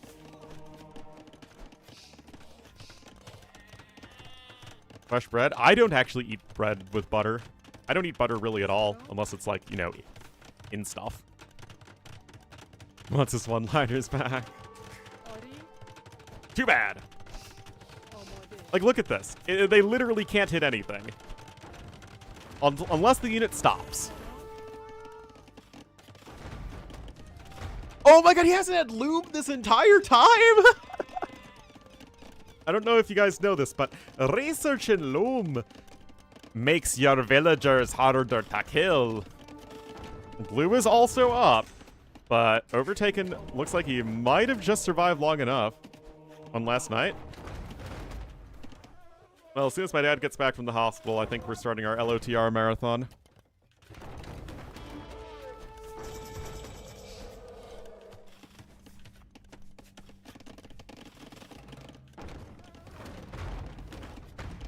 3 trebuchets on the way for Overtaken. He obviously envisions winning this game via Treb War.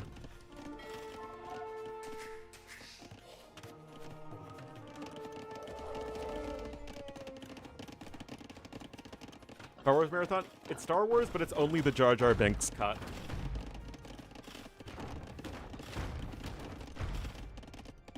You only see scenes with Jar Jar Binks. It only takes like an hour, but it feels like, you know, a 20-hour marathon.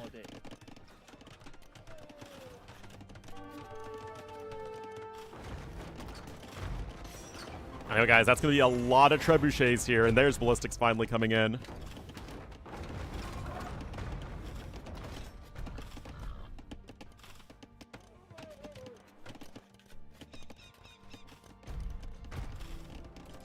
Chemistry coming in as well here for Overtaken. You did. Ah, well, there you go. That'll do it. Oh my goodness, guys. How good do you think the overall mangonel kill delta is in favor of Overtaken? Oh, yeah, Savars are great versus LE archers, but even with 127 bills, it's going to take a long time to get there.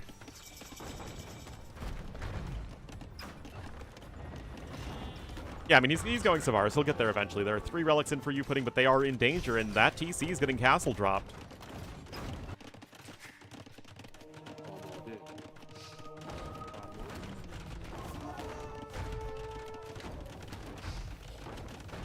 And it looks like Overtaken might just be able to survive long enough here to get to the Savars. I mean, the score is hilariously lopsided in favor of Overtaken, but the population isn't anything that crazy. But until Overtaken actually gets to a bunch of Savars, he has a chance. I just think that he will be able to get to a bunch of Savars. They got plate parting armor coming in. That said, he still can't afford Savar itself. Oh, look at those mangonel projectiles. Thank goodness they're not onagers, though. Otherwise, getting chemistry would have been a big mistake.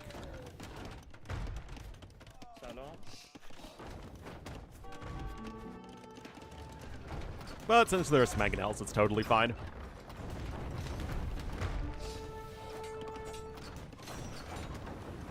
Yeah, I mean, this middle plateau is completely in control of Overtaken. You're trying to expand to the north with just 1 Vil, though.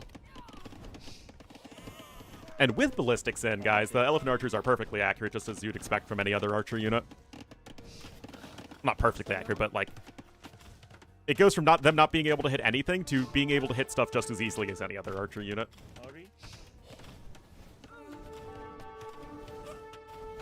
I do not think we'll see more Ellies, unfortunately.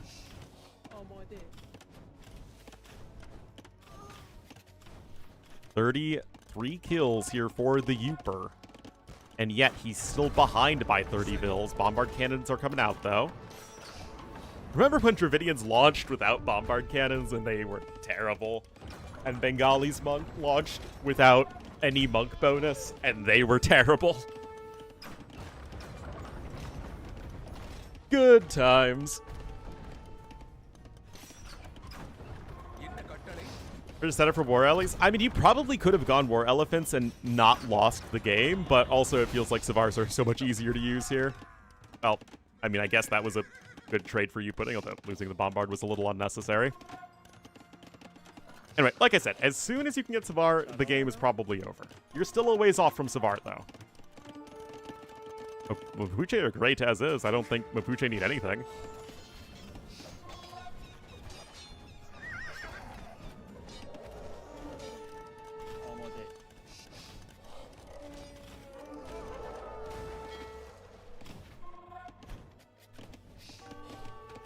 Yeah, Upenning's eco is serviceable. I mean, he's on 122 bills. The eco upgrades aren't especially enlightening, although neither are Overtakens, to be fair. Halba switch, it's very necessary, and it might be too late, as we are at 14 Chevalier at the moment, with +4 defense. No elite Elephant Archer. There's another castle coming in here for red. Castle to the south from blue. He does have the cheaper upgrades, but again, he just doesn't have the infrastructure. Could not quite have the time. And as soon as the pressure stops from you-putting, then you just wait till... Then you can save up resources and get Savar and then win the video game. Still, more cavalry are being made, so that's resources that can't go into that Savar upgrade. Pikeman is coming in. But now the elephant archers are so spread out at this point, trying to harass Overtaken's eco, that he can just go one by one and just kill all of these units. And you putting is building way too many buildings with only one villager, man. And another castle here from Overtaken. And now I feel that the mobility issue is going to be almost insurmountable in favor of Red. How are you going to deal with the fact that Cavalier can run around everywhere? Going pros. Only one on BF, else die, and 2P are the only new civ looking decent. Well, to be fair, I think that the civs are kind of hard to play. And Wiska don't even feel like a very good BF civ. I mean, they're not, like, awful, but they're only Aztecs good. And Aztecs are still better.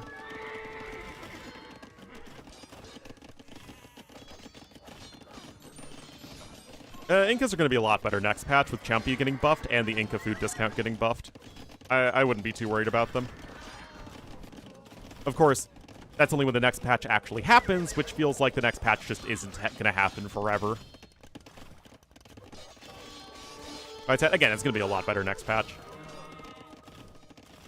You're going to get, what, 20% discount in Castle Age, so it's only 40 food, 25 wood. But yeah, I have no worries about Incas. What took down the TCF North? No idea. I guess the Cavaliers that were raiding killed the TC too. Well, the army values are similar. The res collected are obviously way better for Overtaken, although U-Pudding still has 3 relics to 1. Still, no elite Ellie Archer.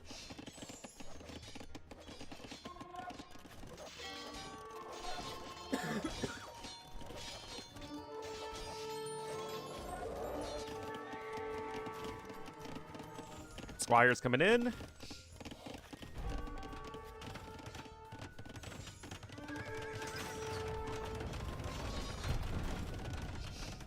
Gun the good stone.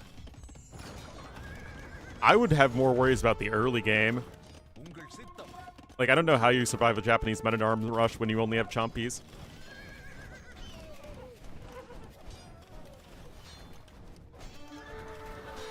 You don't have enough going for your pure archer play to easily survive against that? Yeah, I mean, that's rough.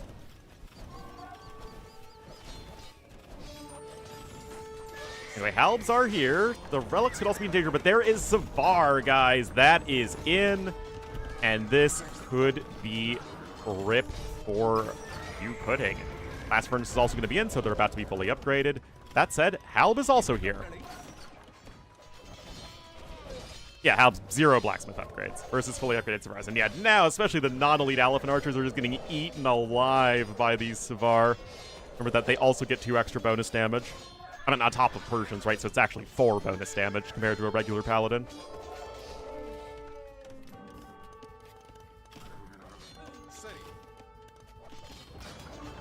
Yeah, +2 from the knight bonus, and then +2 from being Savars. Yeah, Savars are great. Really keeps Persians as a competitive top-tier paladin civ, as they should be, since they are one of the most pure cavalry civs out there. That is a D to 5k score lead. Although, to be fair, it's 1, 2, 3, 4, 5, 6, 7 castles in a second. And he's still not going more elephants, so freaking disappointing. Anyway, this game is obviously getting super over. And guys, we're getting to a game 5. And again, I would like to show my appreciation to Ring Nomad for giving us a good game. I still don't think it's a good map. I still think that most games on this map are very bad, and that is actually the qualifier of a good map. But you know what? I take a good game when I can get a good game. And this was a good game. Overtaken hasn't actually killed all that many villagers. And Halbs are indeed cheap. But now the elephant archer numbers are basically nil, and you've lost like your meat unit. Devotion is in, although Svar still gets converted. And Overtaken still has tons of gold, right? So it's not like that's an issue. More of just everything at this point. And now the hand cannons are coming in, getting to Svar plus hand cannon, and that is, of course, not an army comp that can be stopped. And there we go, Overtaken with the win. And guys, we're going to that game 5. Good stuff. Well done to Overtaken. He was able to survive that crazy pressure in mid-game, double Siege Workshop Elephant Archers. It was very janky, but also quite tough to deal with, but the Mangonel control was on point. The booming behind it was also on point. And he was able to make it work. Persians get hand cannon. They were literally one of the main gunpowder empires of the early modern period. They've always had hand cannoneers and bombard cannons for a reason. My Menage, yes, I did see that. Oh, I'm sorry, Overtaken. I forgot to give you your point earlier. The British famously adopted gunpowder a little bit later. Anyway, that is Dravidians losing to the Persians, which means that Game 5 will be on Cornwood. I know it's Crownwood, but I like Cornwood more.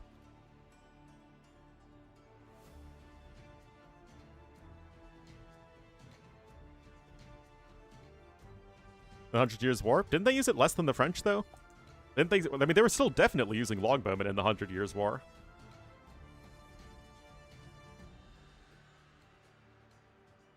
Yep, this doesn't bode well for you, Pudding, guys. Everyone's lost their own maps.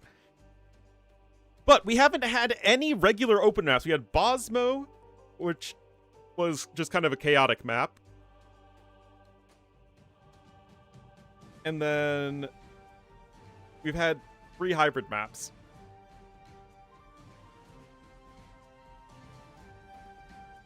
Oh, yeah. Bombards? Yep.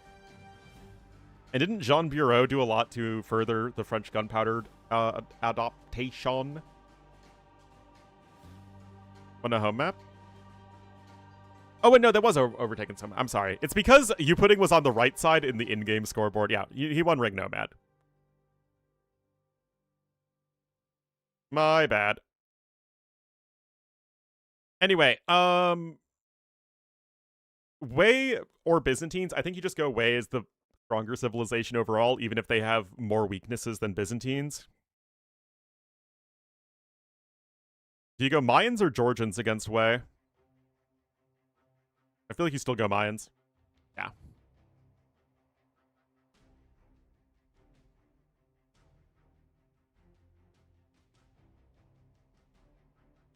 But yeah, Persians need at least a gold unit to make in the late game that isn't a cavalry unit, right? Even though they are basically a pure cav civ, they need something else that they can make. With pick 3?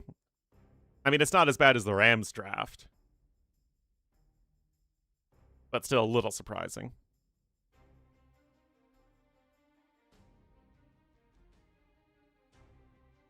Really not? No, they're not.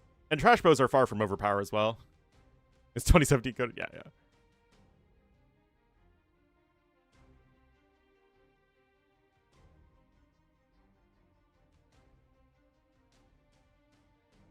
As vassals. The difference, though, is that the English part was the core of the empire, of the kingdom, right? Favorite AoE2 building? I've never really thought about that, to be honest. The Trade Workshop. Who doesn't love the Trade Workshop?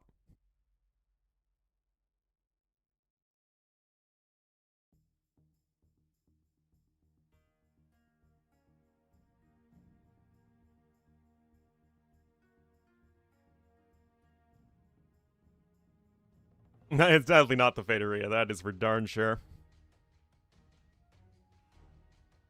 Sardis? Yeah, but except I would never play Sardis. That's the difference.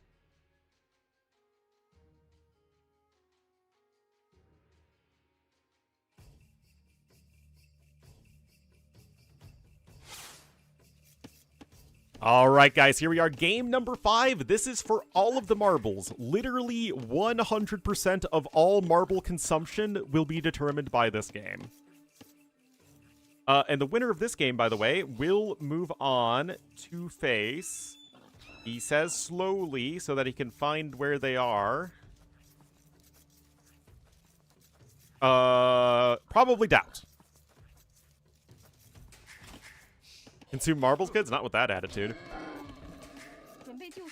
All right, so what do we think, guys? Mayans versus the Wei.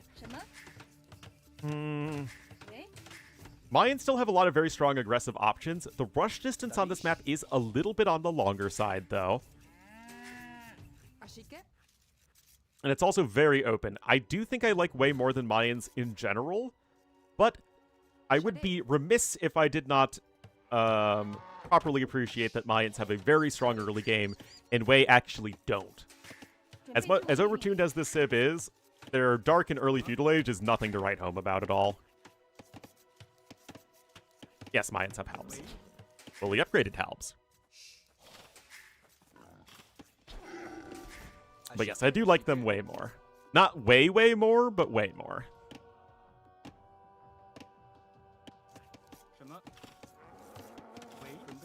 I would like the Wei much more if they said Wei as a voice line. Much like Mapuche say Mari Mari as a voice line.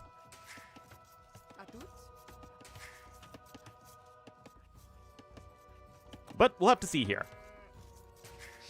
Both of these civs are also quite straightforward. It's funny because I looked at the play rate, and it's like Wei are more popular than the other two Three Kingdoms civs put together. I think that just goes to show that a simple bonus for your economy and cavalry units will already make you a popular option.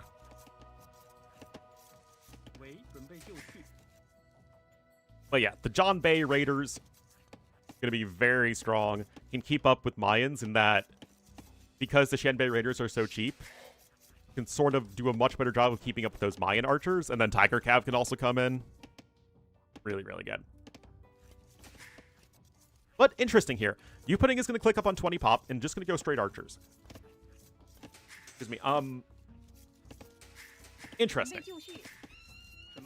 Like I said, the greatest strength that Mayans have over Wei is Dark Age into early Feudal Age. Mayans, one of the best civs there thanks to their strong economy, longer lasting resources, plus the extra villager. And yet, this is a fairly passive opening.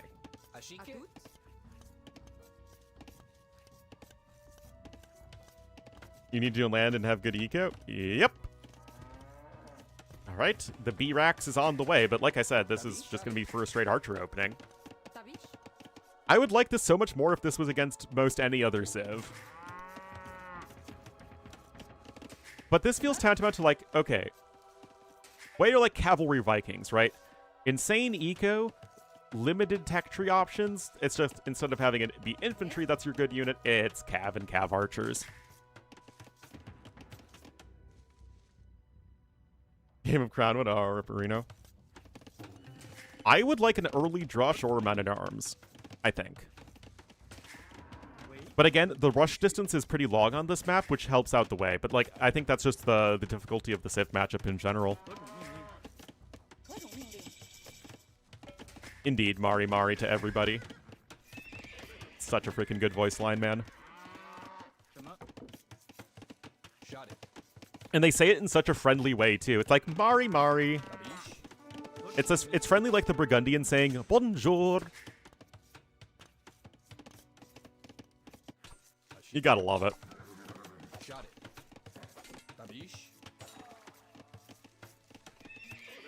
I mean, as far as new Civ voice lines go, Burgundian bonjour, Mari Mari, Bulgarians brick lasagna,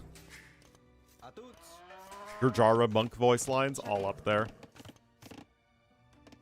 Oh, and of course, Bosaw from Lithuanians.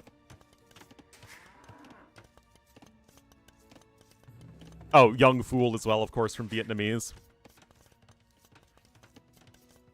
Chop was a classic one, right? I was talking about new Civ voice lines. Oh yeah, Namaste, just good old solid Namaste.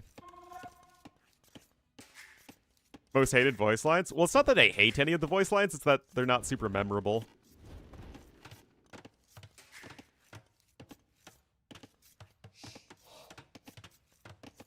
Oh, I also like Ongo from the Whiska.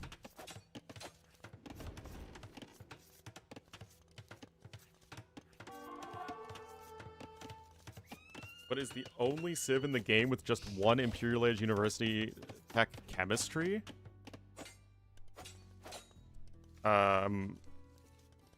Huns? That's all Huns get in Imperial Age. Kagilenga. Yeah, that's a good one. Kilabardiga. I mean, yeah, like the classics. Choppa, Bolden, Kufei, Timu, Watashi, Nani.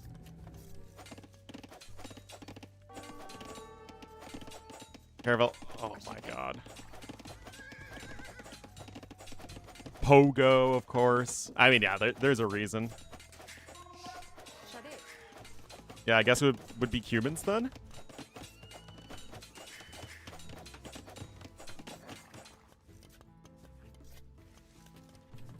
All right, I know, like, I know they're university techs, but they're really naval techs. Anyway, guys, interesting stuff, right? You have both the eco upgrades in here for the way player. He's getting his farms down. U-Pudding has done a very good job.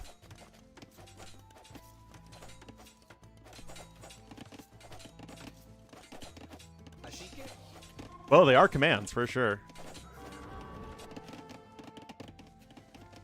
I'm a big fan of Santiago.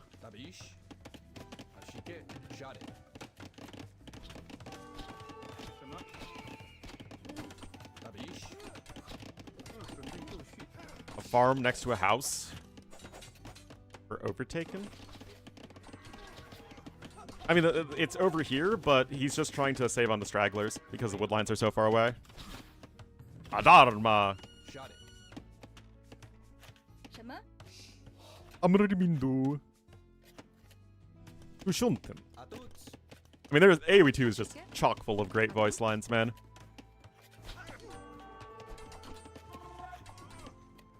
Das ist Scholl, another classic.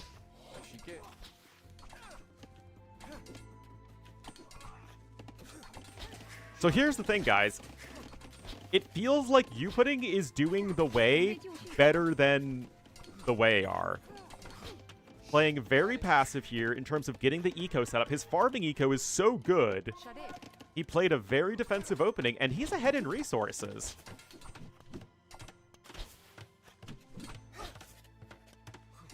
Oh yeah, the get you ours.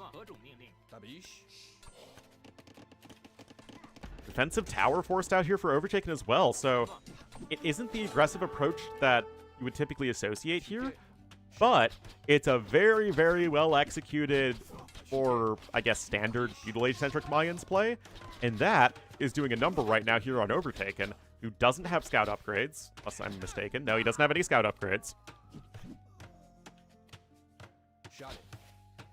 Humans and Huns?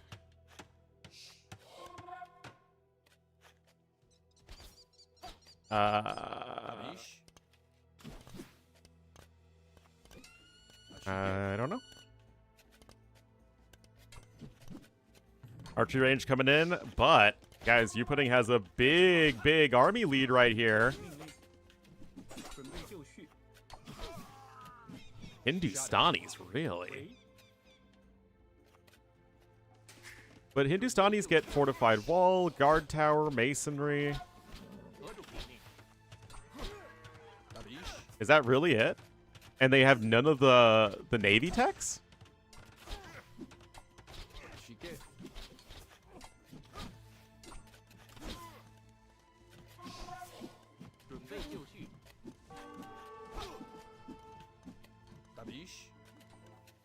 And get 5 other techs. Interesting.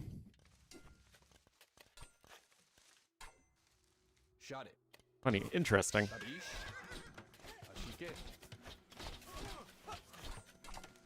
Now, you bet. I mean, Overtaken's not going to be too far away either, but he had to switch over to another gold mine. And chem. Well, everyone gets chemistry. And yeah, Hindustani's absolutely get siege engineers. Anyway, second and third range coming in, but I mean, Yuputing is still able to floor it with the pressure. And again, it's all about keeping your opponent's economy inefficient. Still 300 resources ahead. And really, Overtaken did not do enough to keep his opponent in his base. This was quick-walled. Those villagers are only there later. Those vills were quick-walled. And really, like I said, it's just a testament to how safe Yuputing was from the early scouts.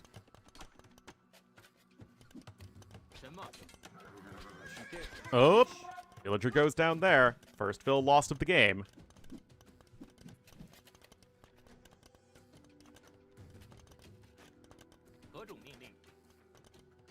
Yeah, this crossbow timing is going to hit like a ton of bricks. The only downside is that because you're teching into both eagles and archers, you can't really upgrade one of them. Now, if you're going to upgrade one of them, it is going to be archers most of the time. But look at this. The skirms are going to try and limit the archer numbers as best they can for Overtaken. He wants a reverse sweep here. Still just dancing around back and forth. Again, around 400 to 500 more resources right now for Mr. Yuper. +1 defense on the skirmishers is also super important. Remember, he wants to switch into Xianbei Raiders, but right now, you have these ranges, you might as well use them. And now, Overtaken is going to try and push out onto the map. Castle Age is about to be in, though, and you think the Eagles are going to turn right round like a record, baby. And indeed, Overtaken's going to need to skedaddle. He's also going to need to go ahead and get Elite Skirmisher to keep himself alive in early Castle Age, and that could make things even more difficult. Market's also going to be in here as well. Eagle Warrior Upgrade is coming in too, so going to be keeping it 1 TC for now. Stone was sold. There's Barracks number 2, only 1 range, so getting Crossbow and Bodkin, but the focus is afterwards going to be entirely on the Mighty Chicken Suit Men. Another tower having to be built as well. Uh-oh. Eastern coming in. No Bodkin, guys. This is the classic timing, right? This is Mayan stuff. Coming in here with the crossbowman with the timing advantage. No, Chicken Soup Man. Come on, get it right. Some more dead vills. And now you're at 1,000 more resources as the Mayans player, as Yuputing has simply never had to defend past early feudal age. Yeah, all the Eagles have gone down, though, and remember, that's the unit he's trying to upgrade at this point. Yeah, the Eagle control was not very good.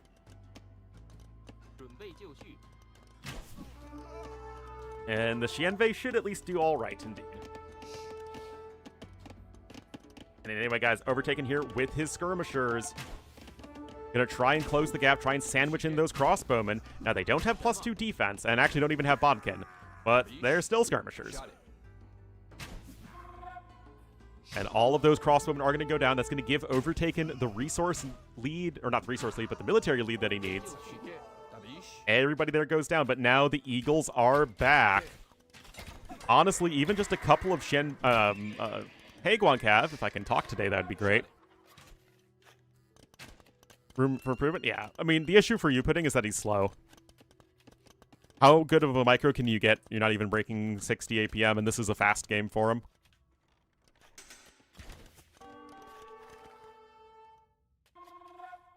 Anyway, Xianbei are out. And now it is Yuputing who is retreating. This is huge. The biggest issue this game for Overtaken is that he simply hasn't been able to cross the map and do anything. Yet with the reinforcements, it's enough at least for now. I mean, yeah, it's possible to get better than what he's doing, but I still think it's going to be tough against someone like Overtaken. Chainmail armor is going to be a big one as well. Wheelbarrow on the way and a second TC.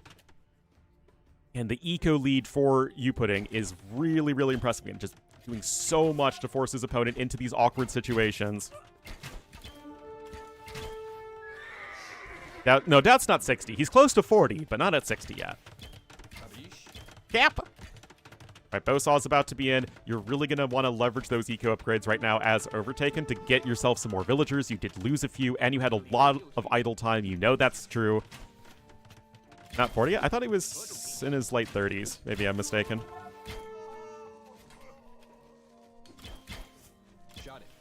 Anyway, guys. There are some archers here. There's only the one archery range, but you're still seeing it used by U-Pudding, so he's trying to replenish the archers to some degree. And of course, chainmail armor, super huge there. Xianbei Raiders only have 5 base attack, although they have that charge attack as well, which helps out a lot. And another big clash. The scores are very even. Fights have been better for Overtaken. The eco's better for U-Pudding, but now, finally, our red players looking to get that counterattack damage done is not successful, though. 85?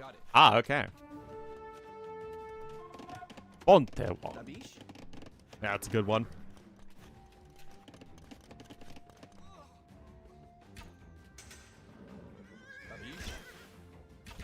No ballistics in, remember, for either player. It's one Vil there, and now the turns are starting to table, and I think U-Pudding's lack of amazing eagle control in early Castle Age combined with the crossbowman getting caught out really is hampering his ability to close out this game. He had issues with closing out the game in game number 2, although he still managed to do it. But now we're in the situation that you wanted to avoid as Mayans, which is it's mid-game and you're playing defensive. That is not at all what you want to be doing here as Mayans, especially since you are not fully walled. Xianbei coming in from another direction as well, going to start harassing the villagers. Overtaken, looking to overtake his opponent here. Other archer armor is going to be nifty there. No ballistics can be afforded yet, as the wood income is what is getting denied at the moment. I mean, these are the 2 wood lines, right? And they're both getting harassed.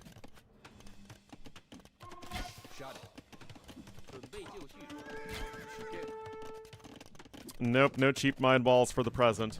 Now that's a second archery range coming in. I mean, there's a reason that we see Wei with their Cav Archer play be so devastatingly good. You're getting some extra villagers via the eco upgrades. You're not going to be getting ballistics. And now you're basically just better Huns, right?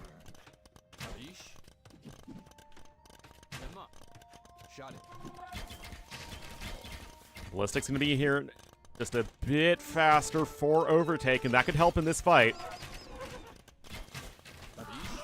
Now those eagles are getting targeted a lot more easily. Yep. That is both correct. Lack a decent late game. Yeah, the American civs are all known for not having the best late game. Aztecs have the best of the bunch, then Muisca, and then probably Mapuche. And then Mayans and 2P probably have the weakest late games.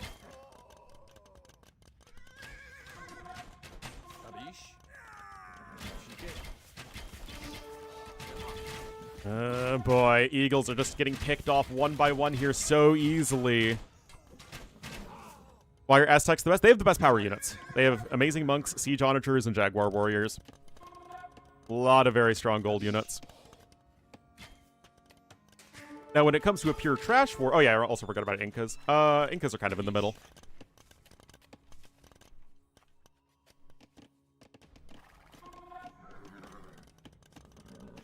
That said, without gold, it would be like Incas are the best, and Aztecs and Muisca are the worst. So it all depends if you have gold or not. Played Montezuma. Jags are very good right now.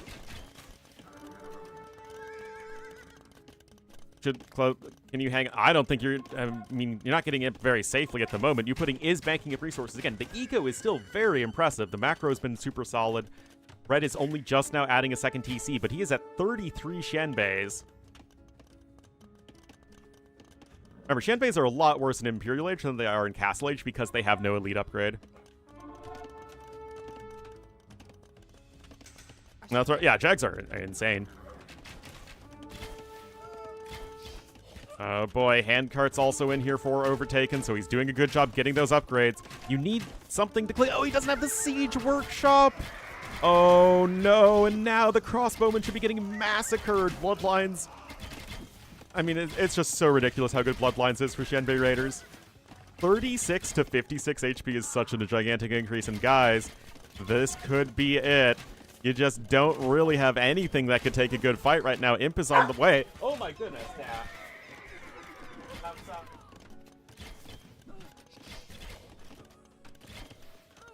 Dad. Yeah, I mean, he still has strong units in his way in the late game. But right now, the issue is the Castle Age. 32 kills on those 18 Shanbei Raiders, and you have literally another entire group of them on the way because they're so freaking cheap on that gold cost.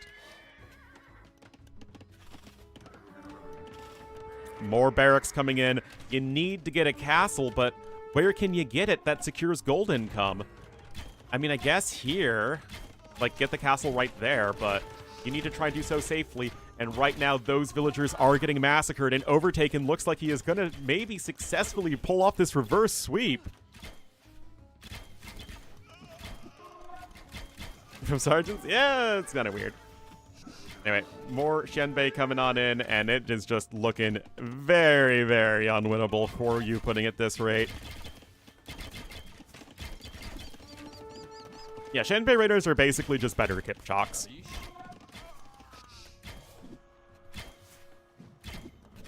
Feels a bit rough here, but I do think that only having Mayans for this map versus something as powerful as Wei, not the best. The early game was very good from U-Pudding, but he just ran into a huge problem. Once the early Castle Age units were cleared up, yes, his eco was still a lot better, but he just couldn't get together anything to deal with the Shenbei Raiders. He was stuck on mostly Eagle Warriors. And this is simply not the way that U-Pudding wants to end this set after being up 2-0 here.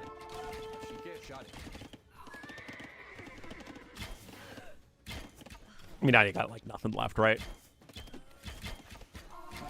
You can't afford Elite Eagle Warrior. Last time I checked, Elite Eagle's pretty good.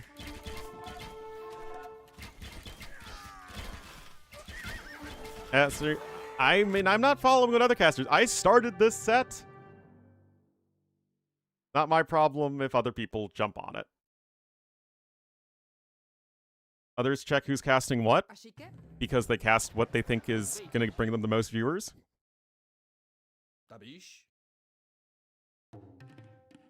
When I started, I was the only one casting this set.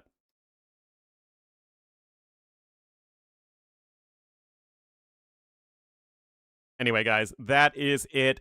Overtaken successfully reverse sweeping his opponent. It all started with that Shorelines game, and just able to defeat Vikings on the water map with that more land-centric pressure. Really, really good stuff. There were some good games in that series. Obviously rough for U-Pudding, but it's great to see competitive AoE2 like that. Especially from two guys that we don't really get to see at the top all the time because they're just kind of like right under that high level.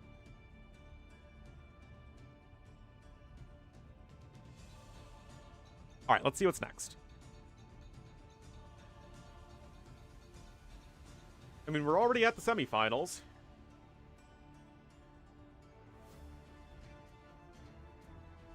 Upcoming Warcraft. I don't follow Warcraft at all, so it's nothing I have an opinion on. Then move to Syscon, okay.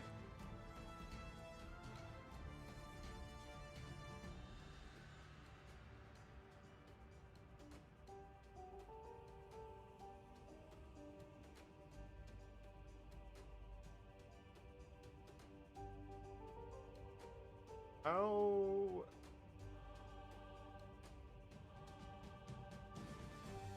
Guy's up 1-0.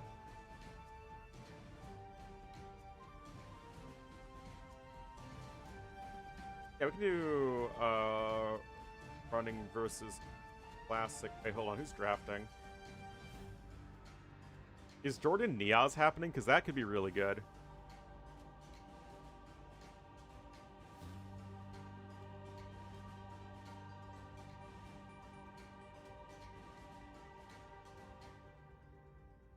Yeah, there are tons of great sets happening right now.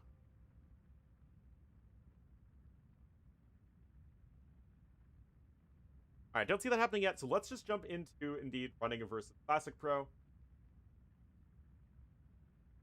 And they are actually on game 1.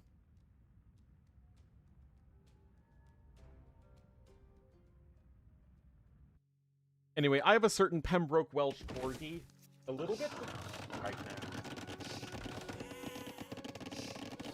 who is doing tippy taps.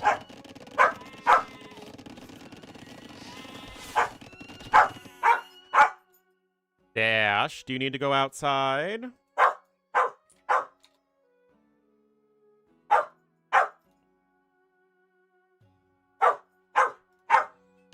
Alright guys, run Isthmus, Classic Pro, Yellow Portuguese, running Purple Gregorian Chant number 7. I will be right back. Come on.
All right. Oh, thanks for the raid, Otter. Oh boy. Sorry, guys.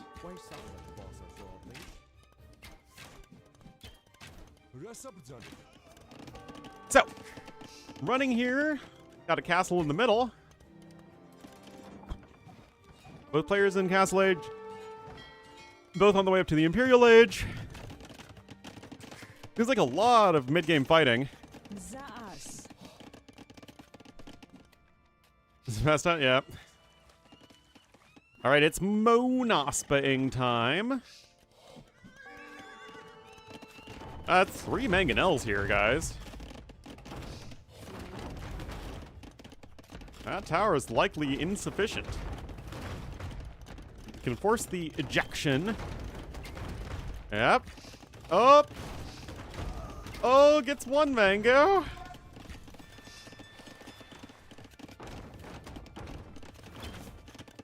Mo money, mo nasp.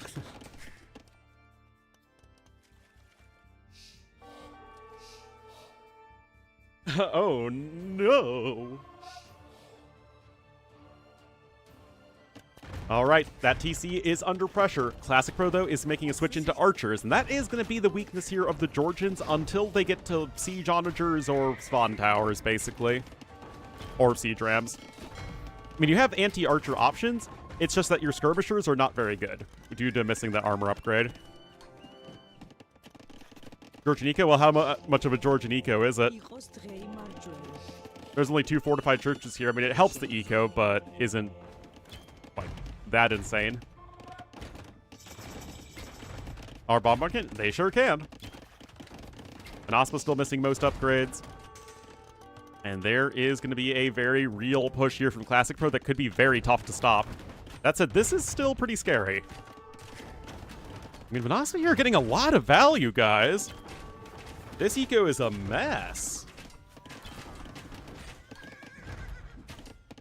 You have some skirms here to try and keep the archers at bay as well. I mean, it's a little janky. It started with 3 mangonels and nothing else, and yet there wasn't anything to counter it. Now, although the trebbing is going to be an issue, at the very least, this trebuchet is unprotected. That said, you only have the 1 castle, so your own Manaspa production isn't very good. Also, another issue is that it seems like Classic Pro controls both bodies of water. Why does this one have so much more stone than... Oh, no, they both have the same stone. My bad. Didn't see that island over to the west. Anyway, moral of the story is stone's going to run out real soon outside of those islands.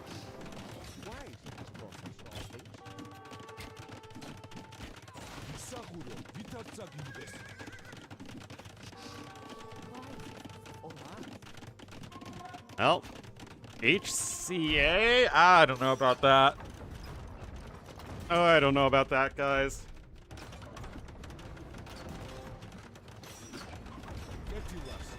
I mean, I guess he thinks that he can't really do anything better.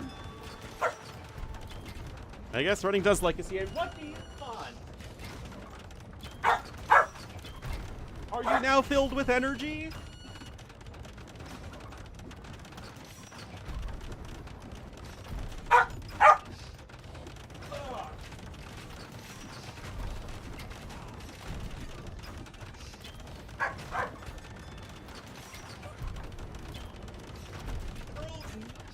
Dog.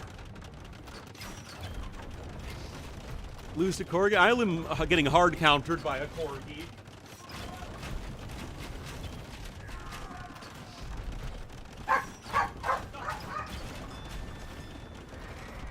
We're talking Paladin versus Feudal Age Skirmisher level hard countered, and Classic Pro taps out and just was never get to the archer numbers that he needs to.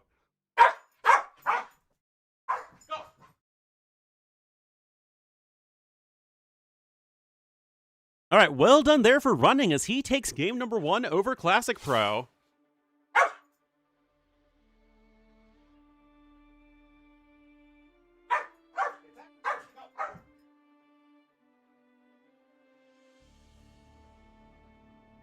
All right. Border dispute is next.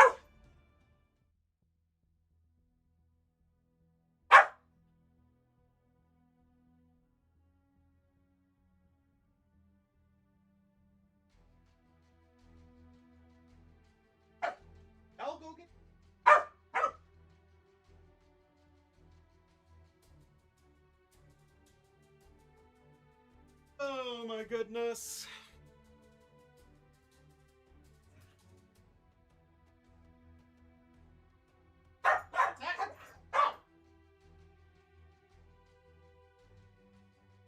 Always a failure to the corgi.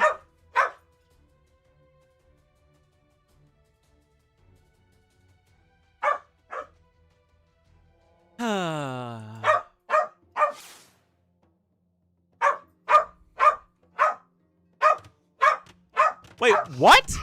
Why am I in BF?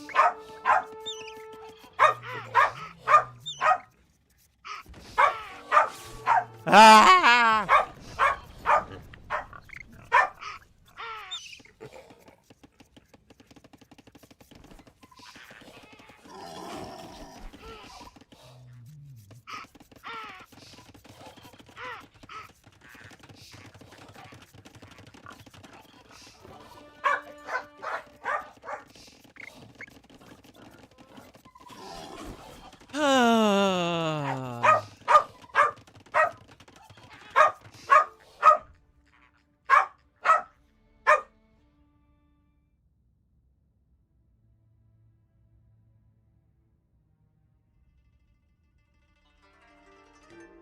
Has been scooped. This is what you get for being noisy.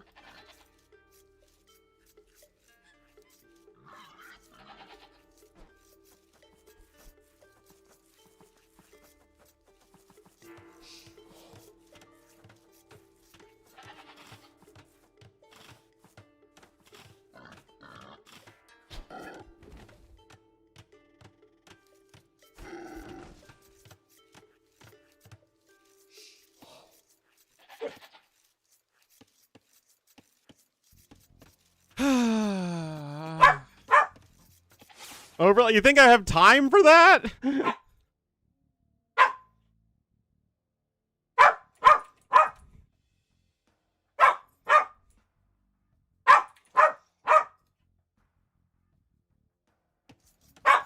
All right, guys, game 2. Hold on.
Wait, what just happened?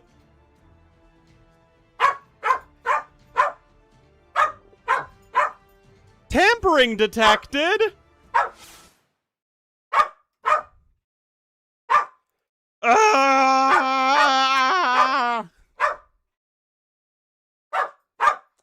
What on earth is happening?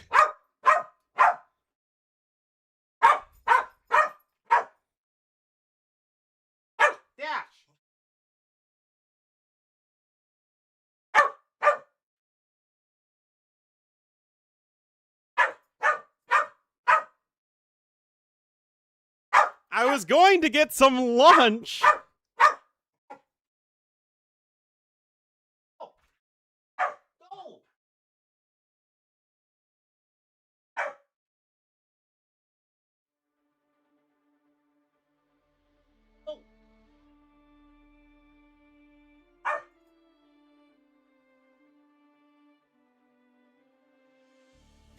Yeah.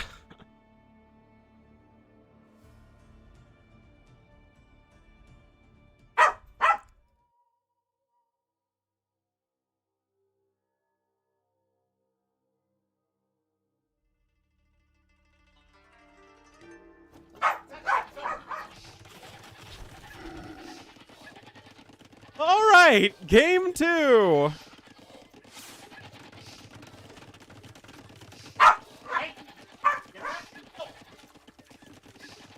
Oh my goodness, he's so filled with energy. All right, running purple Japanese here to the northwest and yellow Mayans for Classic Pro to the southeast.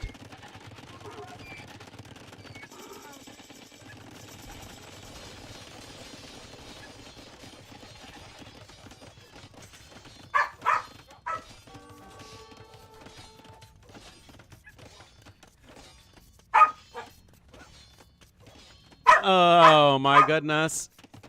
Hold on, guys. Enjoy the men-at-arms.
Oh, sorry, guys. I've been live 5 hours. I need to get some food anyway.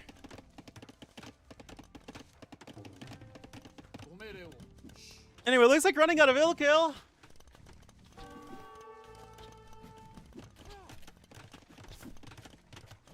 Backup AI caster? Oh, for sure. For sure. Well, I guess if I'm not here to add to the viewing experience, then I'm here to diminish it, which is, you know, unfortunate, but seems to be the way it is.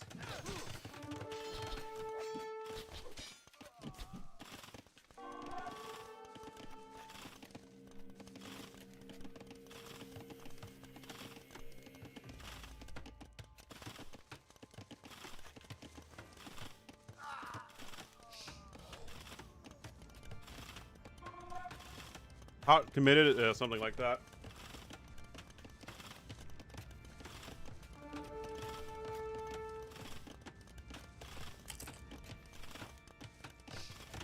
Negative value, yeah.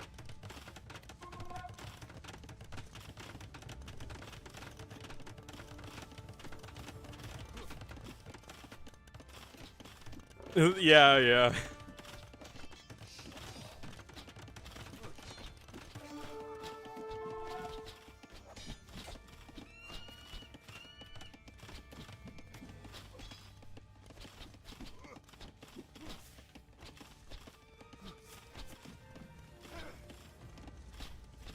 Tacos and pork belly? I like both of those things.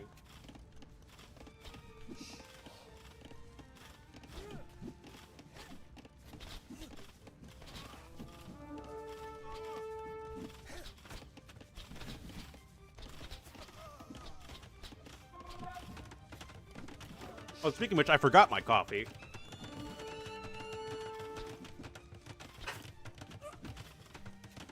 Anyway, this is a really good tower here for running.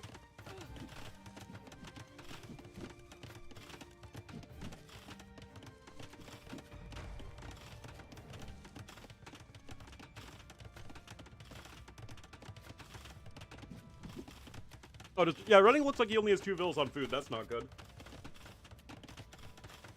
Mm-hmm. That's rough.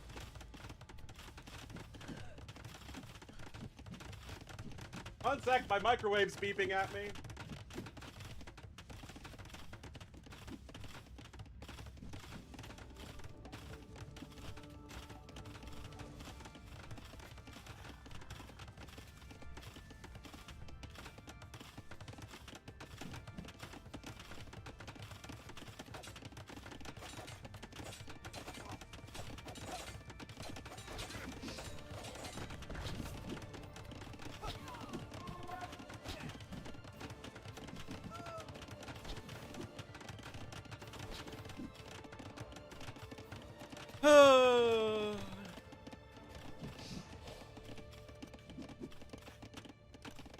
Missing a pivotal fight? That sounds like something I'd do.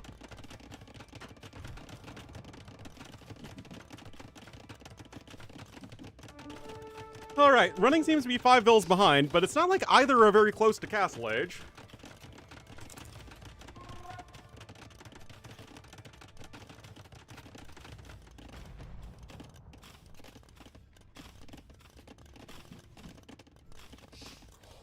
Literally in the fight beat everything.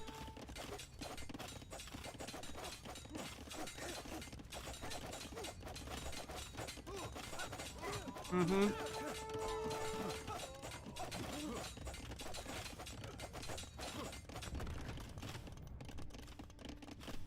I mean, both players seem pretty hard stuck in feudal age.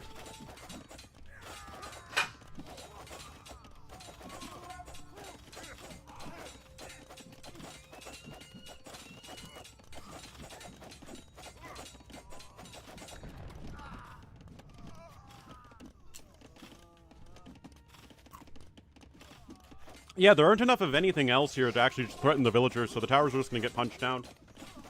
And that's going to free up Classic Pro's farms. Of which running himself only has 5.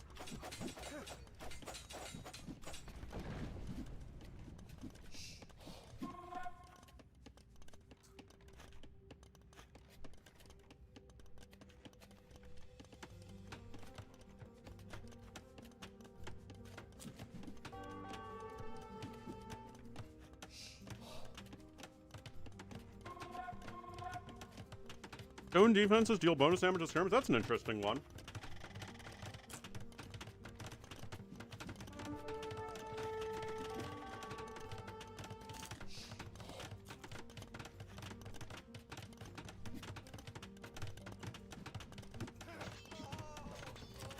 Mm-hmm.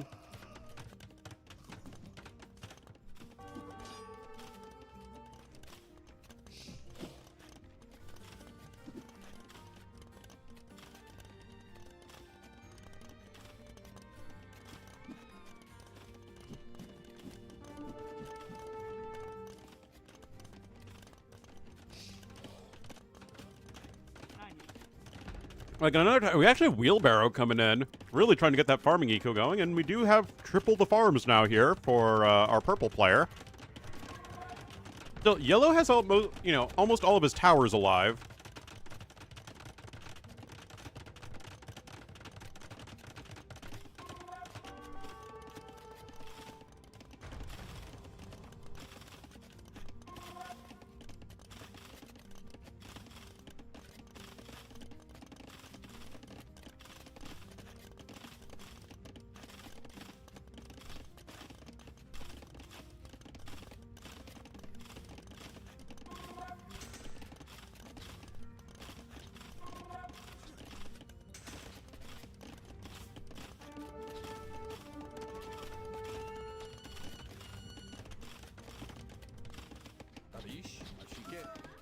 Classic. I'm sorry, I'm having my hands full.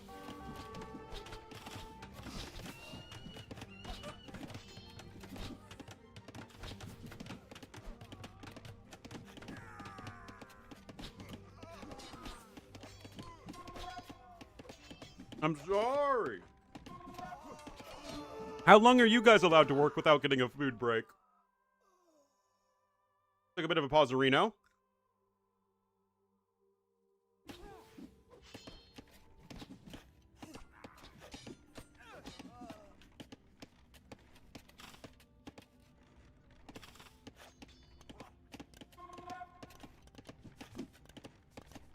Easy. It's fine. I'm sorry.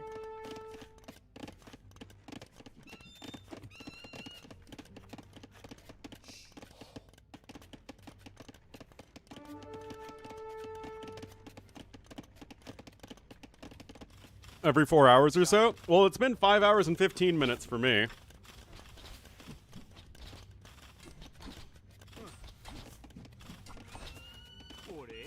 An IV food drip? Yeah, seriously.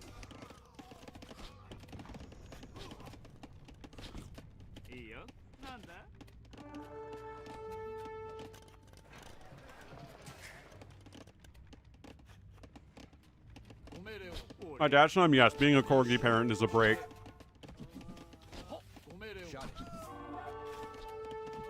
Well, both players are going to be up to cast lights. Classic Pro's eco is still a lot better. He's going to be on triple barracks as well.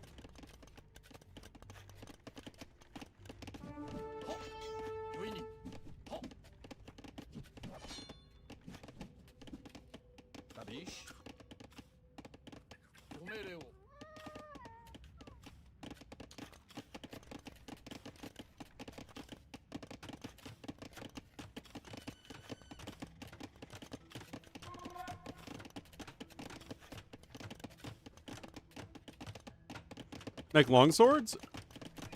Or you could go knights. Burger. I really don't have a burger at hand, actually.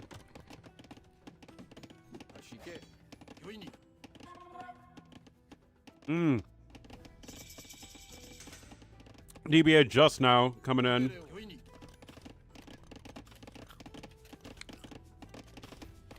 My chicken soup man upgrade on the way. Oh, and the castle, too. Oh, geez, this could be brutal.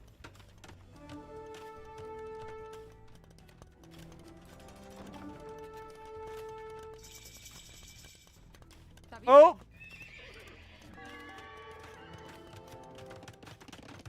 Have a burger on hand, yeah.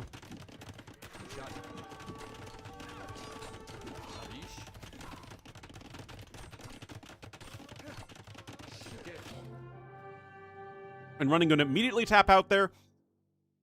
And that will be Classic Pro tying up the series at 1-1.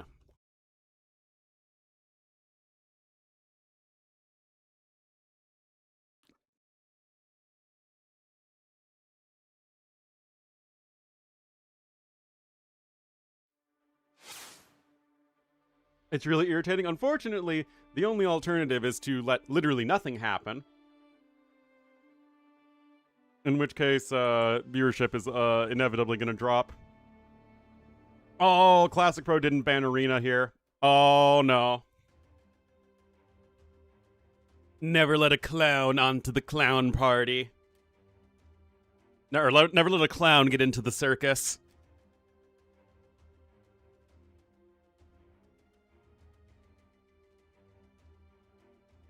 No banning? Oh, that's right.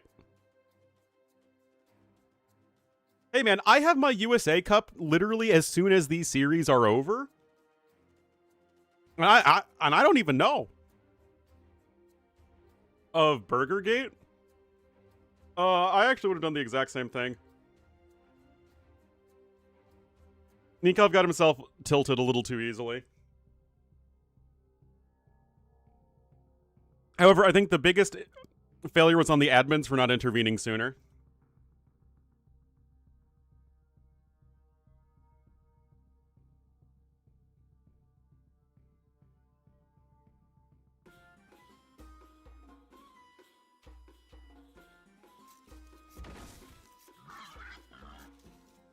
You for 10 minutes? If that's what you gotta do, man.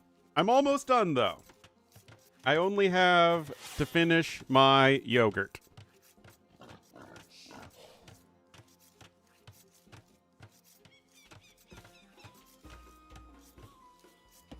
Mm-hmm.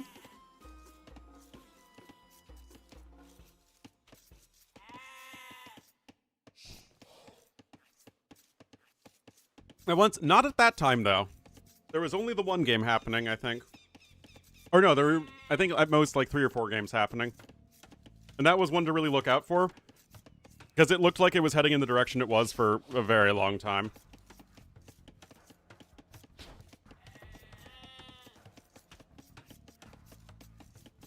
World 2026? Yeah, yeah.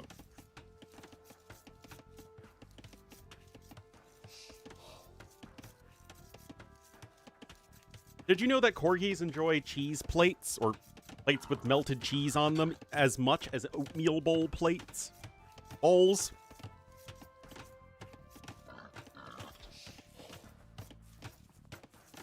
Oh, he's looking at me so happily, guys. However, I don't want my room to smell like food, so I'm gonna go bring my dishes downstairs. This is what happens when your workspace and your living space are the exact same. Oh, really? What map is it on?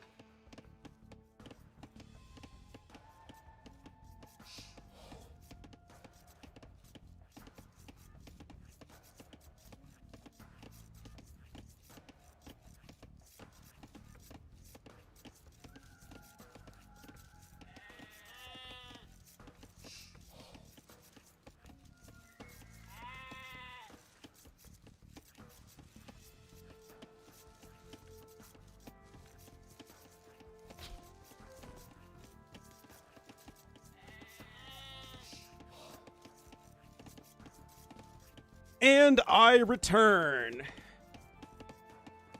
Oh, Taifiti?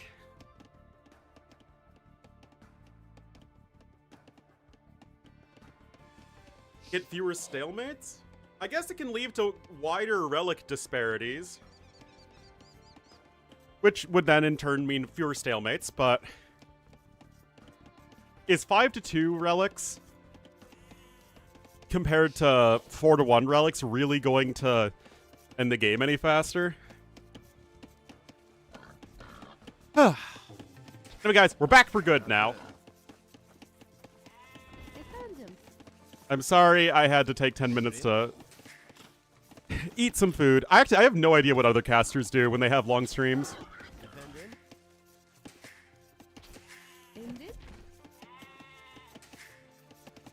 But in the interest of doing something at least relatively healthy, you know, you try and get up a little bit in between sets.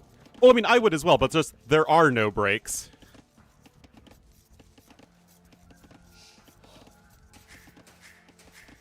Like, There is literally no break here. Anyway, oh, Classic Pro's just going for Feudal Boom here.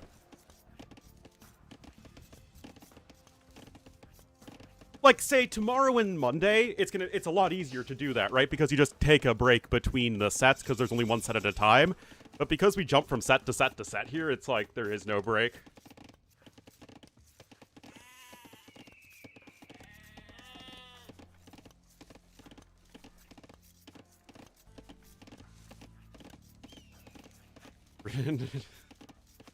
Knuckle, yeah.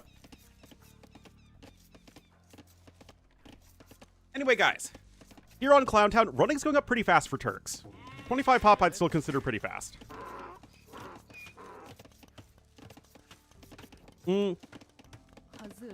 Although it is 9 vil start, so you kind of click up on Arena like 1 vil sooner anyway.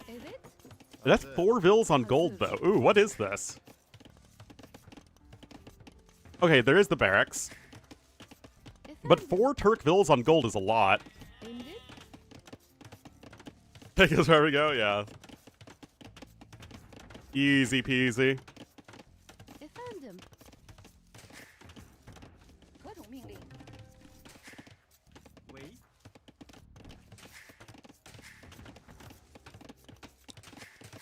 Yeah, I'm curious, guys.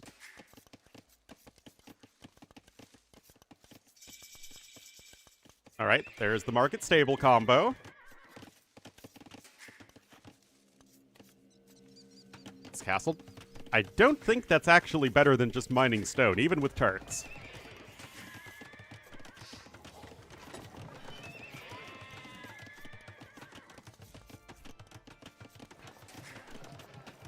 I mean, I guess you could click up and then buy some food, but again, it feels very roundabout.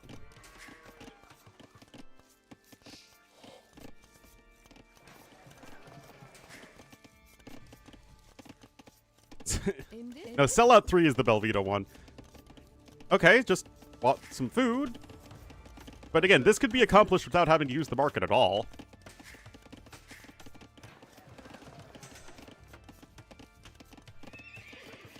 You're not getting wheelbarrow here, so Classic Pro going for a Feudal Boom. And guys, is it an indictment of the way that these guys are being played on Arena, even though on paper they should be a very poor Arena civ? Now, I still think they, even as they are, they're not that great of an Arena civ. But it's not like we see, you know, Franks or Persians or Tatars or Huns or whatever, what have you, ever picked on Arena. And we see Wei picked on Arena pretty darn often.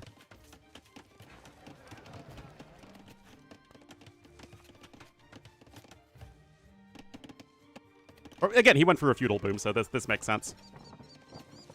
Yeah, what's weird about it?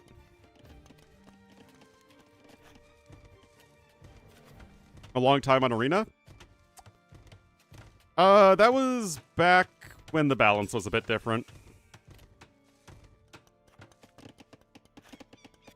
Corner Forest? It's just a little bit differently shaped.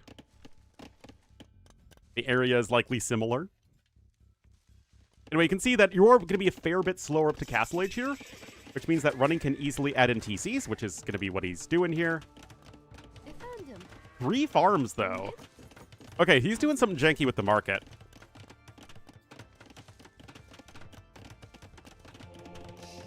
Monastery coming in.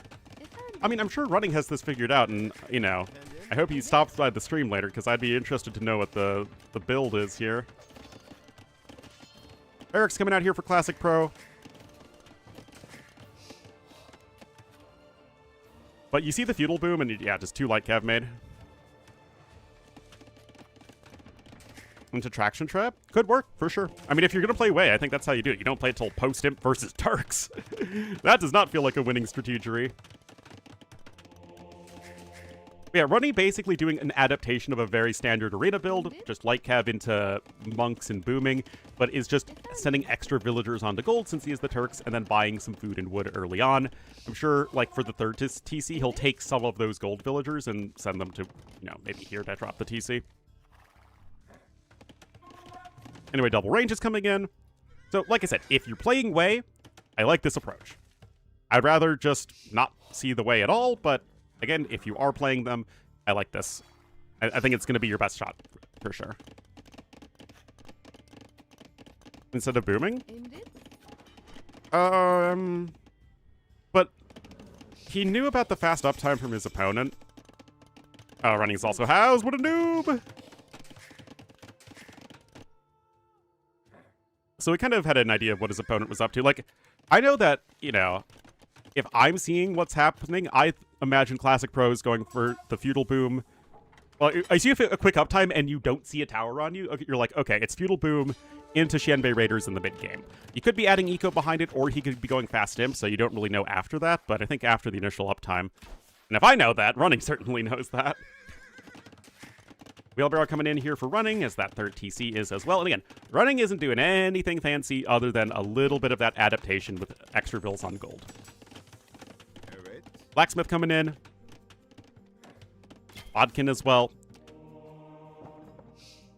Now, what I do think is interesting is that we actually have Bodkin in at all. If you just went with a pure fast castle, you wouldn't actually have the eco to afford Bodkin for the Xianbei Raiders. It's just too many resources in early Castle Age if you FC. But if you go for the Feudal Boom into Castle Age, then you suddenly have a much stronger economy upon hitting Castle Age, and then can do stuff like get double ranges and get Bodkin and do all that stuff. Now, where the Feudal Boom is really, really bad is against a Civ that can just go fast castle and outboom you. Like, you run into Burgundians, you go for a Feudal Boom, and you're just super far behind because they add TCs. You do that against Bengalis, you're equally sad. But against Turks, who don't have a strong economy, I like it a lot.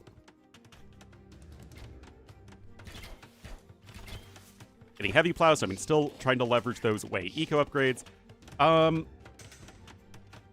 Interesting Siege Workshop timing.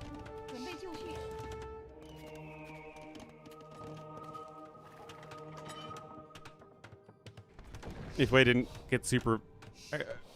well, yeah, I mean, you don't Feudal Boom unless your Civ has a big bonus for it, like Malay or Wei or Cumans.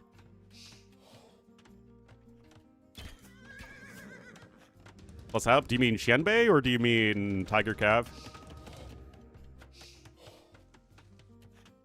Distribution? Yeah, it's definitely much better for Classic Pro, for sure. Running's been able to get one relic, but that's it. Tiger?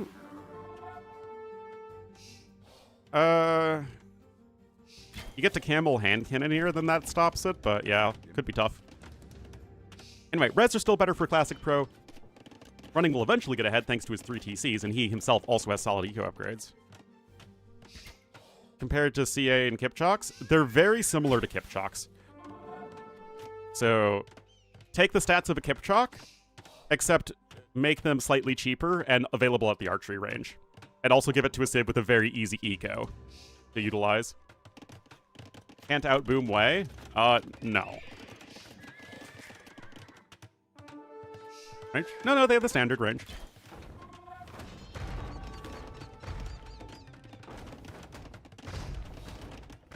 Anyway, it's Mangonel in time. 2 Scorpions and a Mangonel in that Siege Workshop. A 3rd Stables incoming, so a lot of light cav here. But yeah, I mean, if you're playing Turks, you just have to rely on a style of gameplay that does not necessitate a better eco than your opponent, because that's just not your advantage against Wei. Your advantage is your vastly superior RB quality as you get go throughout the game. Turks do? I think what Running's doing is perfectly fine. He's actually even in resources right now. He's got the 3rd TC. No, Running's not dead at all. He's gonna have Chain Barding Armor here. And remember, your your Light Cav get extra Pierce Armor. So you're looking at 5 Pierce Armor on the bad boys. Xianbei only deal 2 damage in arrow.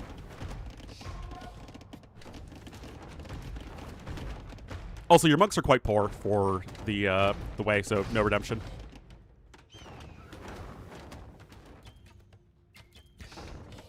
Used to be? Yeah, the Turk Fast Imp is not really a thing anymore.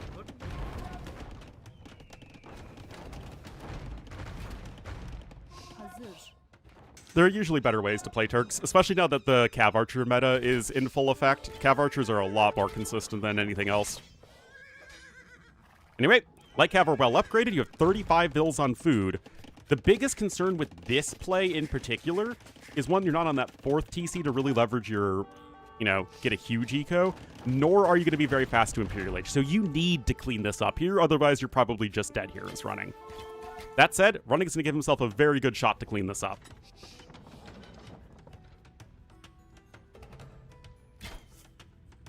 And there we go. Good attack round here from Classic Pro, but running. Oh, man, very well done. Well-timed, good upgrades, and he is going to mop up absolutely everything. It was a little bit of a weird sort of 2TC push. I honestly would have liked it more if it was either you just go 3 TCs or you go fast imp.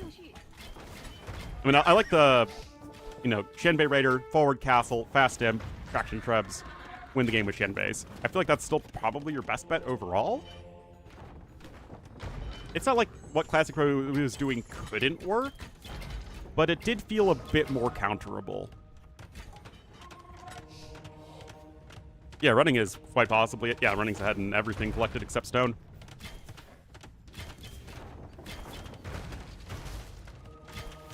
I mean, Wei have a good eco, but it's been 3 TCs to 2 TCs for a very long time now.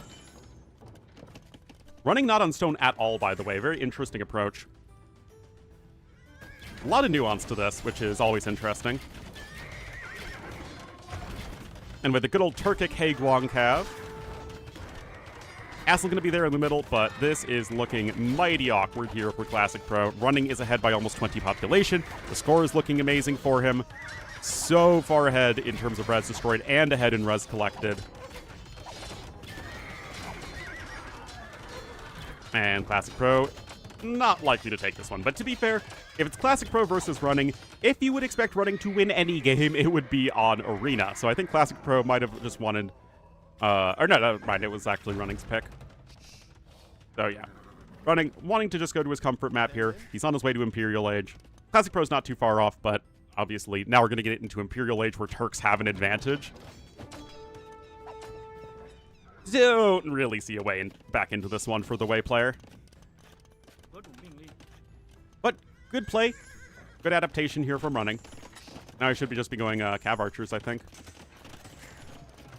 Yeah, there's some ranges at the back. I mean, I do think it's unfortunate that Turks play just light Cav Archers more than anything else these days, but them's the meta, and Turks are certainly a civ that are designed to be good with Cav Archers. Even pre-Sipahi, they were one of the civs with only 2 civs with fully upgraded Cav Archers, the other being Saracens.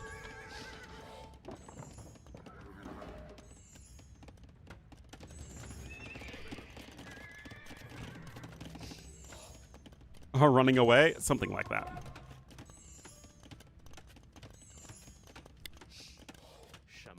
Classic Pro hasn't even been able to pick up all the relics. And it looks like a 1-for-1 trade, nothing terribly impactful.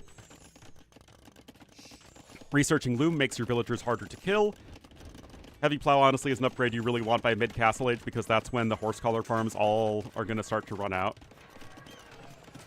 You just had to replenish a lot of those.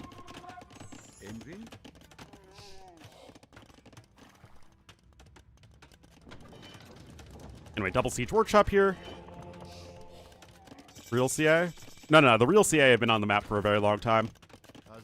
That's not an overchop. Okay, not an overchop. Not yet, anyway. So it is a little too close for comfort. Thumbring coming in. Stone Shaft mining even.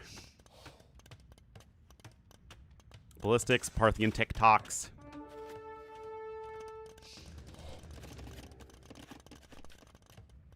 $3,000 more resources collected for Turks over Wei.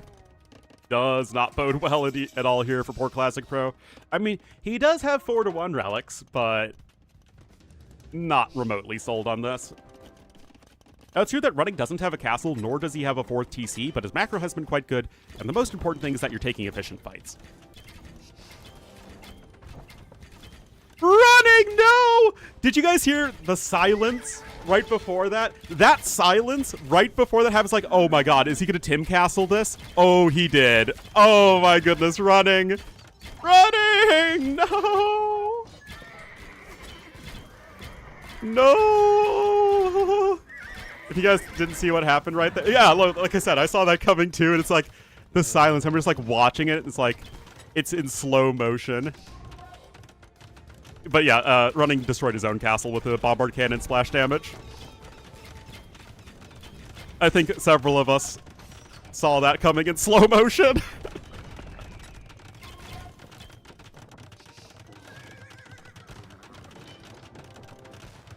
That's more of it. Yeah, this game was just too easy for Running, man.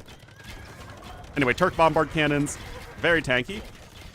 It's like, no way you could dodge that. Oh my god, that's nonsense.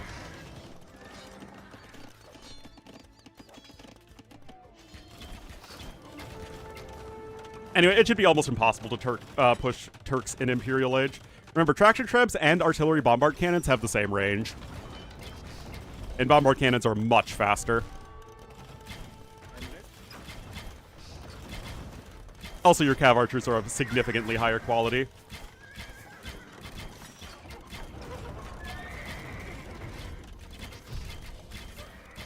Lopsided imp matchup than this? I mean, Hindustani's Mayans is still pretty awful.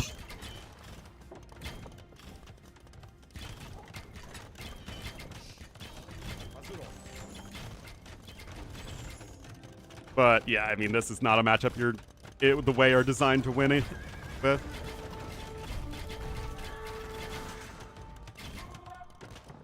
Anyway, just missing Sipahi at this point. We'll have full upgrades on the CA otherwise. And Running just being very cautious here, slow rolling it, but so long as he's developing his better army, which he absolutely is, he is good to go.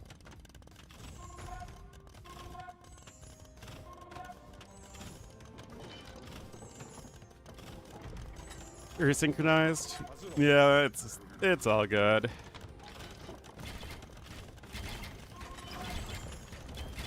I mean, it depends on the map, right?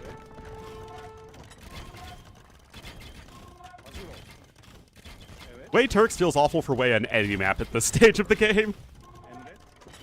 Mayans Hindustanis feels often awful for Mayans on any map in late game.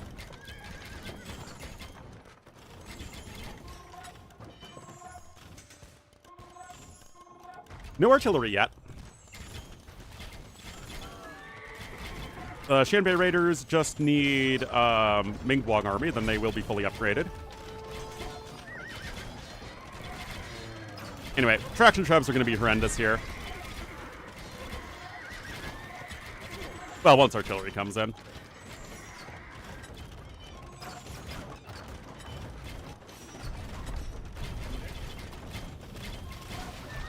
There's one splat.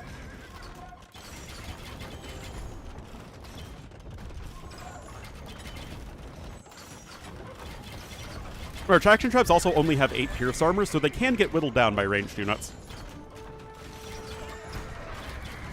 Also versus Way? I mean, it's up there for sure.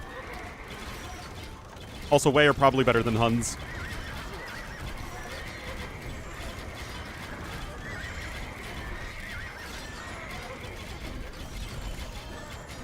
Anyway, you know exactly how this is going.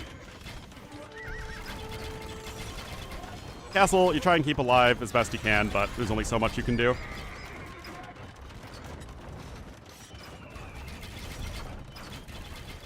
Not the mining camp!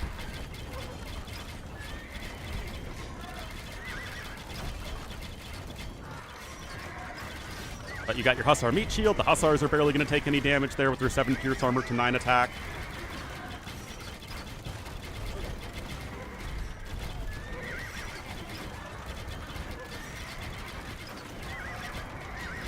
Humans on Arena? I mean, you can win, not in post-im. At least not with 2 evenly skilled players. I just don't think there's a way you can do that.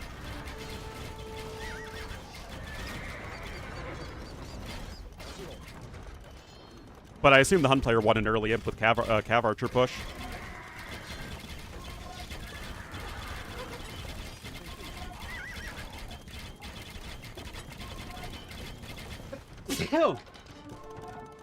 Wait, really? Oh my goodness, then Hera really misplayed that.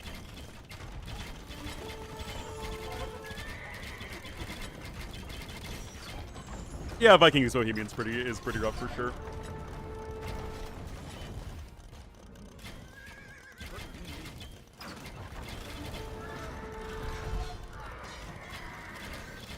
Honestly, I'm not entirely sure what Classic Pro thinks he can do here. I don't love the lack of artillery still.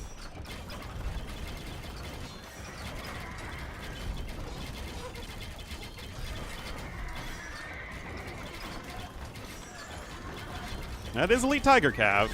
But Elite Tiger Cav I don't think are all that insane. I mean, like, they're a good unit, for sure. But it's like they go from being an oppressive unit to just a good unit. It's kind of like Conquistadors, right? Conquistadors go from an impressive Castle Age unit to just a good unit. Anyway, there's artillery. I would also like Bombard Towers, but I always like Bombard Towers.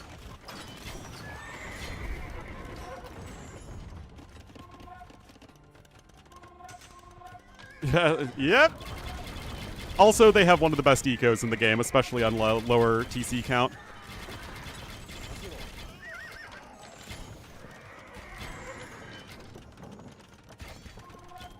Yeah, still no Ming Guang armor, by the way. Rotate those crops, baby.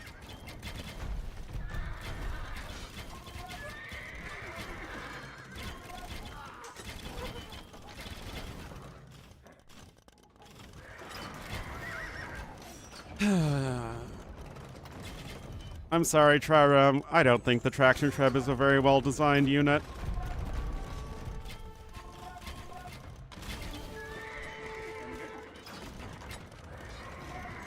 Trying to bust in there.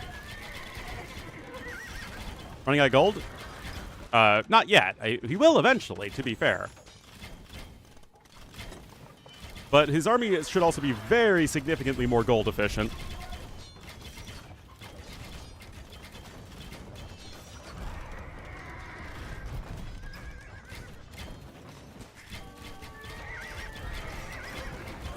But that's a pretty good counterattack. Runs out of gold? Yes, there is, actually. I don't think we'll get there, at least not before Running has an unkillable army, but this is a good raid. This castle, I think, would also be a mistake if that one stays up here. And Traction Trebs are really freaking good at stalling. Anyway, that is a terrible fight for Classic Pro. Tiger Cav are not cleaned up, but will, in theory, be pretty soon.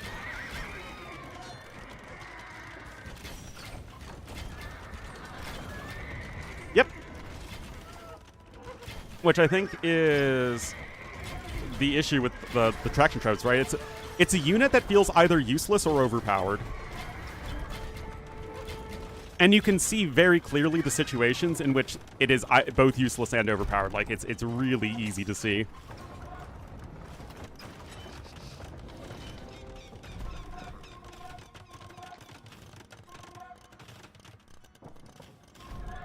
And something I will literally check after this game, no matter what, is are Xianbei Raiders cost efficient versus regular heavy cav archers in Imperial Age? I think that's gonna get cleaned up.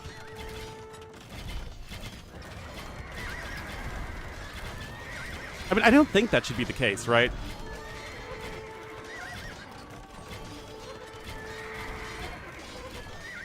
Probably gold efficient.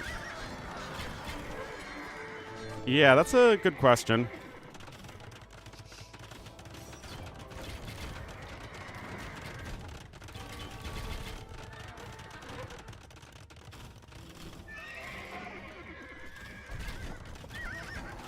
I mean, it's not like you're going to run out of wood.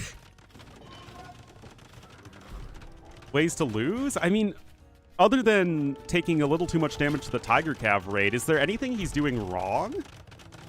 I mean, I guess he let the castle go up, right? Which gives so much stone income. Right? I think that's really the huge issue. Is that he let this castle go up, which allows him to keep this castle up even longer and just prolongs the game. Yeah, he's got artillery. Wow, I think running might actually find a way to lose this. Oh my goodness.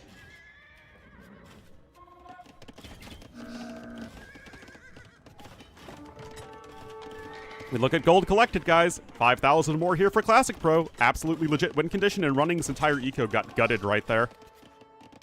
He lost so much. This feels a lot like my game I had with, what was it, Malay versus Bengalis, whereas, like, it was going very well, but there was a huge raid and then he ran out of resources. Yep, only 27 Cav Archers. Last Furnace is also very late for Running, so it's not like he's played perfectly or anything, but... I mean, this is a game Running absolutely would want back. No credit for? I mean, they're certainly a lot better than Huns, that's for sure. Traction Trebs give you so much camping ability, and the Xianbei Raiders are so efficient.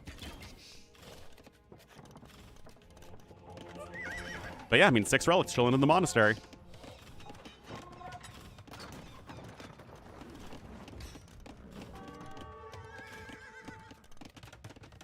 And this is even without Mingguang armor, by the way. Like, the Tiger Cav and Xianbei Raiders could be doing even better against melee units.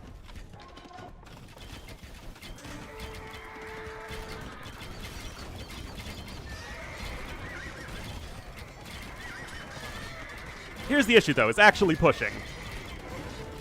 Oh my god, he keeps that Traction Treb alive. Technically didn't even need the repairs.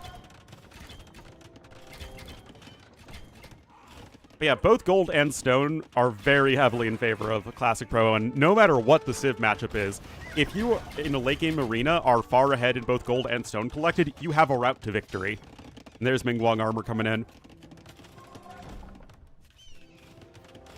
Running is actually missing a lot of upgrades, to be honest. And Running is actually also very far ahead in resources destroyed, which is pretty funny.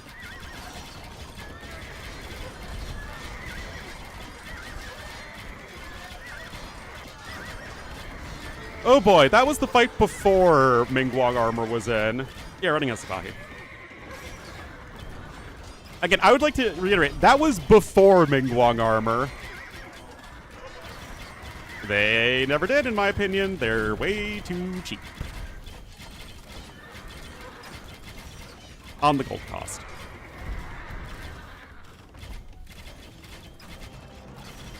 Yeah, nothing left here to repair. You're back up to 5 traction trebuchets.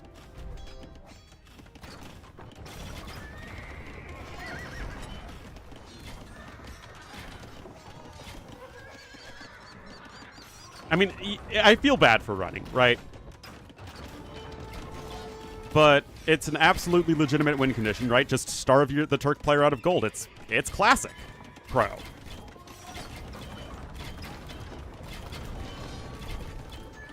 Yeah. This castle... Well, which castle are you talking about? The castle that Classic... Or that Running killed of his own? Because that didn't really ruin anything. Although it certainly made his life much harder than it needed to be. This castle, I think, was the one that really, really sealed the game. If this castle doesn't go up, you don't have the stone income to keep this castle alive. And then without this castle alive, you don't have the gold secured.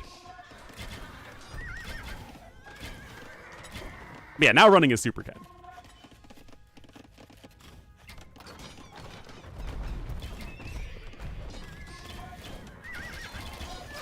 At that time.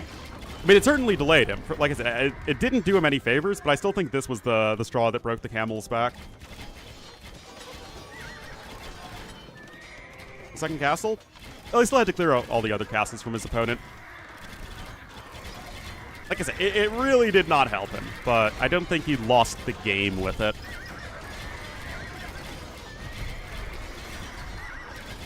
Anyway, the Hussars with Mingguang armor absolutely clobber other Hussars. But yeah, this is pretty crazy, guys.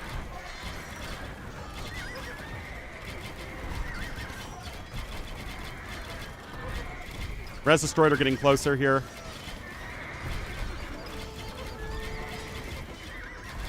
And you just can't sustain Cav Archer production as much as you can Xianbei Raider production. Again, looking at almost 8,000 more gold and double the stone. Oh yeah, then the raid. The raid was the other reason he lost the game. Which, to be fair, this castle also helps ensure that the raid works. Oh, he did. He actually did lose the last relic. Oh, rip.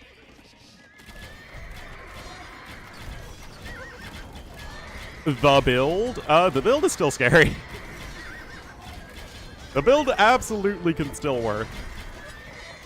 But it's always a niche thing.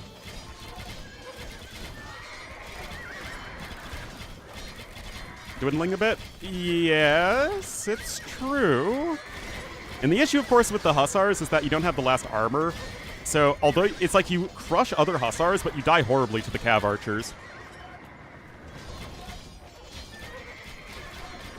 I don't think artillery costs... Yeah, artillery's food and gold now.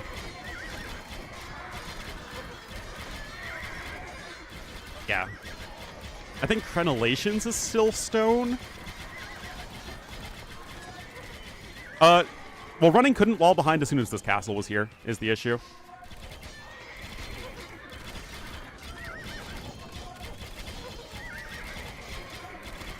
But yeah, I mean, definitely the 3 key points in this game: destroying your own castle, allowing this castle to come up, and then letting the raid do so much damage.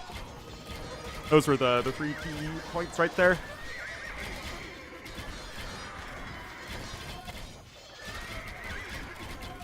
Cost stone, that would check out. No, this castle didn't allow... This raid happened before this castle. This castle, though, prevents any sort of rewalling effort. And like I said, this castle allowed access to the stone to repair this castle. He's on 10. 11, 12. Yeah, 12 should be enough. 105 on food, by the way.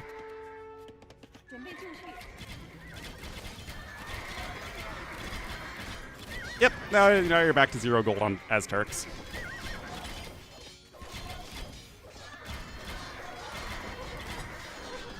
Anyway, dive bombing the CA with the Xianbei Raiders.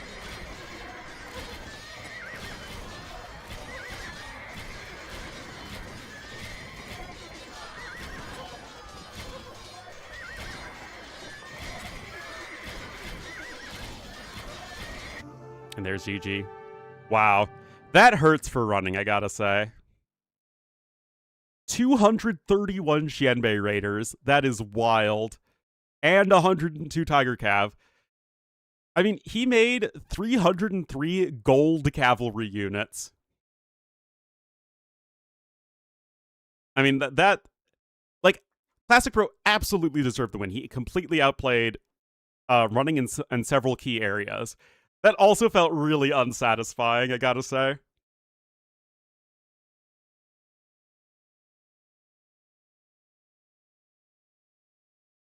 But well done to Classic Pro. Expelled by the Clown Circus? Yeah, it's not a game you want to lose there as the clown. Oh, we're going to Tefiti next. Oh, geez. And with everything on the line here, running is doing something weird.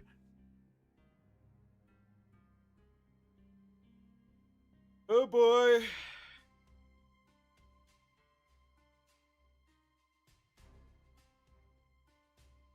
Lose most of the bombard cannons to traction trebs and to Tiger Cav snipes or Xianbei Raider snipes.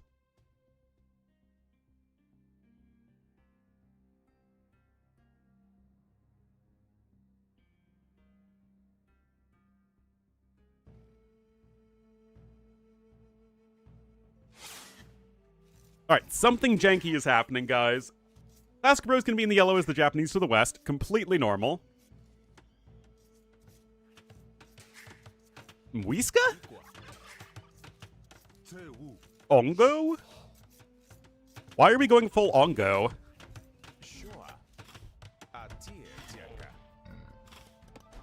I don't know.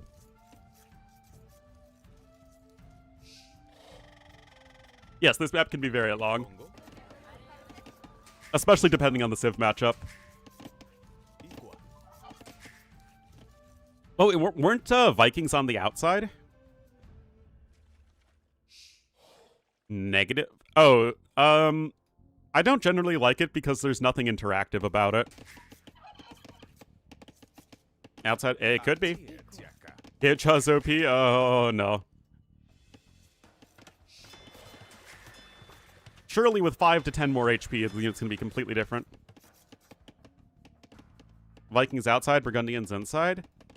Yeah, you would think, though, in that situation, again, I didn't watch the game, but, like, elite cannon galleons would make it almost impossible to try and come back on the water.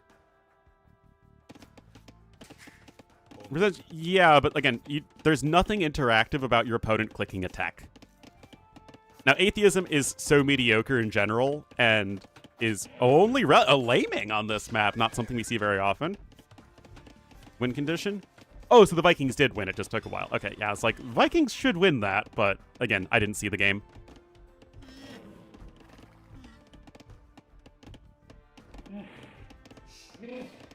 Oh, smack! Smack, smack, smack, smack, smack. Ongo. Oh my goodness, guys, what if the enemy unit had a voice line when it killed one of your units? Like, you lose a unit to a chompy, and it just says Ongo to you. Like, immediately as soon as the scout dies. Now that is the change AoE needs. Anyway, very close, but the lame is successful, and running is not going to be too happy about that.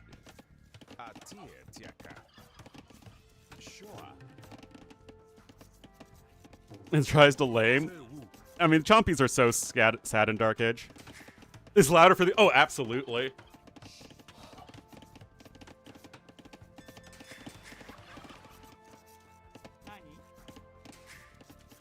Like, the Teuton Flower is tower rushing you, and every time their villagers kill one of your villagers, you just hear, Das ist Scholl.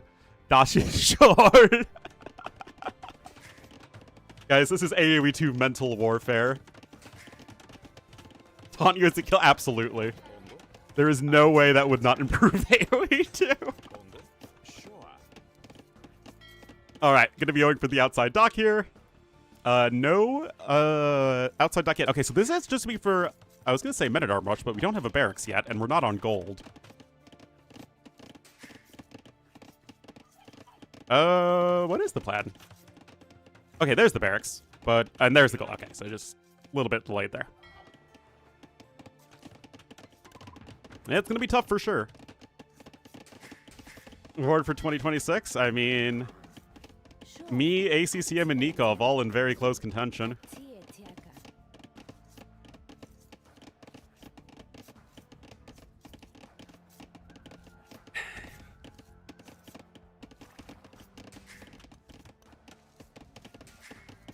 This is probably really rough, though. We also do have a pretty bad navy. Well, I mean, no shipwright, no Carvel hull, no fire ship upgrades, no fast fire ship, no blast furnace for your Carax. Yeah, not a great navy. I mean, you have galleons with bracer, and that's it. Heavy demo ship? And heavy demo ship, okay. Ongo. Ongo! Give me the Ongo! The Musica here. My favorite Civ in AoE 2 is the Musica. Anyway, unfortunately for running, he does feel kind of dead right now. Is there a way where he can successfully fast castle? Not, I mean, against Japanese men-at-arms? Arson's going to be in a moment as well. I feel like this is going to be so tough to try and deal with. Yeah, running... he doesn't even have the food to click up. Okay, there he does. Now he's got the food to click up, but... it isn't pretty. That's for darn sure. I'm going to come in here with the tower. I don't see how you can get castle age without these forage bushes. Or fruit bushes, I guess. The most permanent news in Germany? What is that? Yeah, I guess you got to Dunkirk it, man. Your tournament life is on the line, and running is not so far outside of a player that you could think could qualify for a tournament like this. Oh, yes, the Sound Whale. Did the whale survive? I did see, what was it? Tried, all sad. Oh, you freed it! Yay! Touring Scotland. Did you guys see the viral sea lion in San Francisco? I saw that one yesterday. Like chunky or whatever.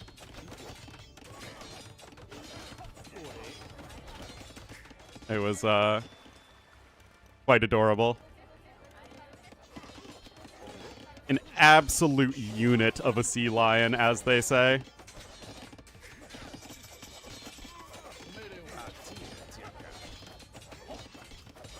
Alright, need a tower. That's for darn sure, but the first step to winning an AoE game is to not die. That sounds stupid. I know it is. It sounds exceptionally stupid. In fact, also the healing is helpful here. But sometimes you can't be over-focused on your win condition, and you need to be willing to do whatever you can to just like not let your opposing units in your base. And that's what I mean by that. And I do think that is something that people forget about at times. It's like you try and be as efficient as possible, but you need to not die. Yep, almost has the resource. Remember, you only need 100 gold. And runnings absolutely should know that. There you go. Click up. Now you will break in over here. But what is the next step in your master plan? Also, what is up with this gold? Really weird. You do have the longer lasting gold, remember, though, is the Musica.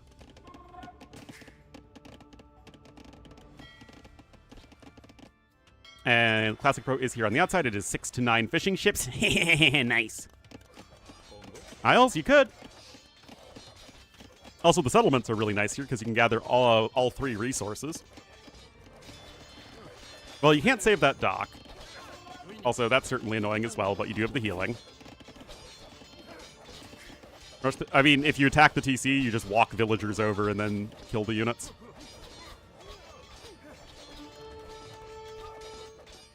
Anyway, a couple Hulks are out.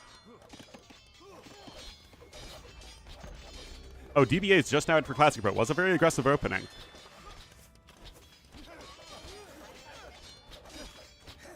Oh. This is what happens when you leave, Dabablu. That's on you.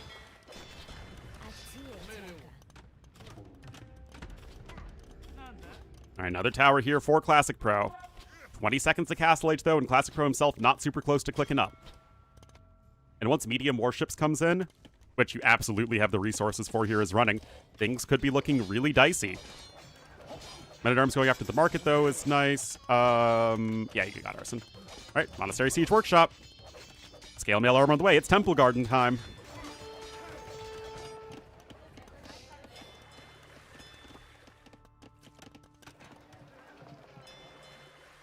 No medium warships yet, though. Definitely an upgrade you want to pick up.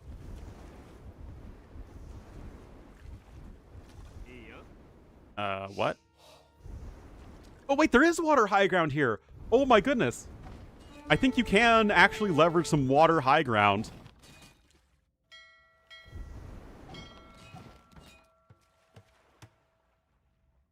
Still, repairs are in here. And we got the Temple Guard and Banknells on the way. Lots of market usage. Classic Pro is going to click up here, but he's still a long ways off from Castle Age. 4 Hulks are coming out. Remember, you only have 1 dock left. Unless Running built another one, but I don't think so. Having to rebuild the market, too, is painful.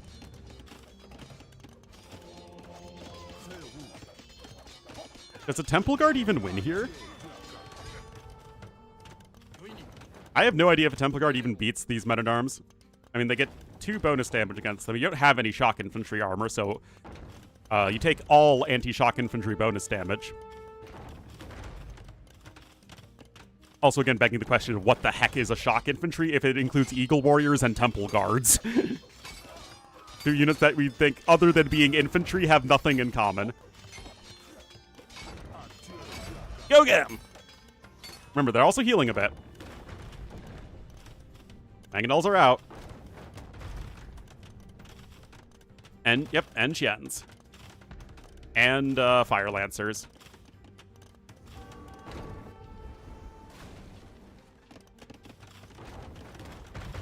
Yep. No, it's the units near the settlements heal for the Muisca. Yeah, Jian swordsmen are shock infantry. They take bonus damage from swordsmen. Ooh, good attack round there. Running maybe not done yet in this tournament. I mean, it was looking an absolute disaster for him, having to evacuate half his eco over here, but you know what? He held the line here for such a long time. He's getting a relic. Remember, the Muisca Navy, it's not like Aztec Navy levels bad, but it's not that much better.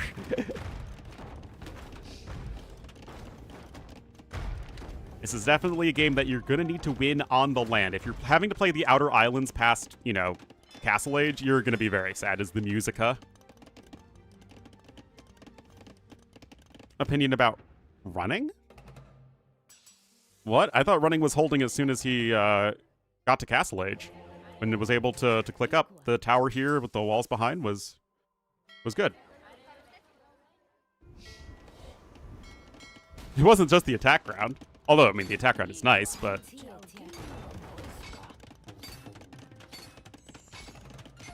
Yeah. Anyway, Bowsaw coming in. Will we see the extra TCs added in for our Muisca player? Attack ground? Well, it was the fact that he was able to, you know, then push away all the towers. He killed all the men-at-arms. I mean, it was several things that happened over the course of a few seconds. All right, Siege Workshop coming in. We have a knight out. We have, 3 knights. 3 knights, but 2 monks. This should be plenty good enough here if you're paying attention running. Oh, no. Oh, now. Okay. Well, 2 knights still got converted. They absolutely did not need to get converted, but you know what? You killed both mangonels. It's all good in the hood here as Classic Pro. War Hulk is in. You do have some fire ships. I do wish that running was a little bit more proactive on water. I'm trying to do some damage there. Remember, you have the faster... Oh, I think running didn't realize his monks were actually back to Faith, by the way. Muisca with the better, faster regeneration for monks. Yes, there's lots of fish on this map. I really like this one. Big fan of it as a water map.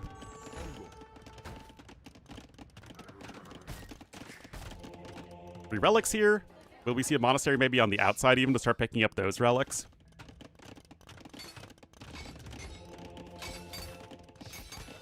More temple guards.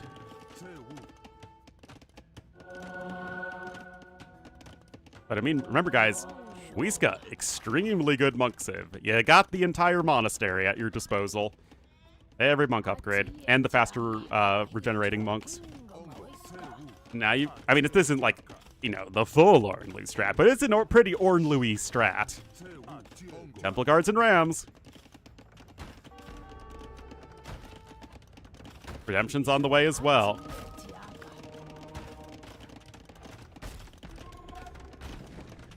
Got 1 mangonel out. You're trying to switch into cav archers.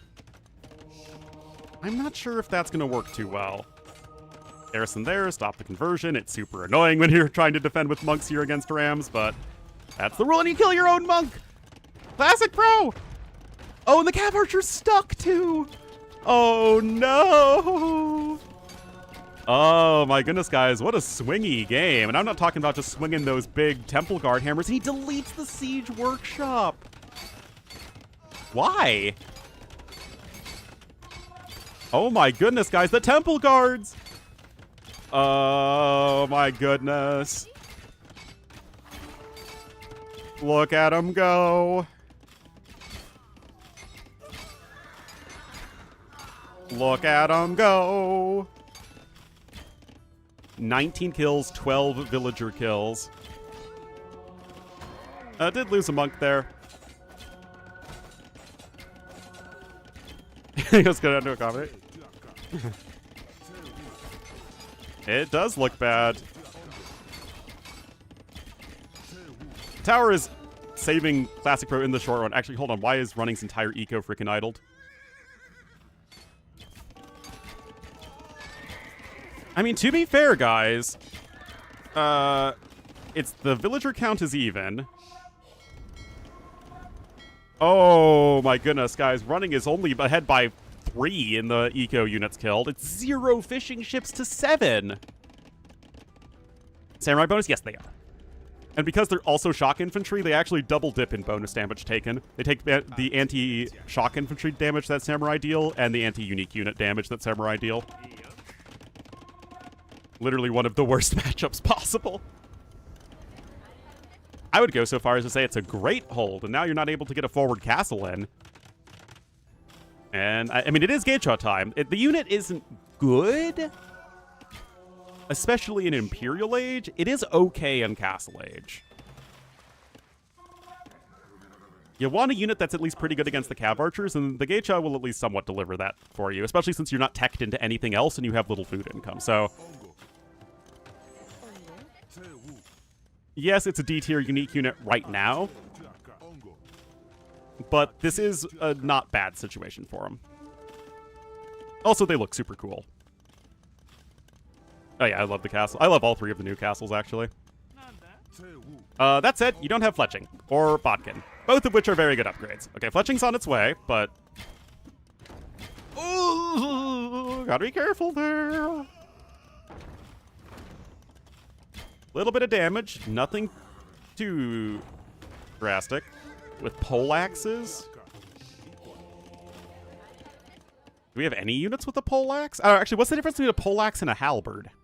I never really thought about that. Oh yeah, definitely gonna want some quick balls there.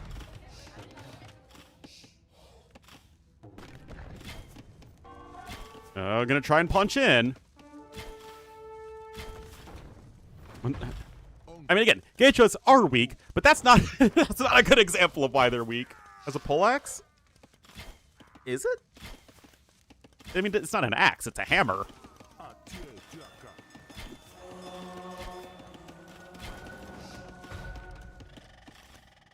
And a spike on the opposite sides, whereas poleaxe tends to be a hammer on the opposite. Ah, okay. Oh man, guys, I think running might be cooked still.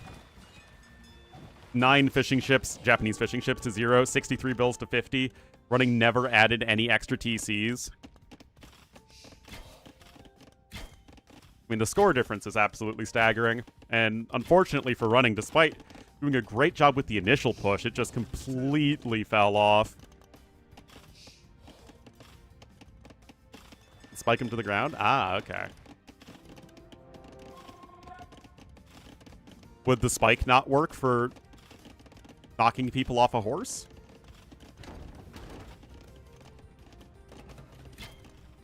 Or I guess what makes a hammer better than a spike for knocking someone off a horse? Anyway, guys, again, Geisha's not the best unit, but this isn't a great example since they're so heavily outnumbered.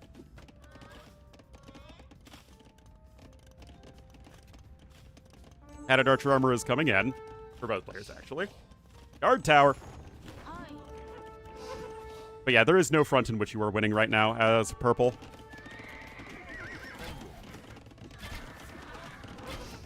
Plate armor? Oh, yeah, that would work. Oh, I don't know, guys. The Geishas do have the high ground, and you're having to try and shoot down the Mangonel.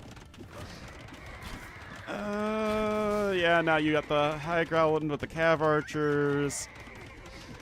I mean, yeah, Classic Red definitely has better macro.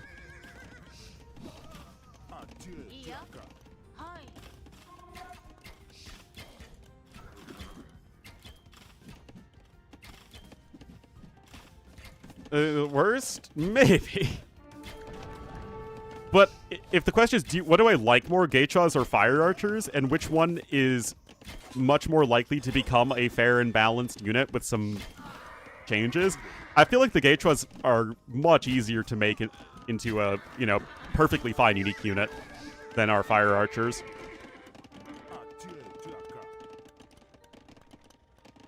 Anyway, 82 to 47 bills, guys. It's just, the macro is now getting completely out of hand. Running has 0 bills on food. Unfortunately, I do think he made some serious misplays in early Castle Age, despite, you know, trying to pull it back after, you know, and doing a good job, right, of pushing back over here. But I think he also needed to add in some eco behind it. Going full clown, probably not going to win the game. Now, it is true that Classic Pro has no stone income. He is completely out of stone here on his island, or on the mainland. He'll have to go over here to the side, but there's nothing that's stopping him from doing so. And he's even going to be able to click up to Imperial Age in a moment. Pistol or rifle, so extremely effective. I mean, what's the tank going to do? Dodge it? All right, Imp is on the way. Yeah, you don't have much of an army right now. And you will need a castle, most likely, but you're fine here. As, Mr. Classic Pro. And he's got access to the outside.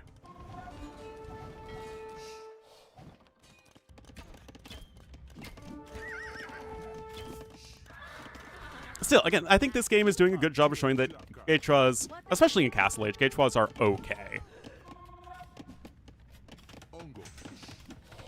In Imp, when they don't even trade evenly versus Arbalests, yeah, that's a bit of a different story.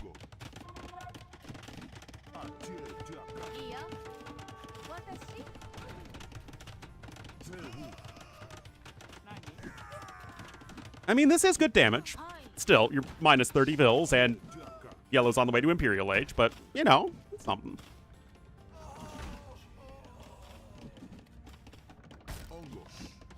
More ongoing. Yeah, 6 bills on food at the moment, guys. Yikes. Yeah, also, even if you're just transporting, like, 1 monk to pick up relics, it would have been nice to see the relics gone after there.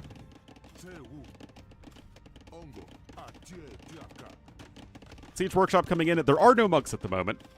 Even though you do have Redemption monks right now is running, he doesn't have any on the field.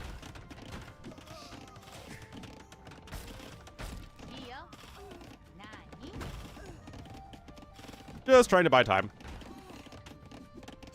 Not the prettiest thing ever. And, I mean, again, this is actually a very good demonstration of where Geichuas are at least at their best. But Imp is in. Race are going to be on the way. Remember, Geichuas only have 3 base Pierce armor.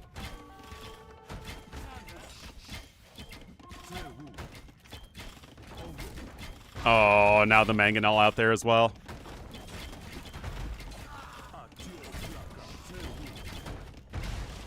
Splat. It went from a 1,000 score lead to a 1,500 score lead very quickly, man. Yeah, and I mean, with Bracer in for the TC as well, it's looking very, very, very over here for running. All the Geichuas will die, and you still have just no income at all behind this as purple.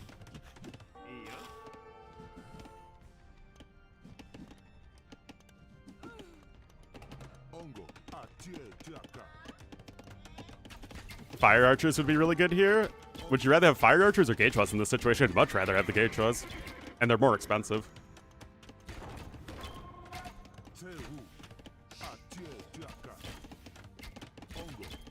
The Geichuas can run in and actually kill the Cav Archers, whereas Fire Archers can't do that.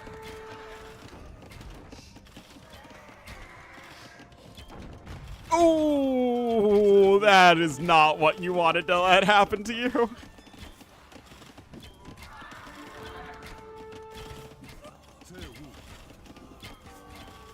Wow, that literally went from a 1,000 score lead to a 2,000 score lead so fast. Holy cow, man. I mean, he never even was able to add a second castle forward. Yes, Geichuas do tank a Mango Shot. They have 50 HP. Mangoes deal 40 damage. That is true.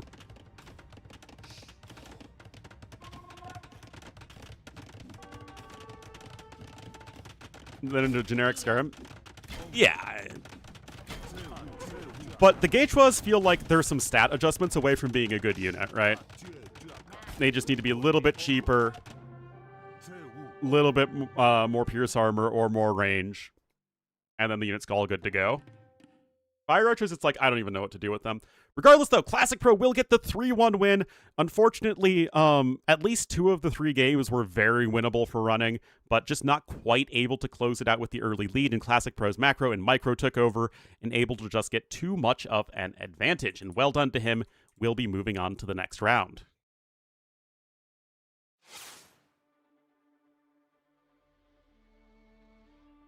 All right, let's see what is happening.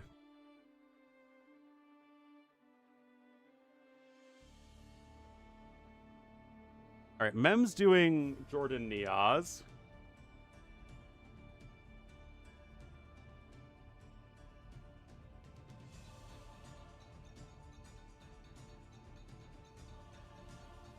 Almost have a niche? Yes, they are. Like, it's where Fire Archers are at their best, and we saw that a little bit earlier.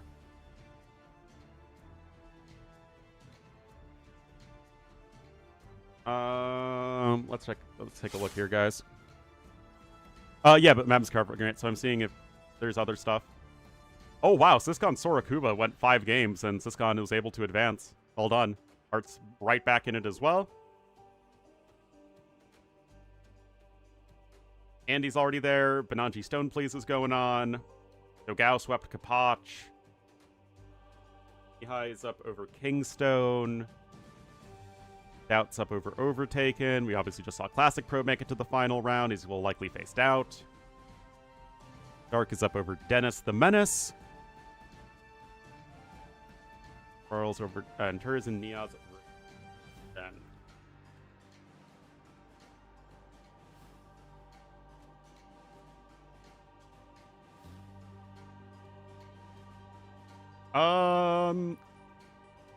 No one's watching Doubt right now. We'll watch the Lord. He's up 2-1 over Overtaken, but Overtaken did at least take a game, and it's a really interesting matchup here on BF, actually.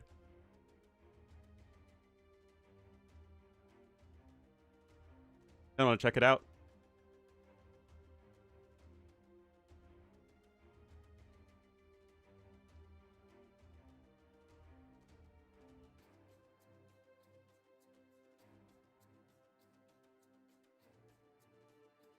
AoE streamers? Yep.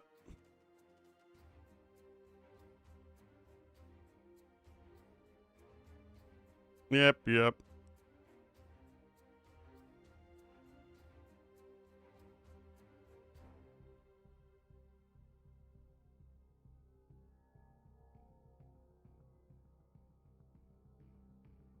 But what's interesting is that when Hera played League of Legends, his stream was completely dead. I mean, he wasn't a huge streamer at the time like he is now, but... What? What the heck? Oh.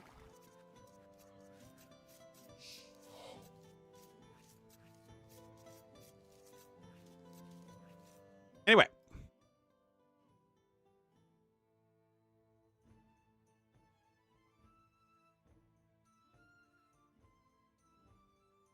No idea how the first games went, but it is Doubt up 2-1 over Overtaken. Ready. Yay. Down the wall, he sure did.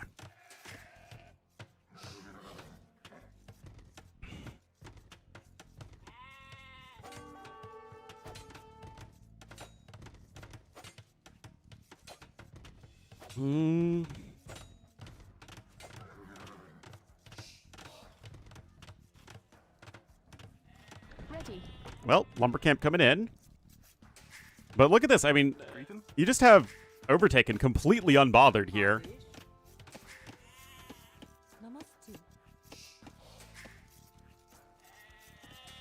This one does have... I actually don't know if they always have pawns or just the ones I've seen have had pawns on them. The Vil? I'm pretty sure he did, yeah. Unless there's another one. Vils gets real sneaky on BF. Vil's all the way over there. Still, Overtaken's early eco is superior. That gets the first hit. Now, Overtaken isn't a BF player whatsoever. He is 100% an Arabia player. Doubt lives and breathes the Rage Forest stuff these days. And already you can see the difference here. You'd much rather have the Scout at higher HP, because the Scout can force engagements, whereas the Villagers cannot do so.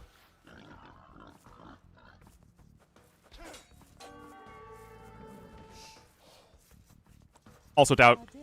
Oh, overtaken. Up. Oh, well, I guess just one boar for now. Yeah, this is all good here for doubt.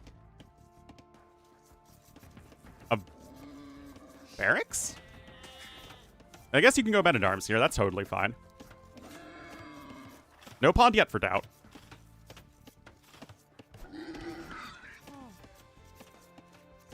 But yeah, the fact that Doubt Scout is on full HP is such a huge advantage.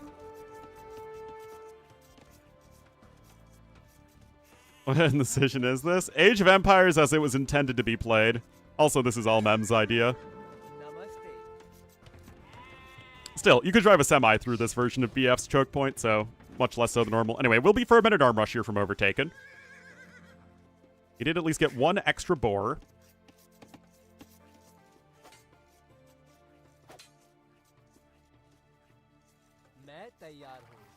Meteor. Meanwhile, Doubt's also on his way to Fuel Age very fast. So you can see that despite the Vil stuff coming forward, Doubt has done plenty. And you can see, like, this is the advantage of having that Scout HP high.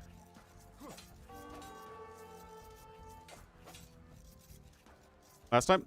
Yes.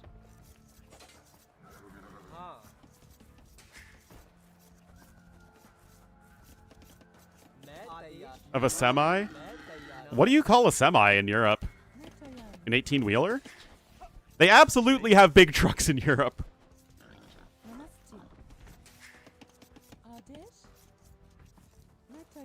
I've seen enough Euro Truck Simulator to know that.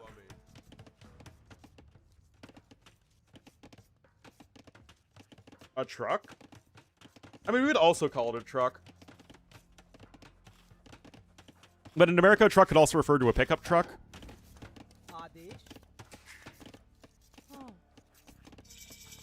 Lastkraftwagen. Anyway, quick range coming in here for Doubt, and he should be totally fine.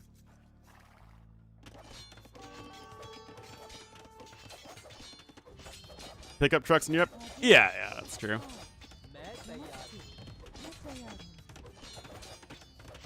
Pronunciation, I do my best. All right, tower incoming. Defensive tower for Doubt, though. He will have his archers. Like I said, Doubt's in a very, very good spot. Compared to a mid-wheelbase like a Ford Transit. Oh, yeah, that's the other kind of truck. Like a moving truck versus, again, a semi is like specifically an 18-wheeler. Huge, huge truck. There are trucks that have a detachable cab and trucks that don't. Anyway, I can see Doubt is totally fine here. Van? But a van is much smaller than a truck.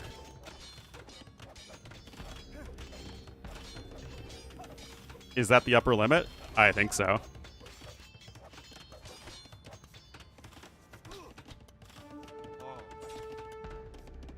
Yeah, I really don't know why I didn't run in there. DBA coming in for Doubt. It is already in, though, for our red player.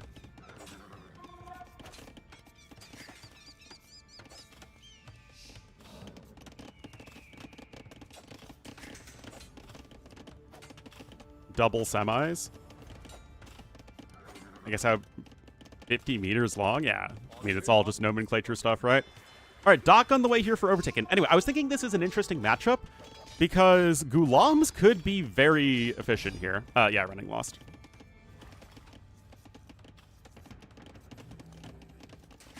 That said, Doubt's eco...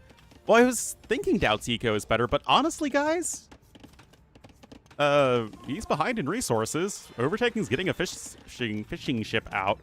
We'll need a skirmisher on the way. Doubt's gonna have fletching here. No blacksmith even in yet. Oh, never mind. This is a disaster here for Overtaken. Oh, no. Oh, no. This is why you need to be walled. Yay.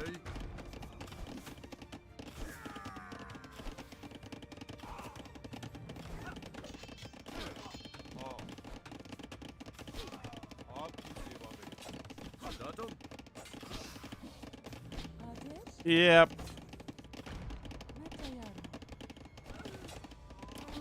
Uh-huh. 3 now. Dead villagers. Fletching is in, but you have so many vills queued up, man. Meanwhile, Dowd's chilling. Yay. He's doing just fine for himself. This weekend, I actually thought he had some very well-prepared, strategies that looked well-prepared. Let's say that. Last week. But, I mean, this is the first game I'm seeing of Doubt, but this is just Doubt doing BF stuff.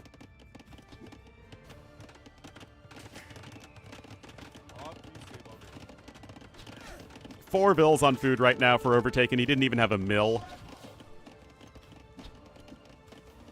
Again, it's impossible to attack Doubt, whereas Overtaken's base is completely open. Oh, he lost track of the archers. You can't do that. Doesn't matter what map it is. You literally cannot let that happen.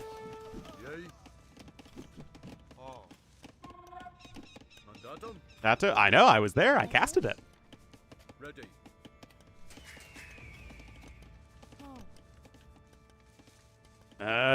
Still, with the eco kills, Doubt is up a villager. The res collected are even.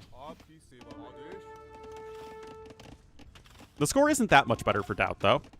And there is a chance that Overtaken could still get a better castle age time. Mandatum.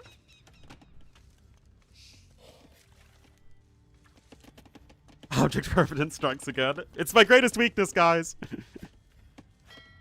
Yay. Ready.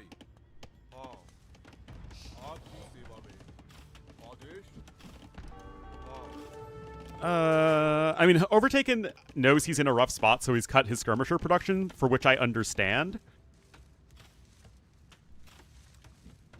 Sure has. Looks like Doubt will actually get a faster castle age time, though, which should be all the difference. Market OP.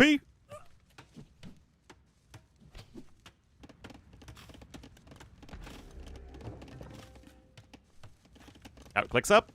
Running. Not running. Last series. Overtaken, not even close.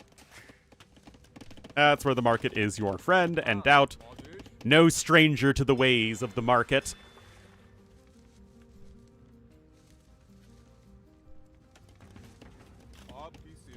The path of the market is not one for which all can tread. Yay. Fishing lines even coming in. It's what, 50 food, 100 wood? Maybe that is worth delaying castle age a tiny bit.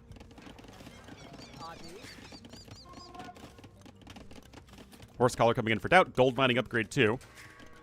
Honestly, not too sure what he wants to do in castle age. I mean, crossbow plus bodkin plus bow saw plus mangonels. Invisible hand, yes. Ready.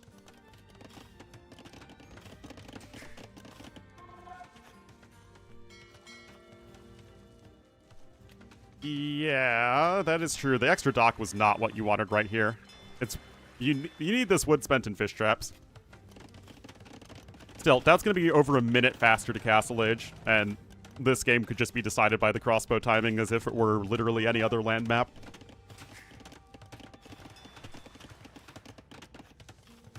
No horse collar in either. Oh, absolutely, get crossbowman.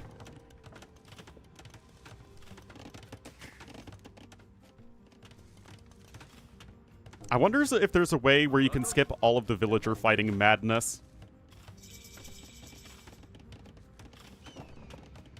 And crossbow and bodkin in the siege workshop, just like I said. Doubt is kind of going in the wrong. Oh wow, never mind. He literally didn't even see this. I mean, Doubt is literally running into a house wall. But that's where the mangonels come in.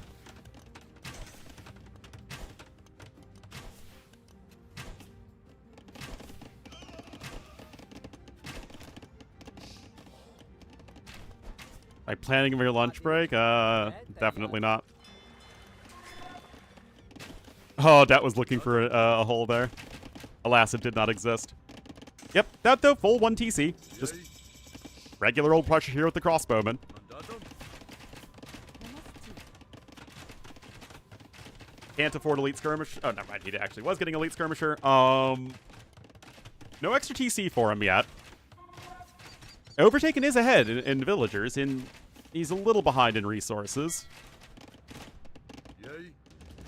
How is it disrespect? He's up to castle age faster.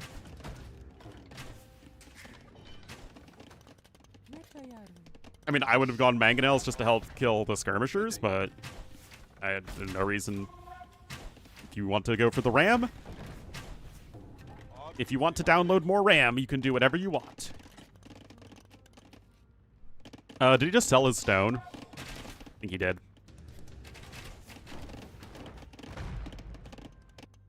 Yeah, with just a couple fishing ships. Now the Britons are doing Britain things. And again, I'm just... Okay, there's a second TC for the Doubtster at the back. 1v1? I don't know, actually. To be fair, when it comes to 1v1, is 1v1 Black Forest and 1v1 Amazon Tunnel all that different? Feels like it would be extremely similar. Alright, it is 2-2 Mangonel, so it's just as simple as Overtaken has to out-micro down. Not impossible. Like that.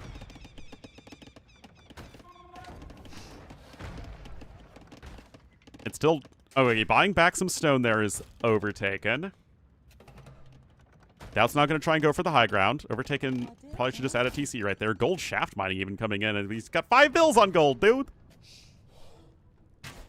But yeah, now the fish traps are in danger, and that is something that you simply cannot let happen, is losing those fish traps. It's your only advantage. Oh dear. Oh dear.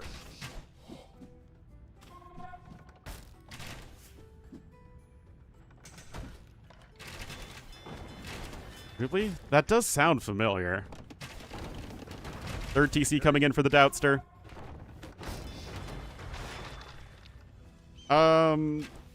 Doubt has still not actually killed any of his opponent's mangonels and has lost 2. Jordan Niaz? If no one's casting it anymore, it should be Niaz winning, I think. I wouldn't be surprised if Niaz won at all, given how well he played last week.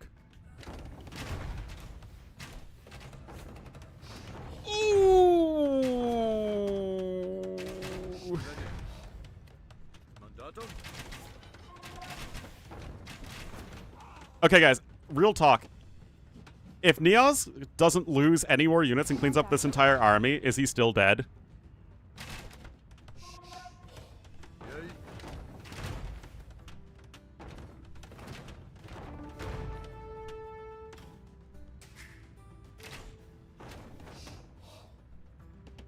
Yeah, I mean, he's got the wall there.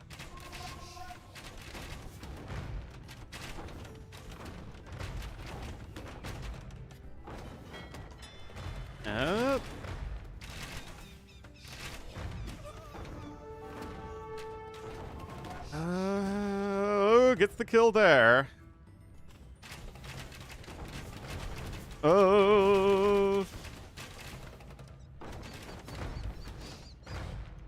Yeah, that's what I'm saying. Like, even if Niaz cleans this up, I don't see how he has much of a win condition. His eco's also very inefficient relative to Doubt's.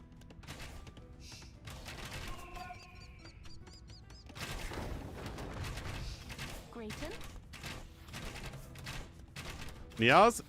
No, I'll call the players the wrong names however much I want.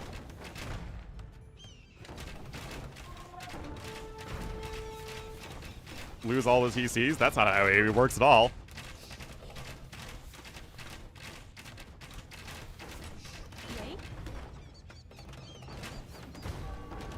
Amy 2 doesn't have artificial forced win conditions like that, which I really appreciate.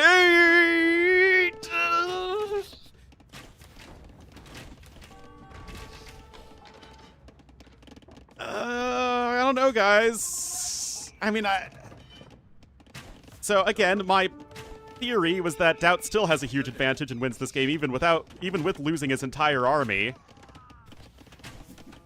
And it's, I think, still my belief, especially since Doubt's getting a few more bill kills for the road. He's up by like 15 bills, 15, almost 20 bills actually. Yeah, no, again, I like that to win a game of AoE 2, you have to do so organically.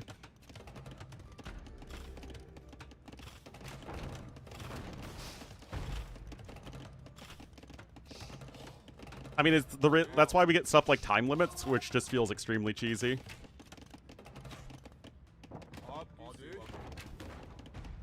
Mangonel shot? Oh dear.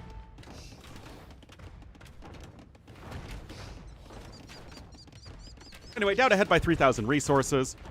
He's on 4 TCs to not quite 3. Yeah, it still isn't even walled at all. You can't Mangonel cut. Handcart coming in for Doubt, and like I said, don't think there's any way Doubt loses even after that terrible fight. Doubt also has a couple relics.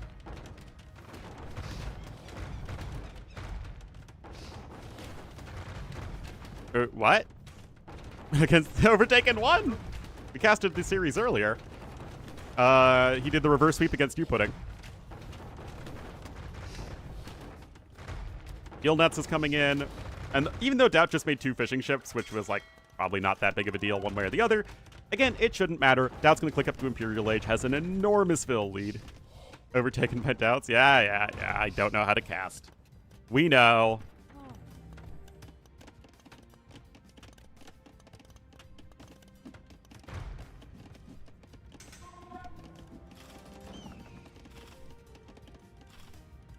What happens when you're live 7 hours? And are jumping from too many sets and talking to chat about other sets that you're not casting. Yes, Overtaken is Estonian. The only notable member of the Estonian AoE 2 community. The Mangonels can't cut trees. It's entirely for balance. Otherwise, it would be almost impossible to defend in Castle Age. Forests are a huge part of how you can keep yourself safe.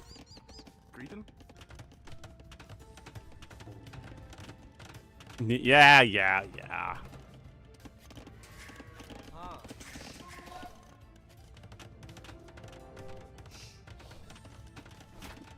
No, I'm pretty sure there are no other Estonians, guys.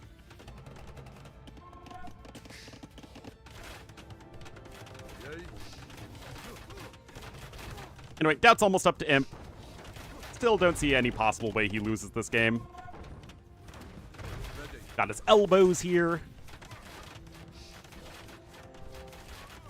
That's a population of Overtaken, indeed.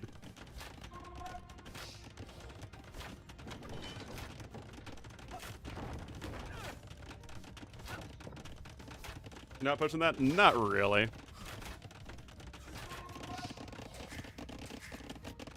Got Yeoman even coming in. That's how you know Doubt's rich. He's rolling in it. You can afford Yeoman before Imperial Age.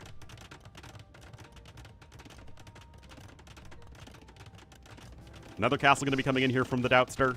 He's also on 4 relics. 0 for red. This hasn't had the time or resources to get them going.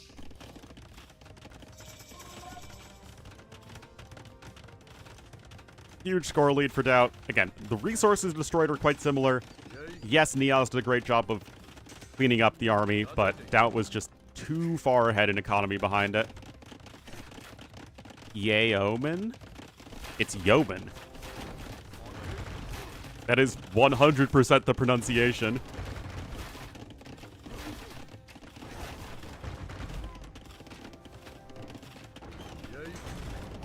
Believe it or not, just because I don't pronounce some stuff like T90 doesn't mean I'm incorrect in my pronunciations.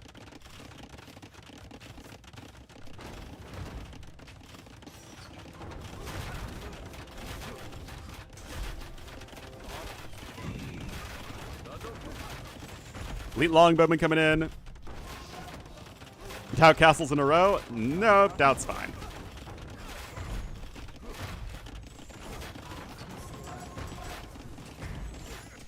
Under threat?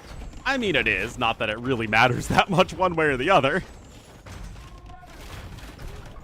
Pronounce the Spanish words? I don't think there are any Spanish words in AoE 2. I mean, I try to pronounce everything correct. With some exception. There's some stuff that's like... If I try to pronounce the phonetically correct English versions.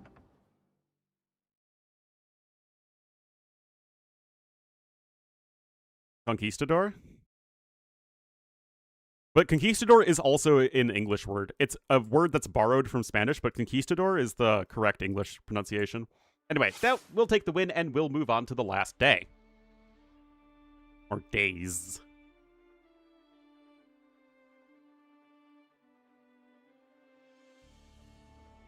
The save is Spanish? Yes, but I cast in English.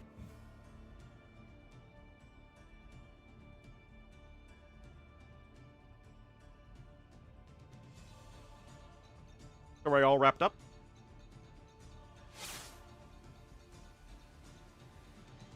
Is Benanji Stone Please done? I didn't see them playing.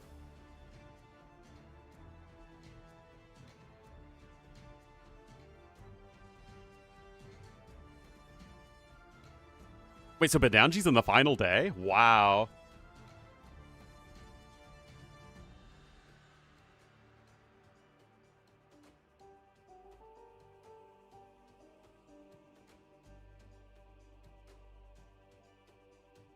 Remember, guys, I have my USA Cup set. Oh, yeah, sorry. El Dorado.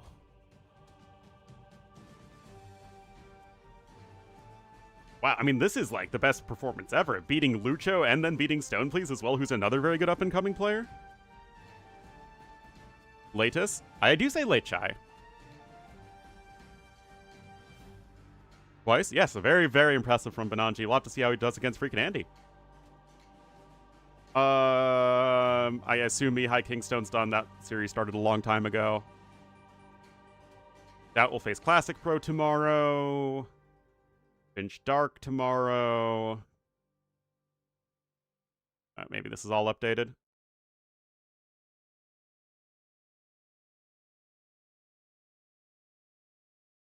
Dark, yeah, it runs into his worst matchup.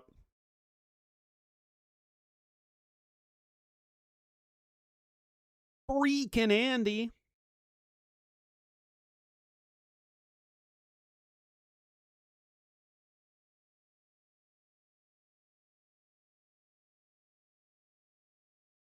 All right, guys. Looks like we are all done for today with Warlords. So now I need to look and see what exactly USA Cup is about. Wait, why am I looking at the code of conduct? Oh my goodness. I misclicked options. I think that's all good. Get that stuff. Playing in USA Cup. I have my first round match.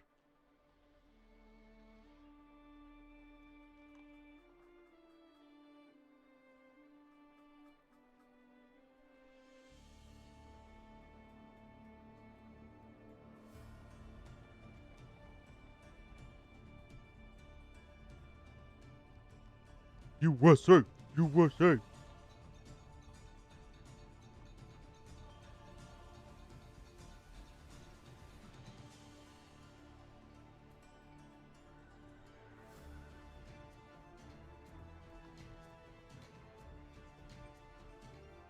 Alright, guys. In a world tournament? What's a world tournament? I just played in the TTLC.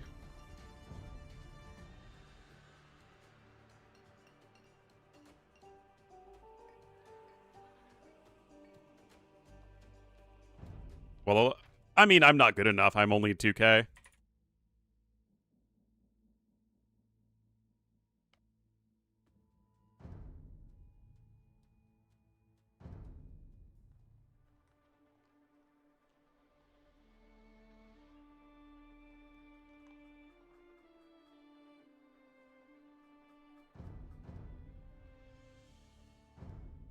Alright, so what are the maps?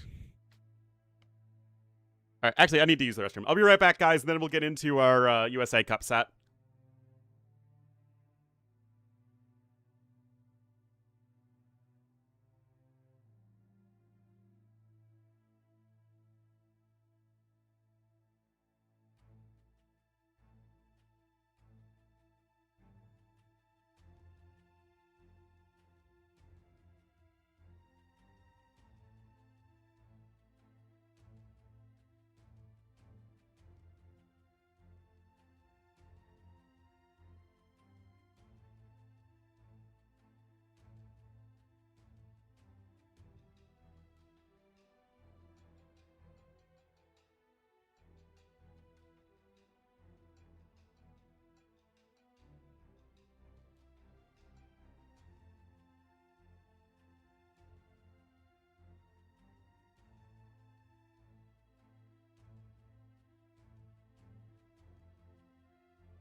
Yep, sorry. Ruining AoE again.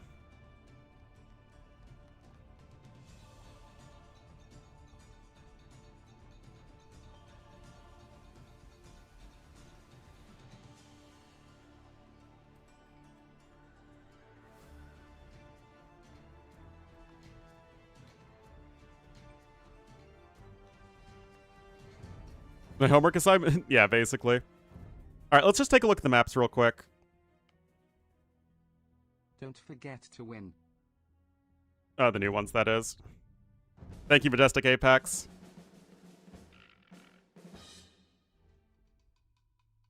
Oh my goodness. Okay, so it's technically a closed map, but it's in fact super open. This looks pretty fun, honestly.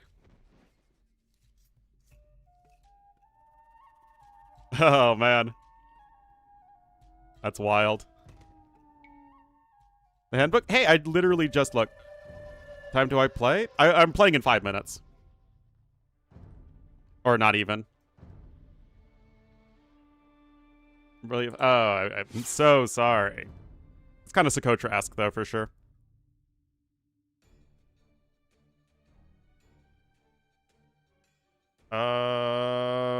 South Dakota Badlands. Oh my goodness. Okay, so just like an open land map.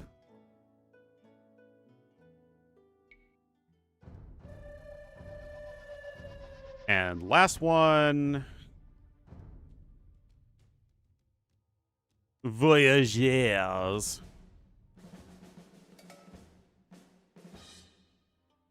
Oh, these are the super strong walls. Why is there a fortified outpost? Okay, so like lots of foxes and stuff. Oh, and there's like gold.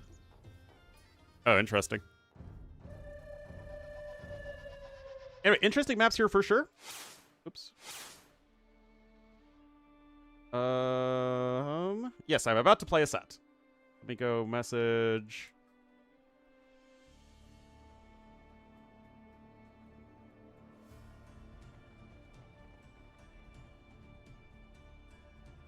Bracket command. Oh man, where is the bracket? What do you think?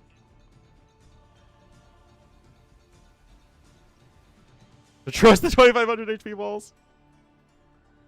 More prep than MBL here. Yep.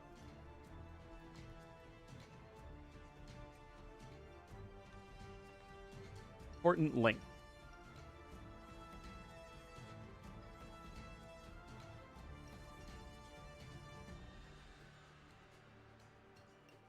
Here we are.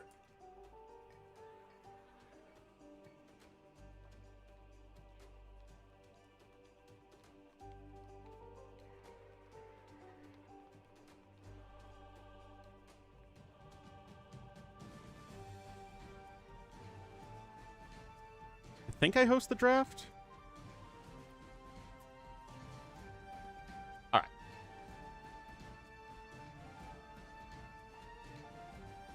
Don't have to.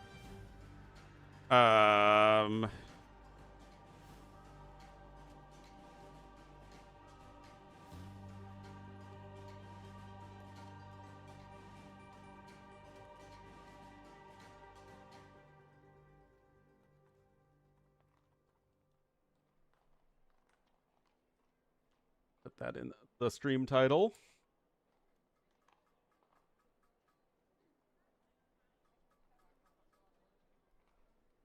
Yep, nothing there.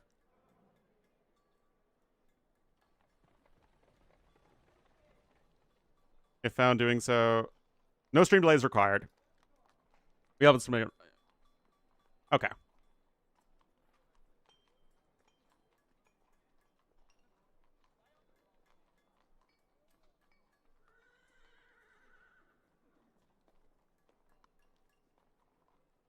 Draft? Yeah, I'll turn off chat. I always do.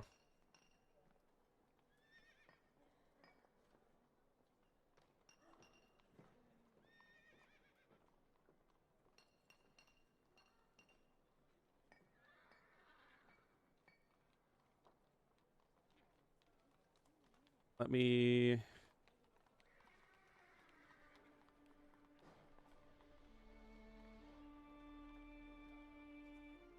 No, we're very far from that.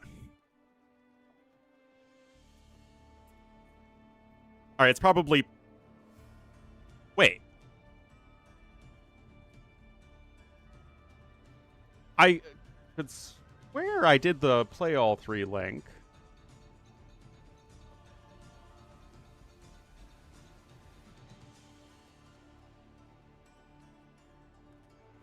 Yeah, oh. Okay, I guess we can just draft more maps than we end up playing. Interesting.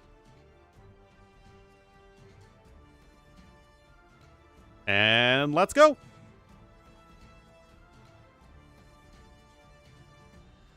I don't want to have to figure out Voyagers.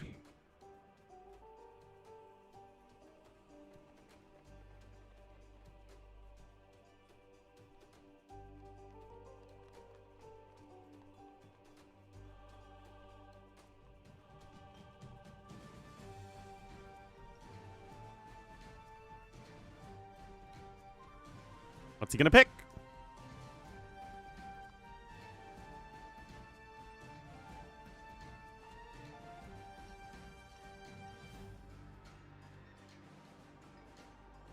Oh, running out of time. Evacuation.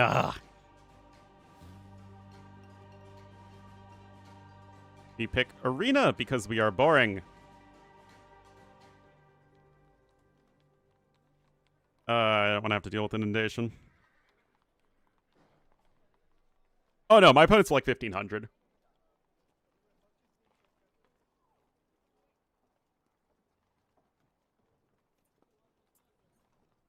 I don't know anything else about them though.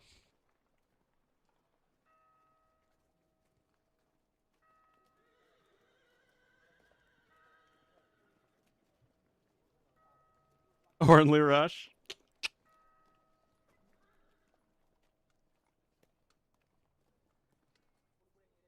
Yeah, Philosophisor.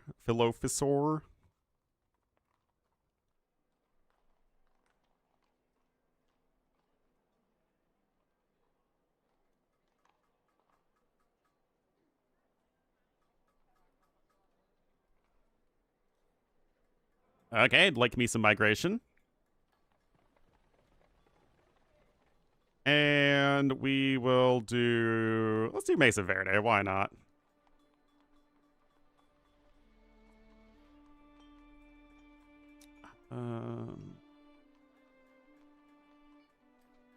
I don't know what version of Graveyards this is, so I at least know Cross and Land Madness. Arabia on the ladder. There we go.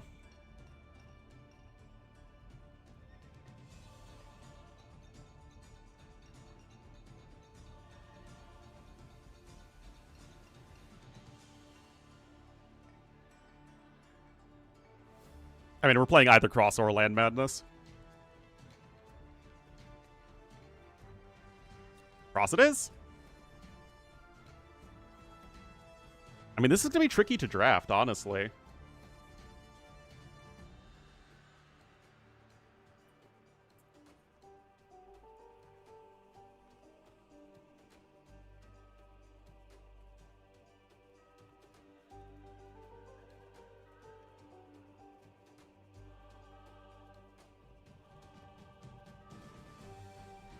Go.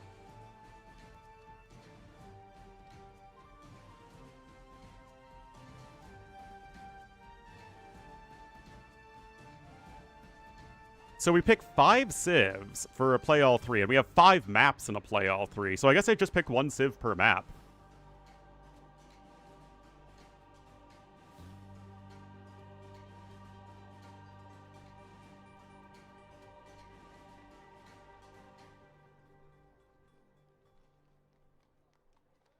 Anyway, we'll ban Vikings.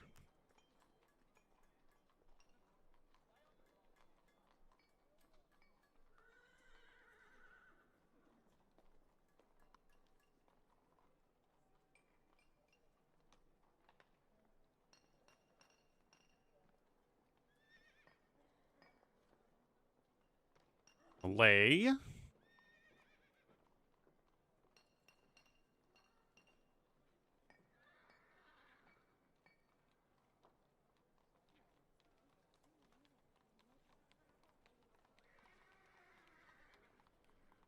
think we'll ban Bengalis. Oh, they don't know me. I would never pick Romans. Do Bengalis, and let's do Japanese who are there.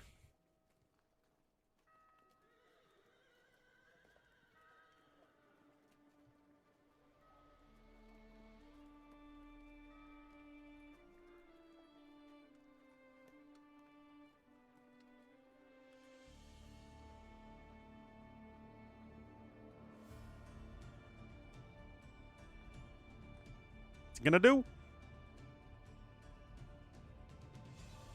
The Spanish. If it didn't... Oh, thanks.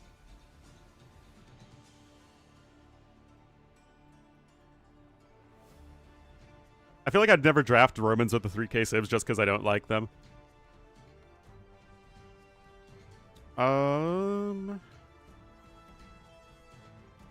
Get rid of Portuguese.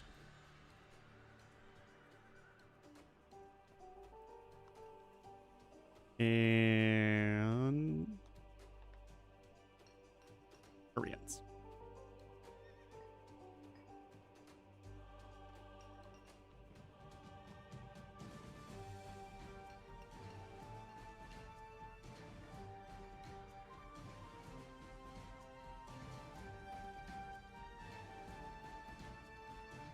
Koreans? That's why I banned both of them. And Dravidian. I think I want Italians first, because they're very good on migration and evacuation and arena.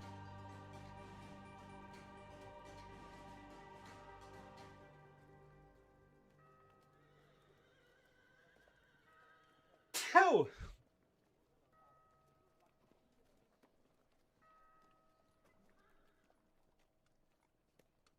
Next, I'd want to pick up Magyars for Land Madness if possible.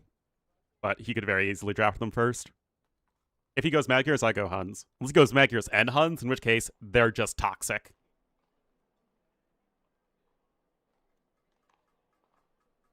Turks. Lol.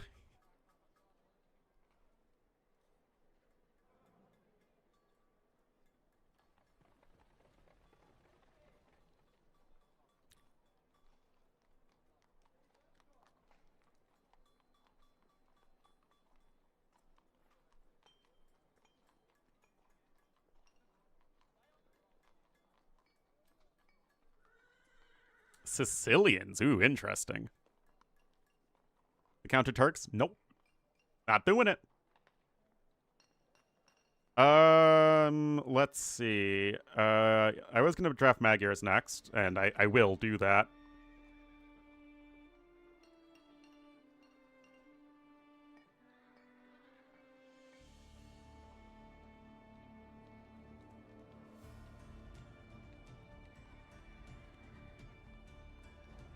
If he's going Turks on Arena, I want something that's super good aggressive. So either Aztecs or Poles? I think I might like Aztecs more.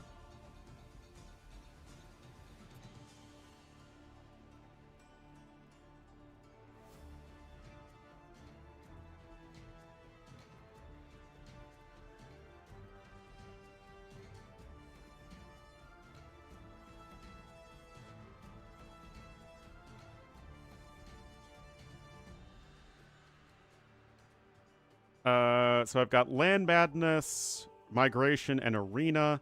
Need Evacuation and Mesa Verde.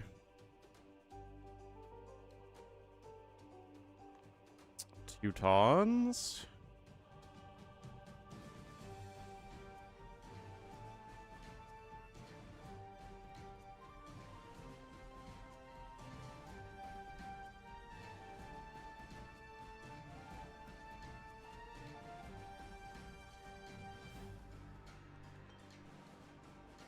Go Persians, if he doesn't pick them.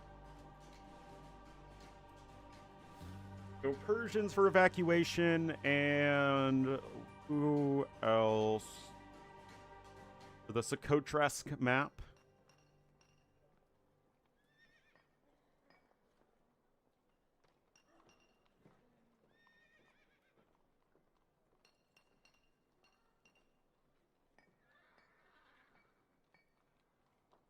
Think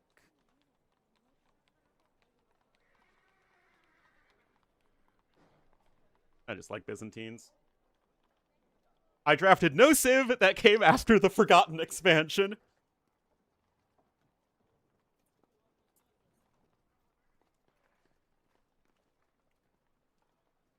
Ugh.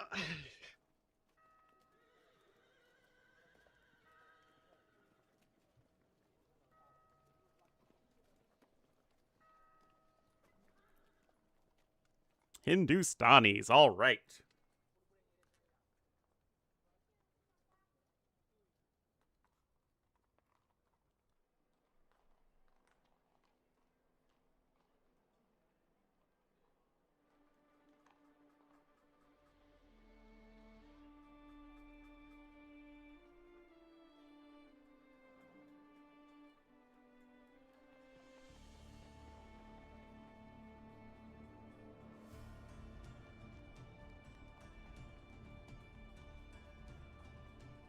A delay on? Oh, I don't care enough to stream with a delay.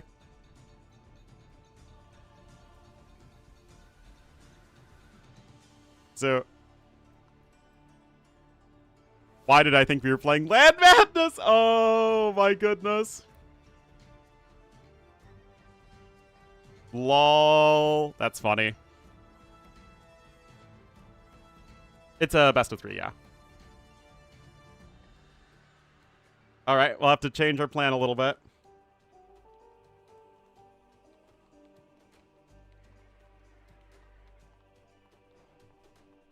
No, it's a best of 3.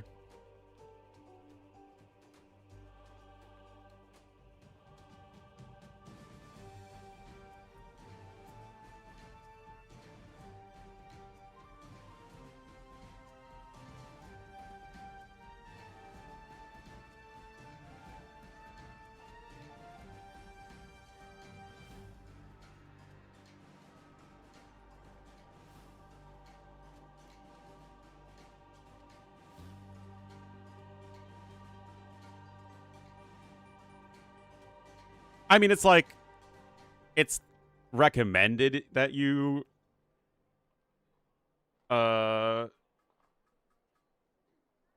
stream with a delay for like stream cheating purposes. I just don't really care enough.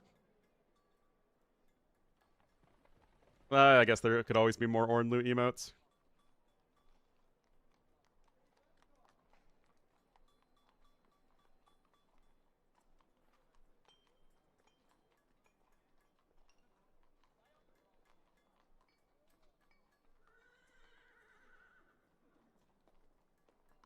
Anyway, now I need to figure stuff out. I might change things around a little bit then.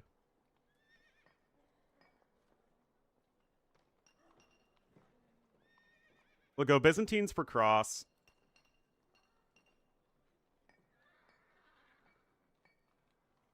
Persians for evacuation. Italians for migration. Magyars for Mesa Verde, and Aztecs for arena.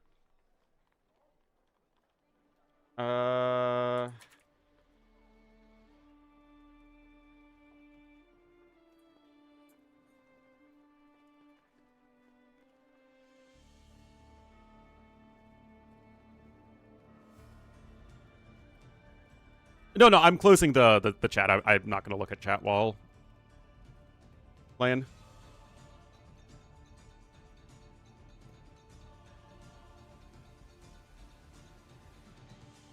But, that's when we jump into the game.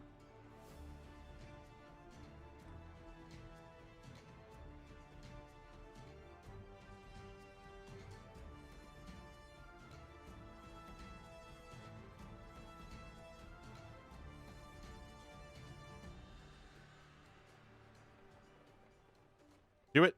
Yeah, I mean, for sure, but again, some things in life aren't worth it.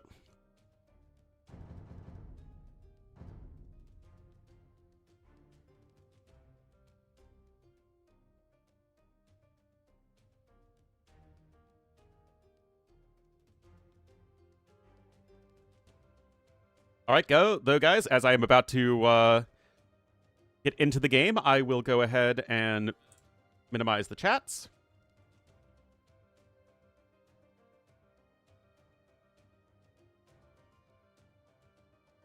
Yeah, we are on the correct scene. And we are good to go.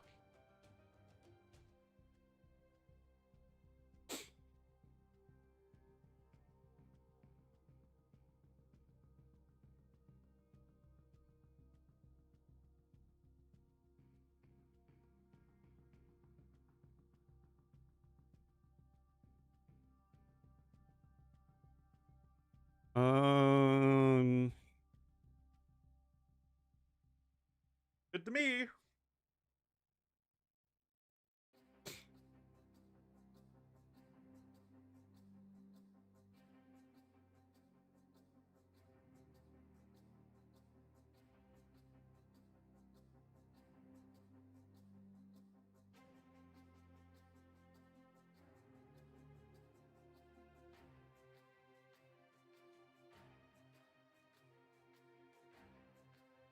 Oh, look at this lobby title. Ornlu versus Philosopher. Game 1. Look at it's always the casual players. No problem. Alright, well, I'll open chat back up then, if he still needs a moment to think.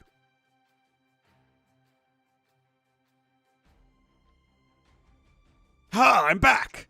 Ha ha ha ha ha!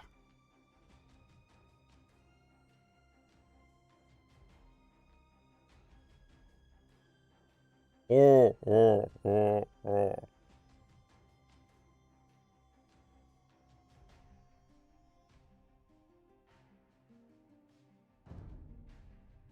What's Ornlu's? You can't just ask someone what your elo is. I'm like 1900 right now, but I was 2K. Anyway, chat is closed. We are starting.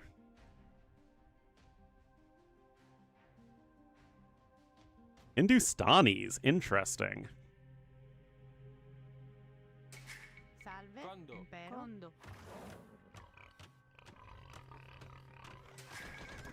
Ein. Pabulo. Presto. Pabulo. Presto, babulo. Again, I literally thought we were playing Land Madness instead of, Cross, but whatever. Whatever.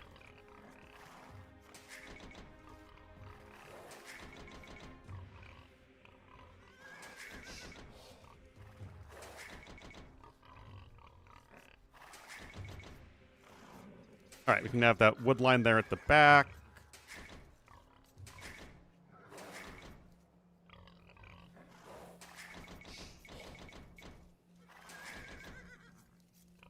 Impero. Where are my sheepers?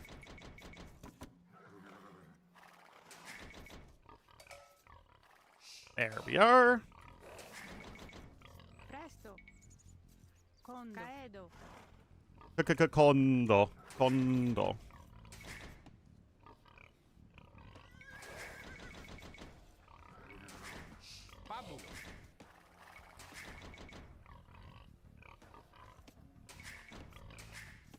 Salve. Condo.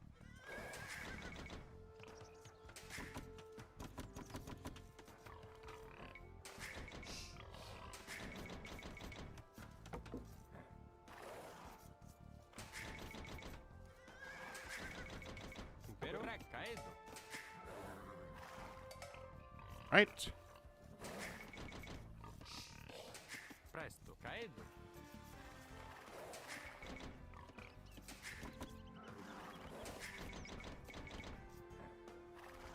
Push you in. Ai. Saneatus. Salve. Impero. Sane. Ein. Presto. Correctus. Salve. Quando? Salve. Impero. Sane.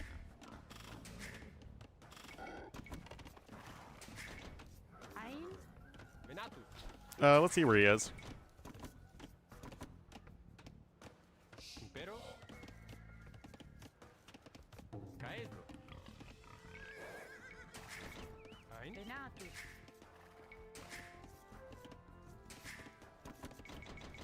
Presto. Ein.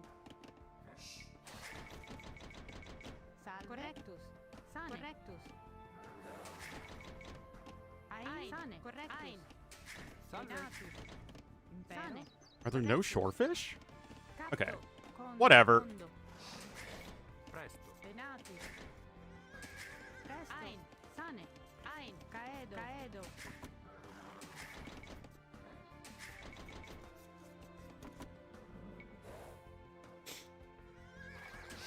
Ein. Venatus. Ein. Venatus. Salve. Venatus. Presto. Impero. Correcto. Salve. Ein. Venatus. Presto. Impero. Sane. I'm gonna get housed here. Salve. Ein. Salve. Just a moment. Venatus. Correcto. Ein.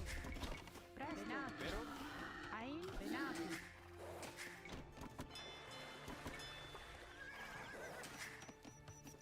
Impero. Correctus. Ein. Correctus. Sane. Correctus. Ein. Sane. Correctus. Correctus. Ein. Sane. Ein. Correctus. Salve. Venatus. I'm gonna go for a forward dock. Presto. Salve. Impero. Sane. I know you can garrison Ein. fish now, but it's still here to disrupt your opponent's fishing eco. Presto. Presto. Salve. Venatus. Quando? Not get housed, which is seemingly impossible. Impero. Sane. Ein. Salve. Pabulo. Presto. Venatus. Salve. Venatus. Ein. Presto. Impero. Ein. Pabulo. Salve. Presto. Pabulo. Impero. Pabulo. Presto. Ein. Impero. Ein. Correctus. Condo. Ein. Pabulo. Ugh. Whatever. Impero, Kondo. Salve, Kondo. Kondo. Kondo. Kondo. Kondo. Capto. Ein. Kondo. Kondo. He did scout that. Good on him. We will endeavor to do the same thing. Presto, Fabulo, Caedo. And we also need to see if he's going for any terrestrial-based pressure.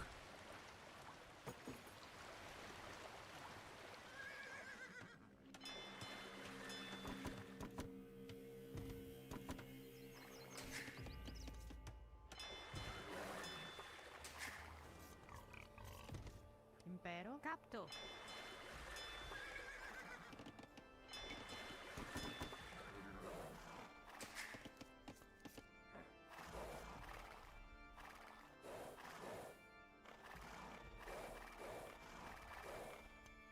A lot of bills just not going on to gold.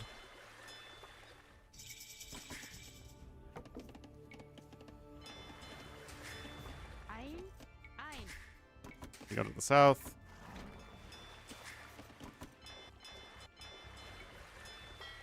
And just double check. He's not docking over here. Presto, Kondo. Kondo. Capto.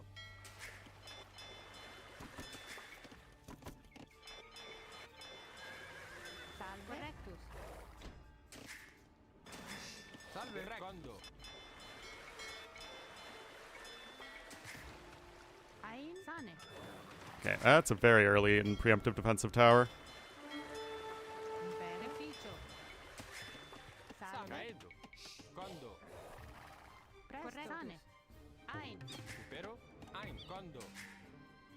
Salve. Capto. Ein. Capto. Correctus. Capto. Impero. Presto. Ein. Salve. Sane. Correctus. Ein. Sane. Caedo. Impero. Presto. Ein. Capto. Ein. Sane. Salve. Kondo.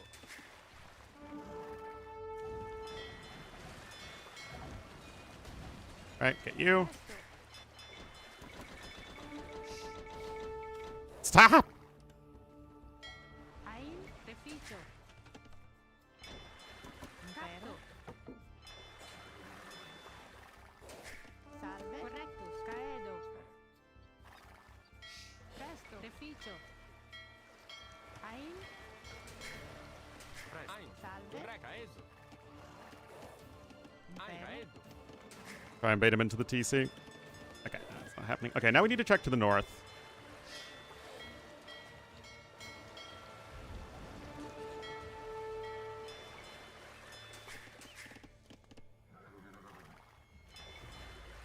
Impero. Ein. Caedo. Salve. Kondo. Ein. Oh my god, I'm Presto. gonna get housed again. Impero. Kondo.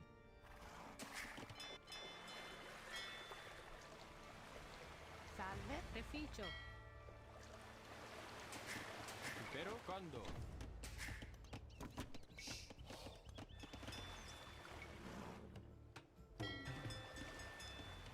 Ein. Capto. Capto. What? No, Capto. repair! Presto. Repair! Impero. Why Salve. can't I? Oh, because the ship's at full HP. Oh my goodness, it's the overlap. Presto. Kondo. Anyway, Impero. as Kondo. anticipated, the timing's off. Salve.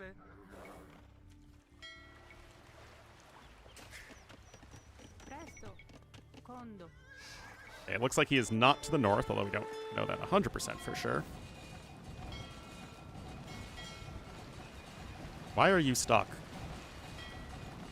Ein. Anyway, Salve. Correctus. Ein. Kondo. Kondo. Not be done. Caedo. Ein. Ein. Caedo. Salve. Impero. Podio. Presto. Kondo. actually, fishing ship here, fishing lines here. Getting housed is an integral part of the experience.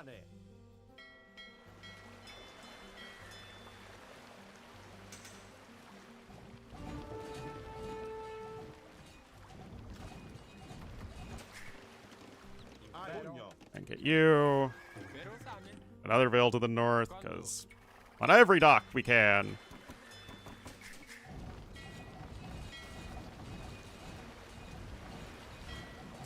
Salve. We are greedy. Okay. Gets up to Castle Age faster, but we're still doing very well right there. Ein. Presto. Okay. A little nervous about that castle. Age. Salve. Uh-huh. Ein. Sane. Presto. Mita. Salve. Ein. Correctus. Presto. Sane. Impero. Correctus. Salve. Ein. Ein. Impero. Ein. All right, whatever. Caedo. You fall back here. Ein. Condo.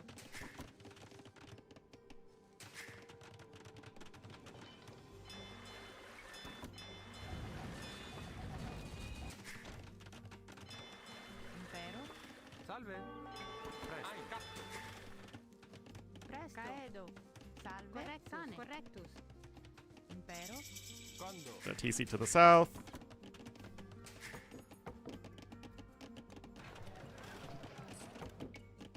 Ein. Caedo.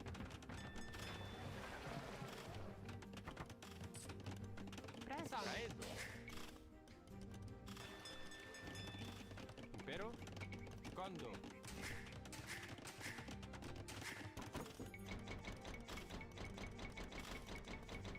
He is going to be going for some goo lambs. Presto. Sane. Porro. Pero. Ago. Pugno.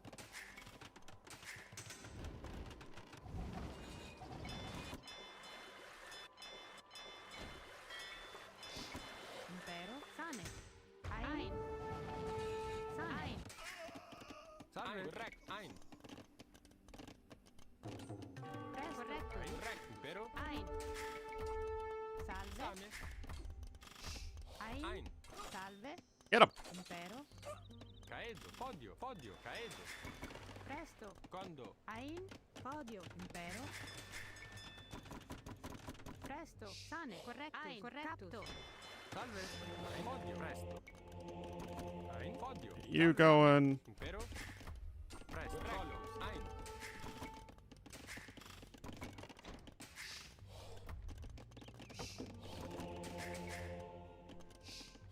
Salve. Colo. Salve. Sane. Good fletching.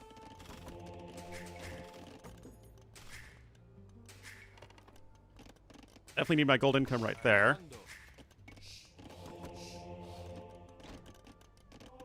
Sane. Correctus. Oh, a little bit of a lag spike. Condo. Sane. Correct. Ein. Correctus.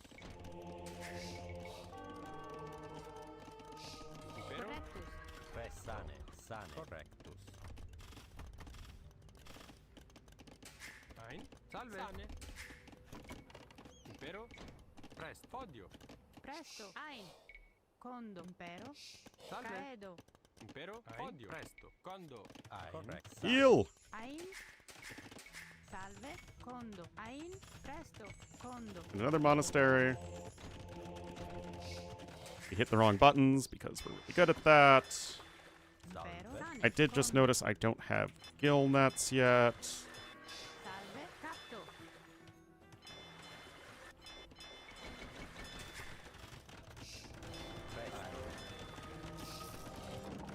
Salve. Salve. Ein. Ein. Ein. Sane. I hear Cataphracts pack quite a punch. Salve. Ein. Correctus. Ein. Sane. Impero. Caedo. Con presto. Presto. Salve. Caedo. Caedo. Ein. Impero. Presto. Correctus. Start going for relics. Presto. Correctus. Condo. Also get some of you guys going. Salve. Ein. Condo. Condo. Ein. Correctus. Sane. Caedo.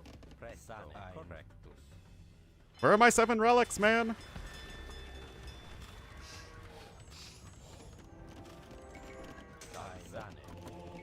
Impero. Ein. Condo. Salve. Ein. Correctus. Ein. Condo. Correctus.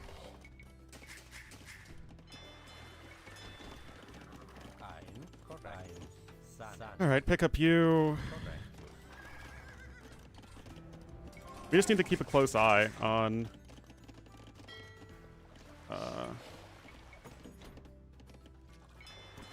where his gulams are. Anyway, we'll click up to imp in a moment. Oh, I'm gonna lose my market. Presto. Condo. Ein. Impero. Ein.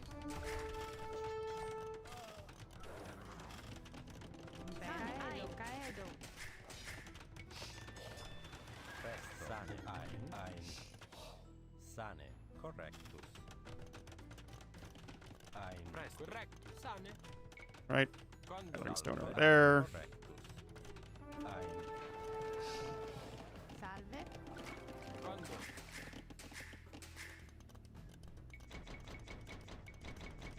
Come on. There we go. Ein. And we're up. Presto. Ein. Sane. Correctus.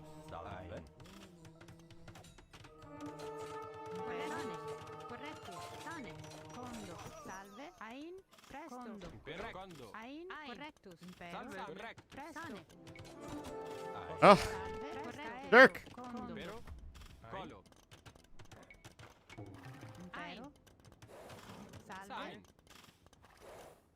Ein. Podio. Podio. Salve. Correctus. Condo.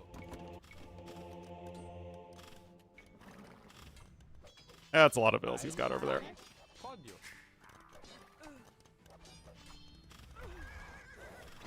Anyway.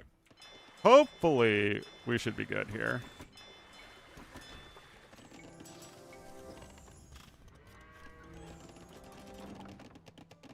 Oh, he has a Gulam right there. Ein. Oh, let's get a university as well. Condo.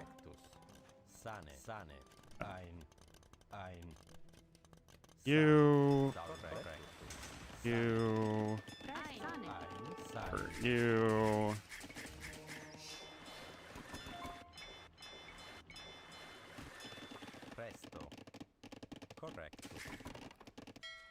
Impero. Condo. Ein. Porro.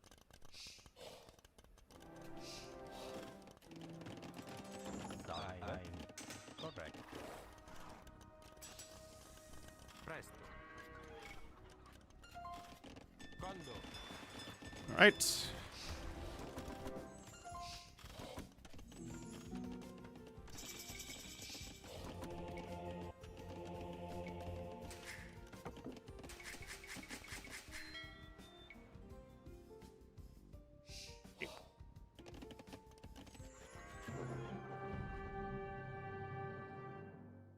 Well, I was initially caught off guard by the castle drop, for sure. Oh, did he buy? Oh, no, he was just gathering, I think, a ton of stone over there. But I think we reacted to it well enough.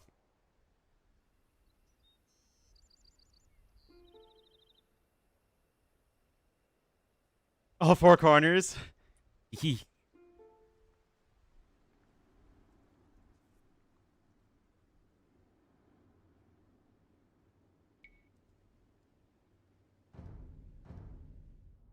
Alrighty. So we'll have to see what he picks next.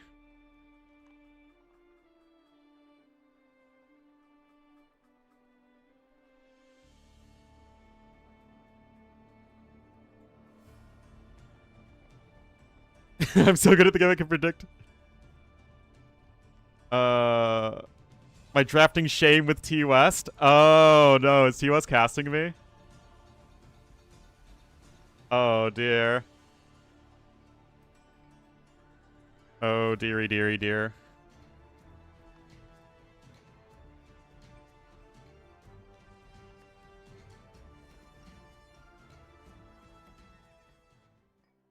Right? He's like 1400. It's just the first round.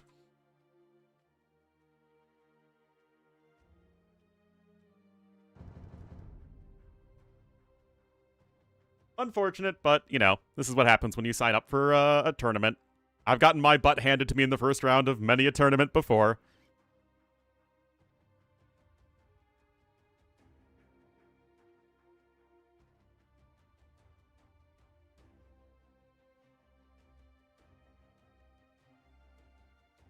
Oh, let's see.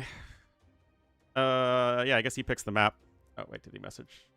Am I getting a mem? Okay, there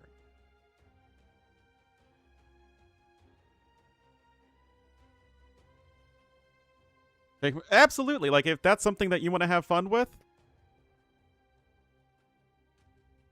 Arena, Clown Town it is.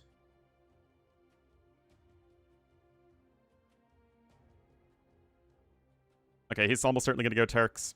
I'll go Aztecs. Or I could go Italian.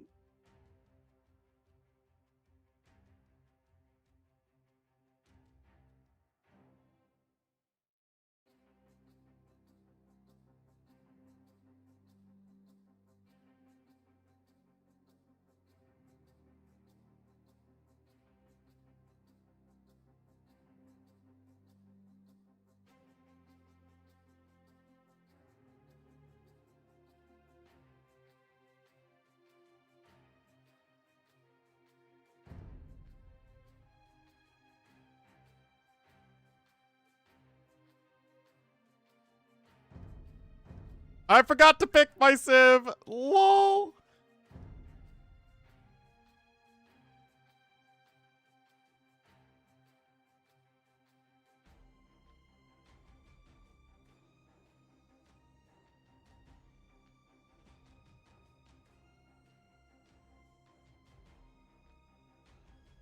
Ooh, Teuton! Frickin' woke nonsense with their conversion resistance. SMH.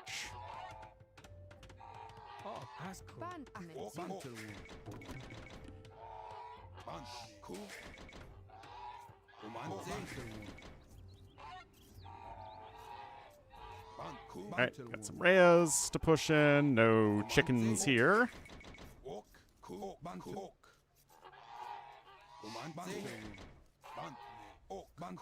I mean, my Aztecs pick was pretty telegraphed. It was my only decent arena civ. Oh yeah, I could have gone Italians.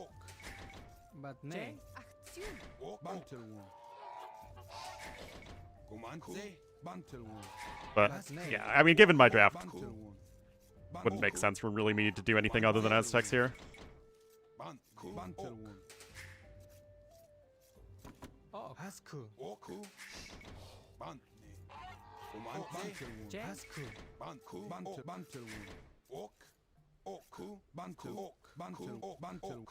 Where are you going, you silly Ray? Oh my goodness.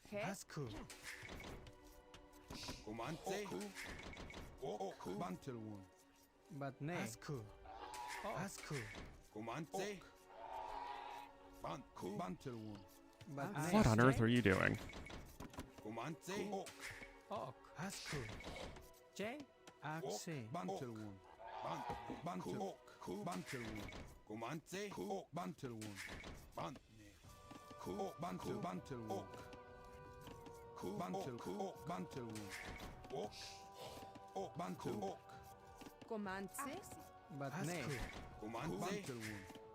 Righty.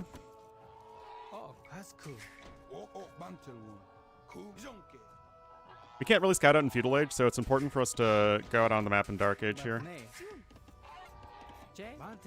Oh. Well, I'll get those other. You geese a little bit. Let's just see how close the rush distance is on this version. I mean, I'm starting pretty close to the edge of the map, so I think we should have at least a decently long rush distance, but obviously we gotta double check.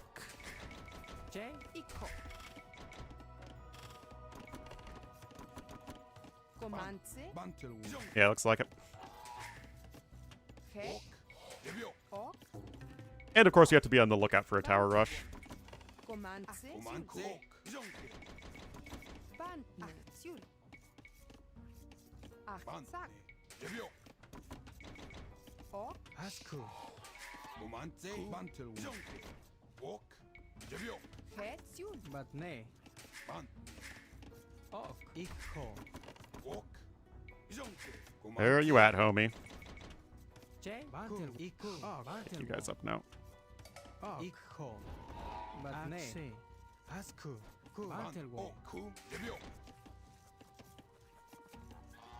Walk. Jonke. Ah, there it is. Ikko. Bantel. Walk. Comanche. Whatever. Banku. Het. Achsak. Ban. Oh. Bantel. Ok. Jebio. J. Ok. Outside. Whatever. Umante. Jonke. Walk. Jebio. Ok. Bantelwon. Achsak. Ban. Sion. Jonke. Umante. Jebio.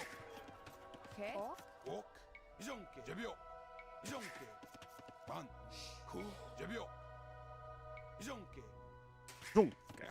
Umante. Jebio. Ban. Jonke. Jebio. Banku. Umante. Bantelwon. Jonke. Jebio. Walk. Jonke. Comanche. But ne. Het. Ok. Ok. Asco. Comanche. Bantel. Jebio. Umante. Jonke. Ok. What am I gonna do, actually? I'm not gonna go full double monastery. But ne. Asco. Feels like asking for trouble against Teutons. Ok. Aktion. Walk. Jebio. Bantelwon. Ku. I'm a little concerned about that scout. Fearing for the tower rush.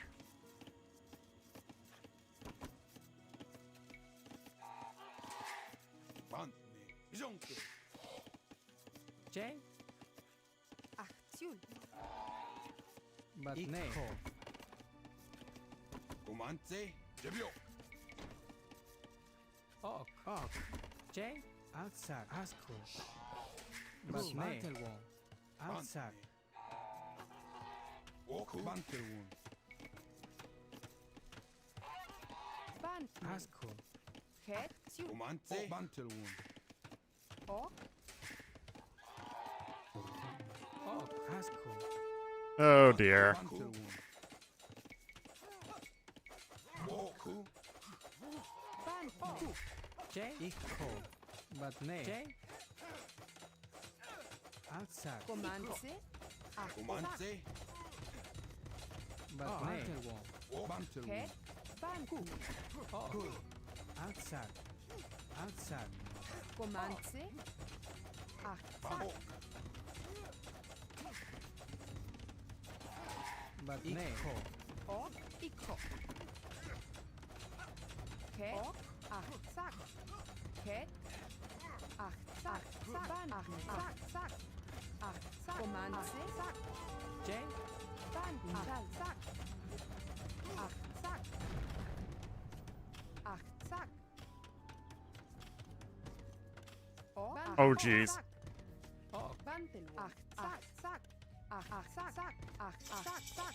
That was a mistake. That should have been punished. Oh, Ikko. Outside. Bantelwon. J. Ikko. Aktion. Bantelwon. But ne. Achsak.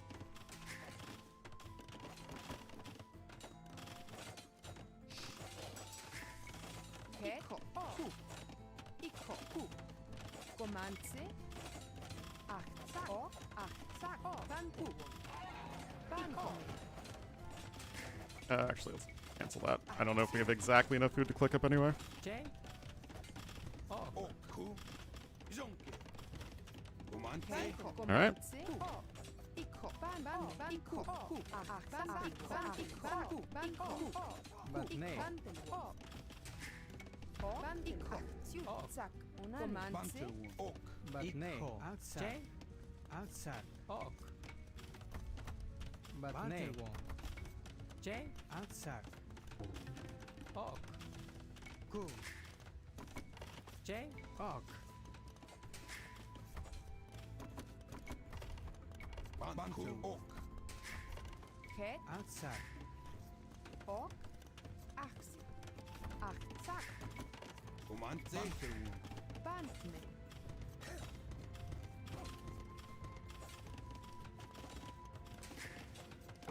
Command. Always scary to deal with, but we're hanging in there. Bantne. But nay. J. Aksi.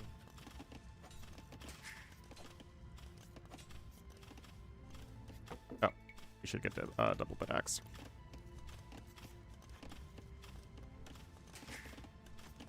But nay. Ok. Iku. Ikho. Ku. Bantelwon. But nay. J. Banten. Ku. Ikho.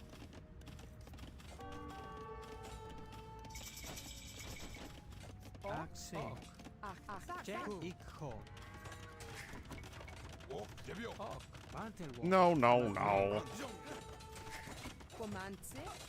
Banko. Sak. Tunan. J. Iku. Bantelwon. Hey. But nay. Ok. J. Ikho. Bantelwon. Ok. Ku. Comandze. But nay. Aks. Banten. Bantelwon. Command. Aksi. Ku. Alright, mango's coming out. We're doing alright. But nay. Ikho. Bantelwon. J. Comandze. Bantu. We're hanging in there. But nay. Aksak.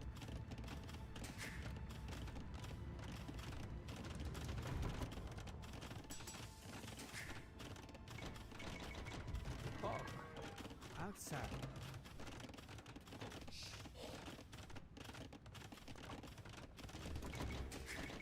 J. Aksak. Alright. Ok. J. But nay. Now we go after whichever tower is not being garrisoned. Ok. Oh my goodness, what on earth? Ku. Sak. Unan. But nay.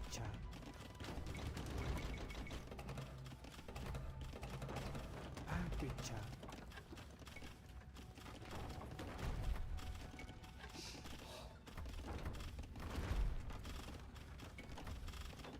Akpicha. Ok. Ikho. But nay. Bantelwon. Sakonan. Akpicha. Back to that. Aksi. J. Akpicha. But nay. Sak. Aksak. Ok. J. Actually, let's not use a low HP Vil here. Aksak. Ok. Ikho. Ok, ok.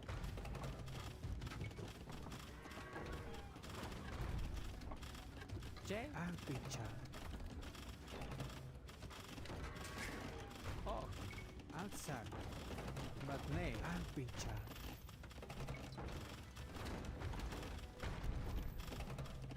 J. Akpicha. You. Ok. Akpicha. But nay. Akpicha. Het. J. Oh, let's also get a couple bills on stone. Sak. Akpicha. But nay. Bantelwon. Sakonan. Comandze. J. Akpicha. Ok. Akpicha. A little too close for comfort. Nay. Ban. Aksak.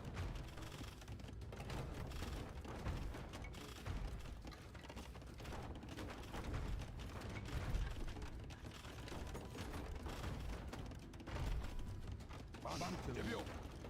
Oh no.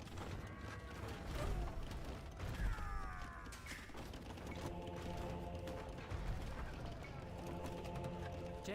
But nay. Outside. 도만세 옥 이정 도만세 Got him. 제비오 옥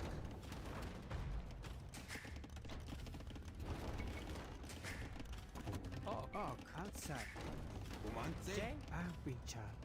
반네 옥 I've been shot. And that should be the rest of those villagers. 반 도만세 옥. But nay. All right, you gotta get there. But nay. Outside.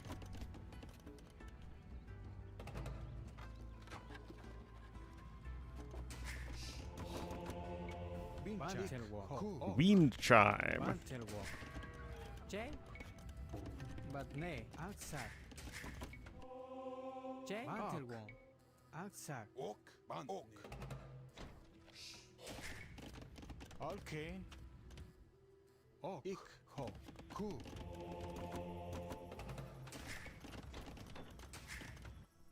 I at least want to get on 2 TCs J. and Outside. not be housed, but how often do we get what we want in life? Romanze.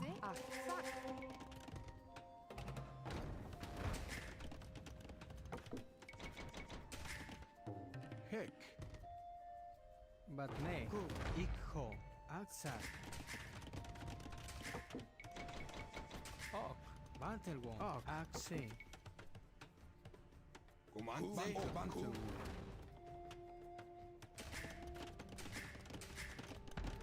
But nay. Ku. 옥 Oh, that's almost down. Mantelwong. Heck. Mantelwong. All right. J. Ik.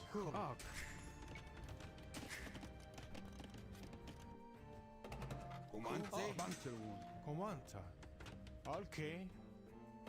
He really likes his castle drops, that's for darn sure. Mantelwong. J. Mantelwong. Outside. 옥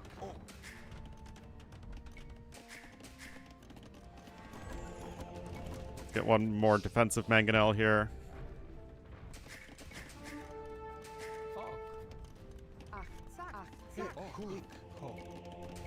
But nay. Outside. Okay. Mantelwong. Mantelwong.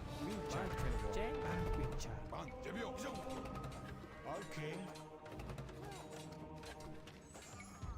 But nay. Winchar.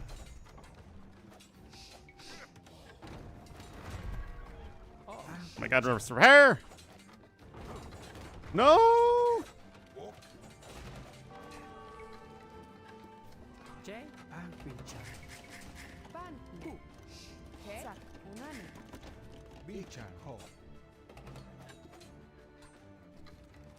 But nay. Winchar. J. 도만세 Mantelwong. But nay. Outside. J. 제비오 But nay. Ku. Ok.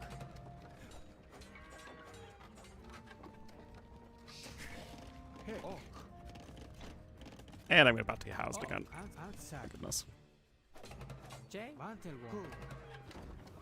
Ok. Winchar. Ok. But nay. Mantelwong. But nay. Mantelwong. Outside. J. Outside.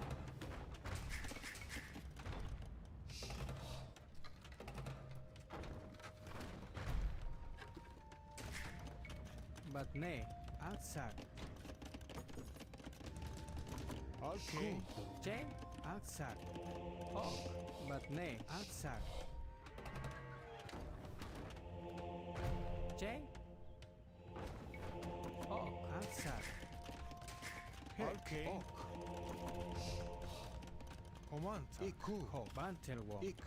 I should have an outpost over here, and honestly should have had it a while ago.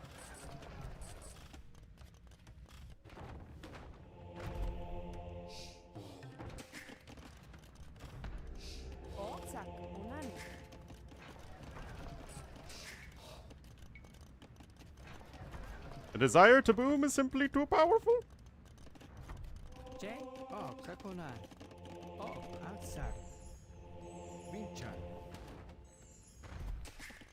Back TC, just in case. Outside. Ok. Bantelwom. Ok. Hek. Ach, zack, zack. But nay. Command. Cool. J. Outside. Okay. Ho. Vinchan. Bantelwom. Okay. Oh.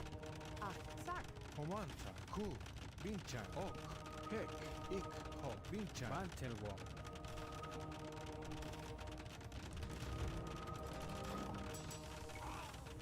But nay. Oh. Cool. Might be a tout castle.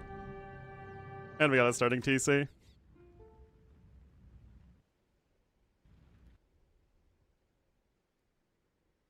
You know what?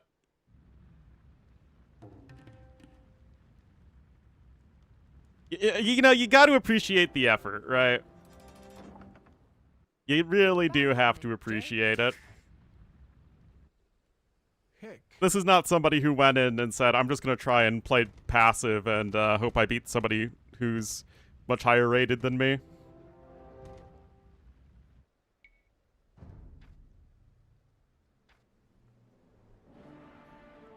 He actually did have some more stone collected than me.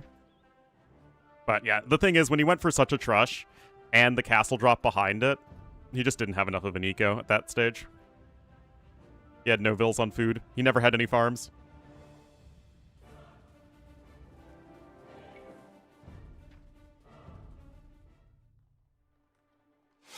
Anyway, guys, we did take the W. A bit too all in? A bit, yeah.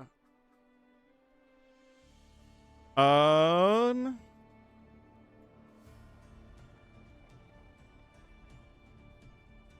me just message my opponent and thank them for the games. Find the thing.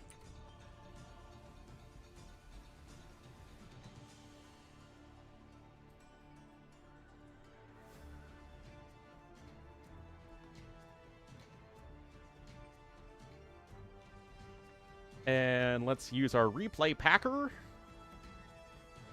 I have no idea how to use this thing.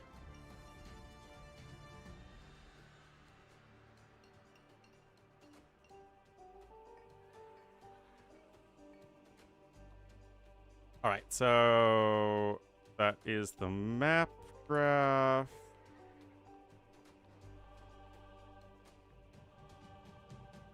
Oh, there you guys. Learning this thing. Civ draft not found. Is this just it? What? Oh. My Civ draft. Oh, here it is.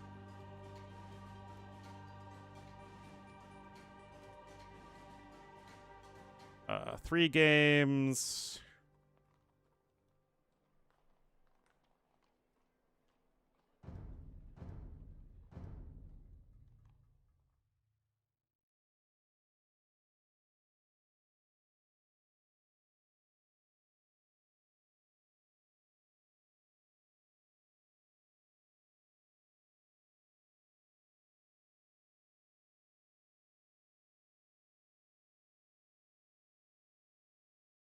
All right. How do I finish it?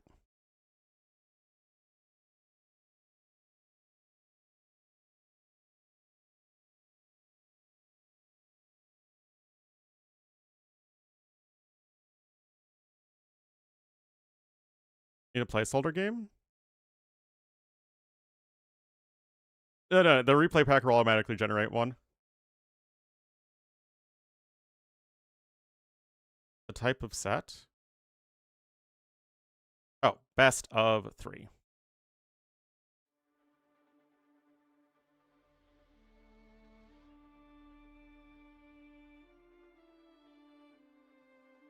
Oh, yeah, here they are.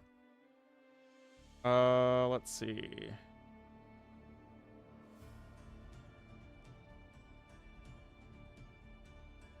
Recorded games. Here we are.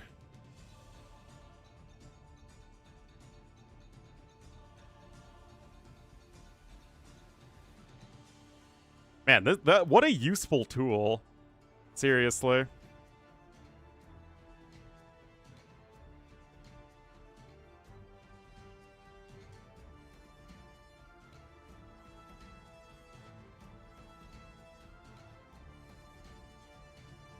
Leo bracket? I'm not sure, to be honest. But anyway, guys, that's gonna be it for me. I'll be back tomorrow. We have plenty of AoE 2 stuff happening. But yeah, we'll have the qualifier final round for Warlords. But again, thank you so much for watching.